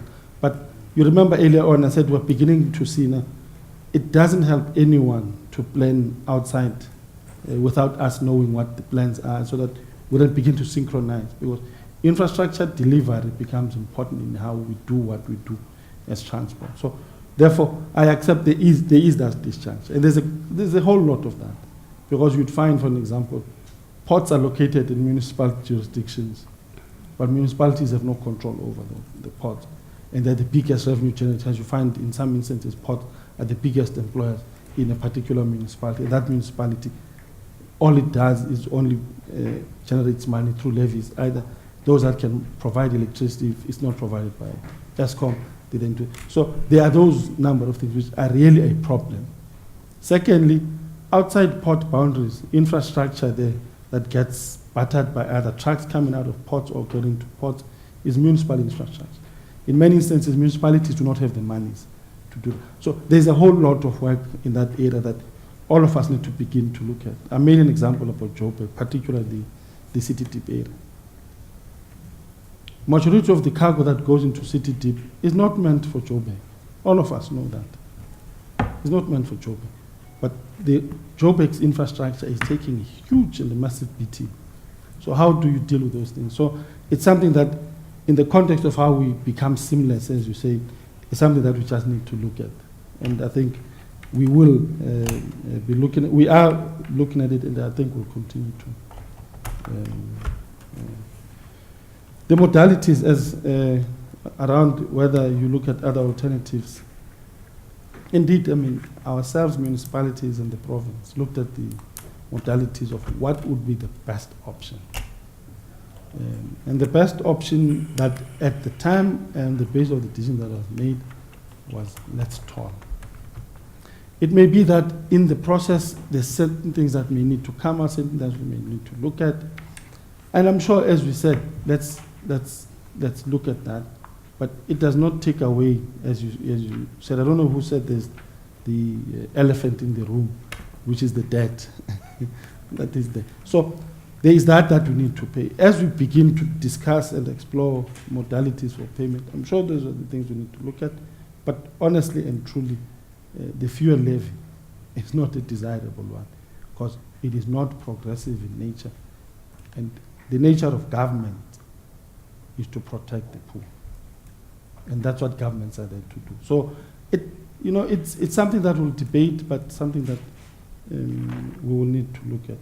I'll ask the ETC contract for Nazir to.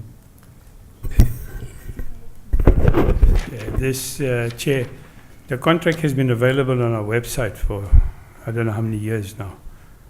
And we have given it to a number of organizations to ask for it. So the panel pays us the R1 a copy, we'll make a copy for you and give it to you as well. Or you can go and download it. Okay. The choice is yours. No, do we? All I want to do is break even. No, it's been available in the public domain all the time. And we're quite happy to give you the whole volume of and I mean there's 15 lever arch files that you're welcome to have. Or if you want to come and spend a couple of months sitting in our office, examine it, you're welcome as well. Take it whichever way you want it. Okay. But I just want to make a point that in our presentation, we have certain, explanations as to how the contract has been structured, etc. And there's no money which leaves South Africa. Those of us who have iPhones, more money leaves South Africa when we buy that iPhone than through the GFIP contract. So we just need to this thing. See that in the presentation will come up. But if you want the documents, as I said, I've given it to a number of organizations. Yeah, you're welcome to that as well. But there's 15 lever arch files that need to be and that at R1, we're quite happy. Thank you. Thanks. Trish wants to respond to that. Okay, No, Chair, just to say that the reason I was making the comment earlier that the list yesterday was just the documents you referred to in the presentation. I think that there are some links on the website that say this document is no longer here. So I think we'll just generate that list as well and then liaise with you on those documents. Thank you very much. Well, thanks Trish, thanks Nazir, thanks DJ. It was very, Fiona, okay. So Fiona and then who else? Well, then Fiona and then Christo. Fiona, okay, Fiona, Christo, Chris. Or is it Fiona, Christo and Chris? Yeah. Okay, wonderful. Fiona. Yes, just two follow-up questions. Firstly, on the statement that no money leaves South Africa, can you just clarify with respect to what? Are you talking about the building, the collection? Because our understanding is that there is money which leaves South Africa on the collection side. So yeah, if you can just elaborate on that. And then just to my way to, I know we're still coming back to the DG. No, my word. When we're coming back to the economics discussion tomorrow, because it seems quite a core issue that keeps cropping up here, basically the distributional impact. when you present to Mo, can you give us a quite detailed elaboration of how exactly you come at those figures? Because, for example, we've had a submission by Salga where they broke it down by deciles, trying to do a similar exercise, I think using data by CSIRO, and came to quite different results. Looking at car ownership by decile, e-toll payment, and so on. So I think, this thing of whether the e-tolls are progressive or regressive is quite core for us. So if you can really give us the details tomorrow. No, we will. Thanks. Thanks. Christo? Chair, I just wanted to find out what the process is, because now there's some of the first round of questions that weren't answered now. Are we going to get to them tomorrow or? Tomorrow. Okay. Should we finish? Some of them. If you can answer, we answer it now. Yeah, we can answer them now. Some of them. In fact, we're getting to your. No, I think let us be. There's a lot of cumulative fatigue here. I think let's say answer question from Christo and then Chris, and then we close shop for today, please. No, there's questions from Christo, and Chris, Vuyo, and then Bridget. Oh, you haven't answered all? No, we haven't. Okay, well, we're going to have a supper here. Okay, the question asked by Christo, and thanks. If indeed is the view of the panel that you support the issue of sustainable transport infrastructure funding, I think it's great. Would honestly appreciate that. But I guess the modalities is what will differ with on empirical evidence. In our case, there is empirical evidence that suggests that fuel levy is not the best distributive mechanism. No, he raised it. He raised it. But secondly, do we need to get a ring-fenced levy for? I don't know.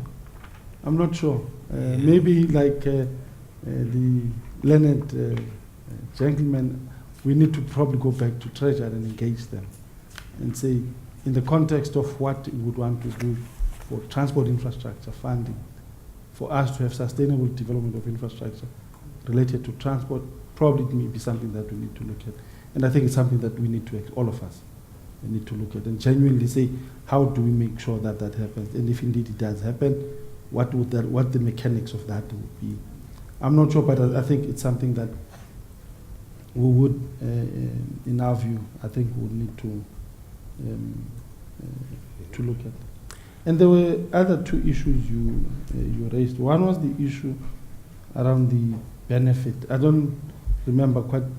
Can you remind me? But there was an issue around whether there were benefits in a dedicated fuel levy, or just repeat that again.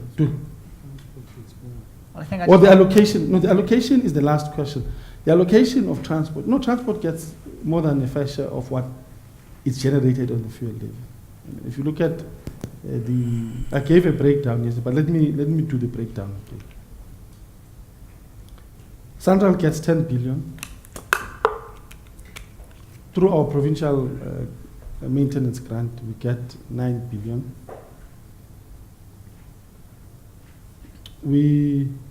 Provinces get an equitable share. Okay, let me come back. We give R1 billion to Gautrain every year.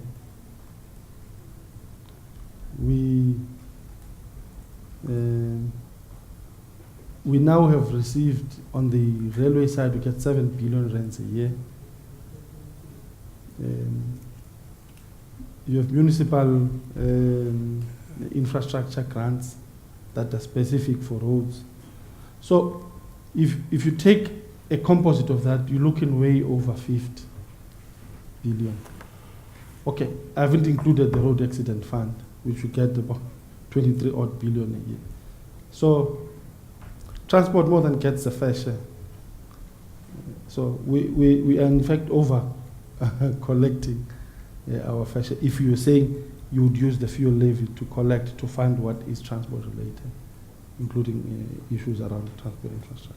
So there are those allocations. So I haven't included the monies that we transfer directly to municipalities around IPTNs. I haven't included there the amounts of money that we pay for public transport subsidies.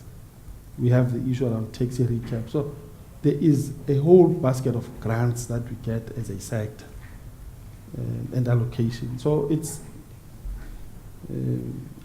really an overcompensation. But is that enough? And probably the question that the two of us may ask, is that enough to get us to do what transport needs to do in the context either this project or any other transport projects, PWV 14, 13, 12? No, it's not enough. That I can tell you, I can say that right away. You know, it's not enough. Okay, you want to add? Just in terms of your question, I think at the And if a decision like that is made, it goes back to equitability. And it came up the whole afternoon about fairness towards the municipalities, backlogs on the municipalities and all of that. So yes, I think the first thing that was stated is, and Nazir stated as well, we don't look at one project in isolation. So if a fuel levy is collected, and that was the minister's statement yesterday as well, then if that is the basis for collecting money for roads, you need to look at the bigger picture. And we will show some slides tomorrow and on fuel levy and fuel levy calculations to just illustrate the point. Please don't regard that to be what the fuel levy would be, but to illustrate the issue of equitability. And if one can overcome that issue of equitability, maybe one can discuss it with National Treasury, but if you look at a national fuel levy to cover this project, it's not you. Then you can sell it. The question was in the context of a larger strategy for sustainable funding. So it's not just a in the context of a larger. That's what I said. That's what I thought you said, and that's what I said. I think if that's the view of the panel, I agree with it. But the reality, Christo, is that if you want a fuel levy in the context of dealing with what we're dealing with here, I'm sure you may be prepared to pay. I don't know what car you drive. Let me assume you drive a 1600 liter car. You must be. 4x4. Oh, that's even worse. But let's assume you drive 1600. Are you willing to pay 160 a tank over and above what you're paying now, in addition to what you pay? Petrol price dropped by what? 45 cents, now 12 rand 98, add 365 rands to that. Is that what I'm willing to pay to deal with Gauteng? Of course, because I enjoy the benefits, maybe. But somebody from Ekala is willing to do that? No. It can't. I mean, it's unfair. It can't be. So imposing an additional 365 cents on this just to deal with the issue around Gauteng is just an unfair request. The issues you raised, Bob Kettle, one is the issue around 575. It was an ex gratia payment, because you remember when Sanral was meant to implement, there was the delay, and therefore Sanral needed to service first the bond, but also as a means to reducing the toll tariffs. It was put in to do that. First was a recognition that we may need to reduce the toll tariffs, and that money came in to plug that gap to say, okay, in the reduction of the tariff from the original amount, the 5.75 billion was meant to do exactly that, to alleviate the issue on the users of the Gauteng network. The network of 2,000, close to 2,400, how many kilometers? 21,400, give or take. The 10 billion gives you a free, of the 21,400, only less than what? How many is it? 3,000? 3,128 are told. So if you do the sums, this includes GFIT, Moshe. If you do the sums, the rest are freebies. 3,128. Toll roads out of 750,000 kilometers of road. and then the rest are freebies. Yeah. No, but I'm just responding to the freebies. The rest. Okay. The rest are freebies. And then the issue of the 90%. The issue of the 90% paying less than 200 rand. I'll ask Sanral, but indeed that is the case, and therefore whether we're meeting the coupon payment and the rate. But the last one, the consultation, we're meant to respond to this in the morning, but the issue is that we indeed have, we indeed consulted beyond the scope of, we indeed consulted more than what the Act required. And in addition, over and above that, there was an IMC process that was led by the Deputy President. Then there were 2 steering committee processes, one led by the then DG, the 2 DGs, Mrs. Mpofu and Mr. Mahlane. So there were over and above consultations that were done by those 2 DGs. So there was a process, but over and above that, there was consultation and public consultations with portfolio committees and the rest, so there was real public consultation over and above. Was that enough? And this links to the question that was asked by Doc earlier on. Maybe not. And these probably are some of the lessons we would need to take. And that's what the minister raised yesterday around the consultative process as well as the issue around communication. Those are some of the issues, honestly, that we can't be blind to. And it may be that the reality is that people felt they were not consulted enough, or people felt they do not understand enough what they are paying for. So it may be a combination of both. And therefore, those are the issues that, in my view, going forward, if any of the projects will really look at that. Nazir, I don't know if you want to respond to the 2 other questions. The 90%, the model in terms of the cars and the effect that it has on your model going forward. We will show this in our presentation tomorrow in terms of what the income is. And like I said earlier, in terms of how the external influences are actually affecting that, and how we model the initial thing. And like we said yesterday already in the DOT presentation, that both Gauteng and the department at that time had appointed totally independent firms to review our financial model, and there were extracts from that report in there.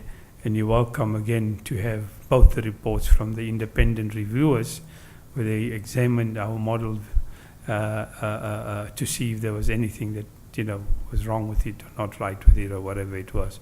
But it was independently reviewed. We need to also take into account that the AG is our Auditor General, the AG's office, our external auditor. The AG does audit our income, our expenditure, etc., and so forth. And I think it was this year, isn't it? It's our last financial year. The AG again had a good look in terms of our income, our revenues, our expenditures on these things over there. And that's available in our annual report. And I'd suggest that people do actually look at our annual report, which is all revealed over there. It's in the annual report. But we'll give you the rest of the details tomorrow in our presentation. That with the issues raised by Uvuyo around our paying in perpetuity and what amount, and Fiona added what portion of the amount going to ETC as the debt and what goes out of the country. There's a special offer for Vuyo on this one over here. Yeah? She's going to pay forever and ever and ever. That is a special offer for you. Because you still haven't done the wild coast, but I'll talk to you about that. Look, the payment on these projects, like anything else, like on our concession contracts, after 30 years to government, at no cost to government in a specified condition. So this is, this debt, if memory serves me correctly, we can check tomorrow. If I'm wrong, my CFO will tell me, it's in the presentation, but after 24 years, we'll have paid this thing back. That is based on our projections, etc. And if you keep on not paying, That 24 years is going to extend to 27 years. No, but the question is really, what do we do at the end of the period when these roads have been paid off for? The first mistake we mustn't make is by believing that roads get paid off for. Roads do not ever get paid off for, because roads need to be maintained, they need to be expended.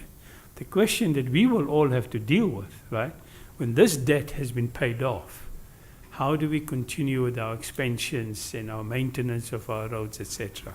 Do we continue with the toll roads, or do we do something else? But that's a decision, again, that government will have to take, nearer to the time when that comes in. Okay, so, but that's the design of it, that we will pay this thing, the debt off over a period of time. That's the way that it is designed.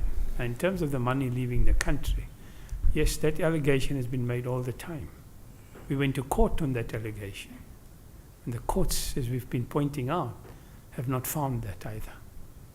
But it's unfortunately that we continue to perpetuate this thing about these allegations which have been disproved in a court of law. Now, this is an SPV, a company which is registered in South Africa. ETC is registered in South Africa. It pays taxes in South Africa. But like with any company which is invested in a particular company, there's a portion of the profits, if there are any, that will go to the investor. That's no different than any other company. But the allegation which has been made, as if this is a lump sum contract, that this is a lump sum contract and we pay a lump sum amount of money and all of the thing goes away. The other confusion is coming over here. People are confusing revenue. I will explain all of this tomorrow too in the presentation in detail, because I said these documents have been available on our website and we've given it to a number of organizations. We've given it to them. So they've all examined these documents in terms of what doesn't go and what happens and what gets paid for.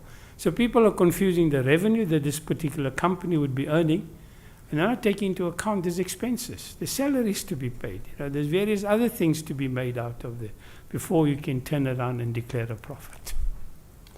Okay. Well, thanks. Oh, sorry, thanks. The last issue which was raised by Dr. Samula around SIP2 and the investment program, it's really not going to happen, because those were part of phase 2 programs and project. We now at a standstill of whether GFIP currently as it exists really is the way to go, and as a result there's this panel. But these are questions that we need to look at and discuss, because the economy of the country is far more important than, as a result of one project. We therefore can't do what we think is best for the economy of the country. But on the look of it, yeah. I'm not asking a question. I just want to ask that tomorrow when Nazir helps us with the explanation, just also, you see, Nazir, part of the complexity here is that normally you're dealing, in terms of state versus private tolls, you're dealing with the concessionaire that would have been part of the construction and the whole overall. And here, you're dealing with sort of an operator who's specifically dealing with the collection from the ETC. So I think tomorrow, and I'm not saying explain, those are some of the things that you need to sort of present to us, the value of this and some of the intricacies for us to appreciate in your presentation tomorrow. No, we'll do that, but don't confuse the duration of the contract for the operator with the duration of the debt. Please don't confuse those two things. That's why I'm asking you to Those are two completely different things, and that's what we will explain to you tomorrow. I do have that appreciation, and I would like you to actually make that explicit tomorrow for us. Yeah. It's in the presentation. Well, thanks very much, colleagues. It's quite a vibrant conversation. Tomorrow, let me just go over a few things, colleagues. As I said earlier, the issues that have been raised the last hour will preoccupy us tomorrow because they are at the core of our investigation. Let me go over one or two things where we're going to need your assistance. You know, in our debates about an appropriate methodology, we talked a great deal about the status of actual human experience. What is the status of people's actual experience? And we consulted the experts because this we know it is very controversial even in the literature on methodology. One expert, among others, said you should regard immediate human experience as scientific evidence. Very important that we look at that very carefully so that we know exactly how we are going to make use of the evidence that came through testimony. That's very important. And an implication there is that theory and the models that we're trying to develop must be grounded in human experience. Very important that a theory that fails to explain human experience might be suspect. So I think it's important for us to look very carefully at the limitations of both theory and modeling in relation to the dynamics of human experience. So that's a very, very important, for us, very, very important. So if there is a disjuncture between scientific logic and the dynamics of experience, then we have to reflect very carefully how we proceed from there. It's a very, very important. And then, Nazir, thanks much earlier on, in a half jocular, half serious tone, you invoked the name of Amartya Sen as one economist that you have a high regard for. And I think we should spend some time tomorrow finding out how we can make use of Amartya Sen's insights. Amartya Sen was an economist who got Nobel Prize for Economics in 1998. I think we should look very carefully at Amartya Sen's insights, particularly Nadiwen, in his monograph on poverty and famine.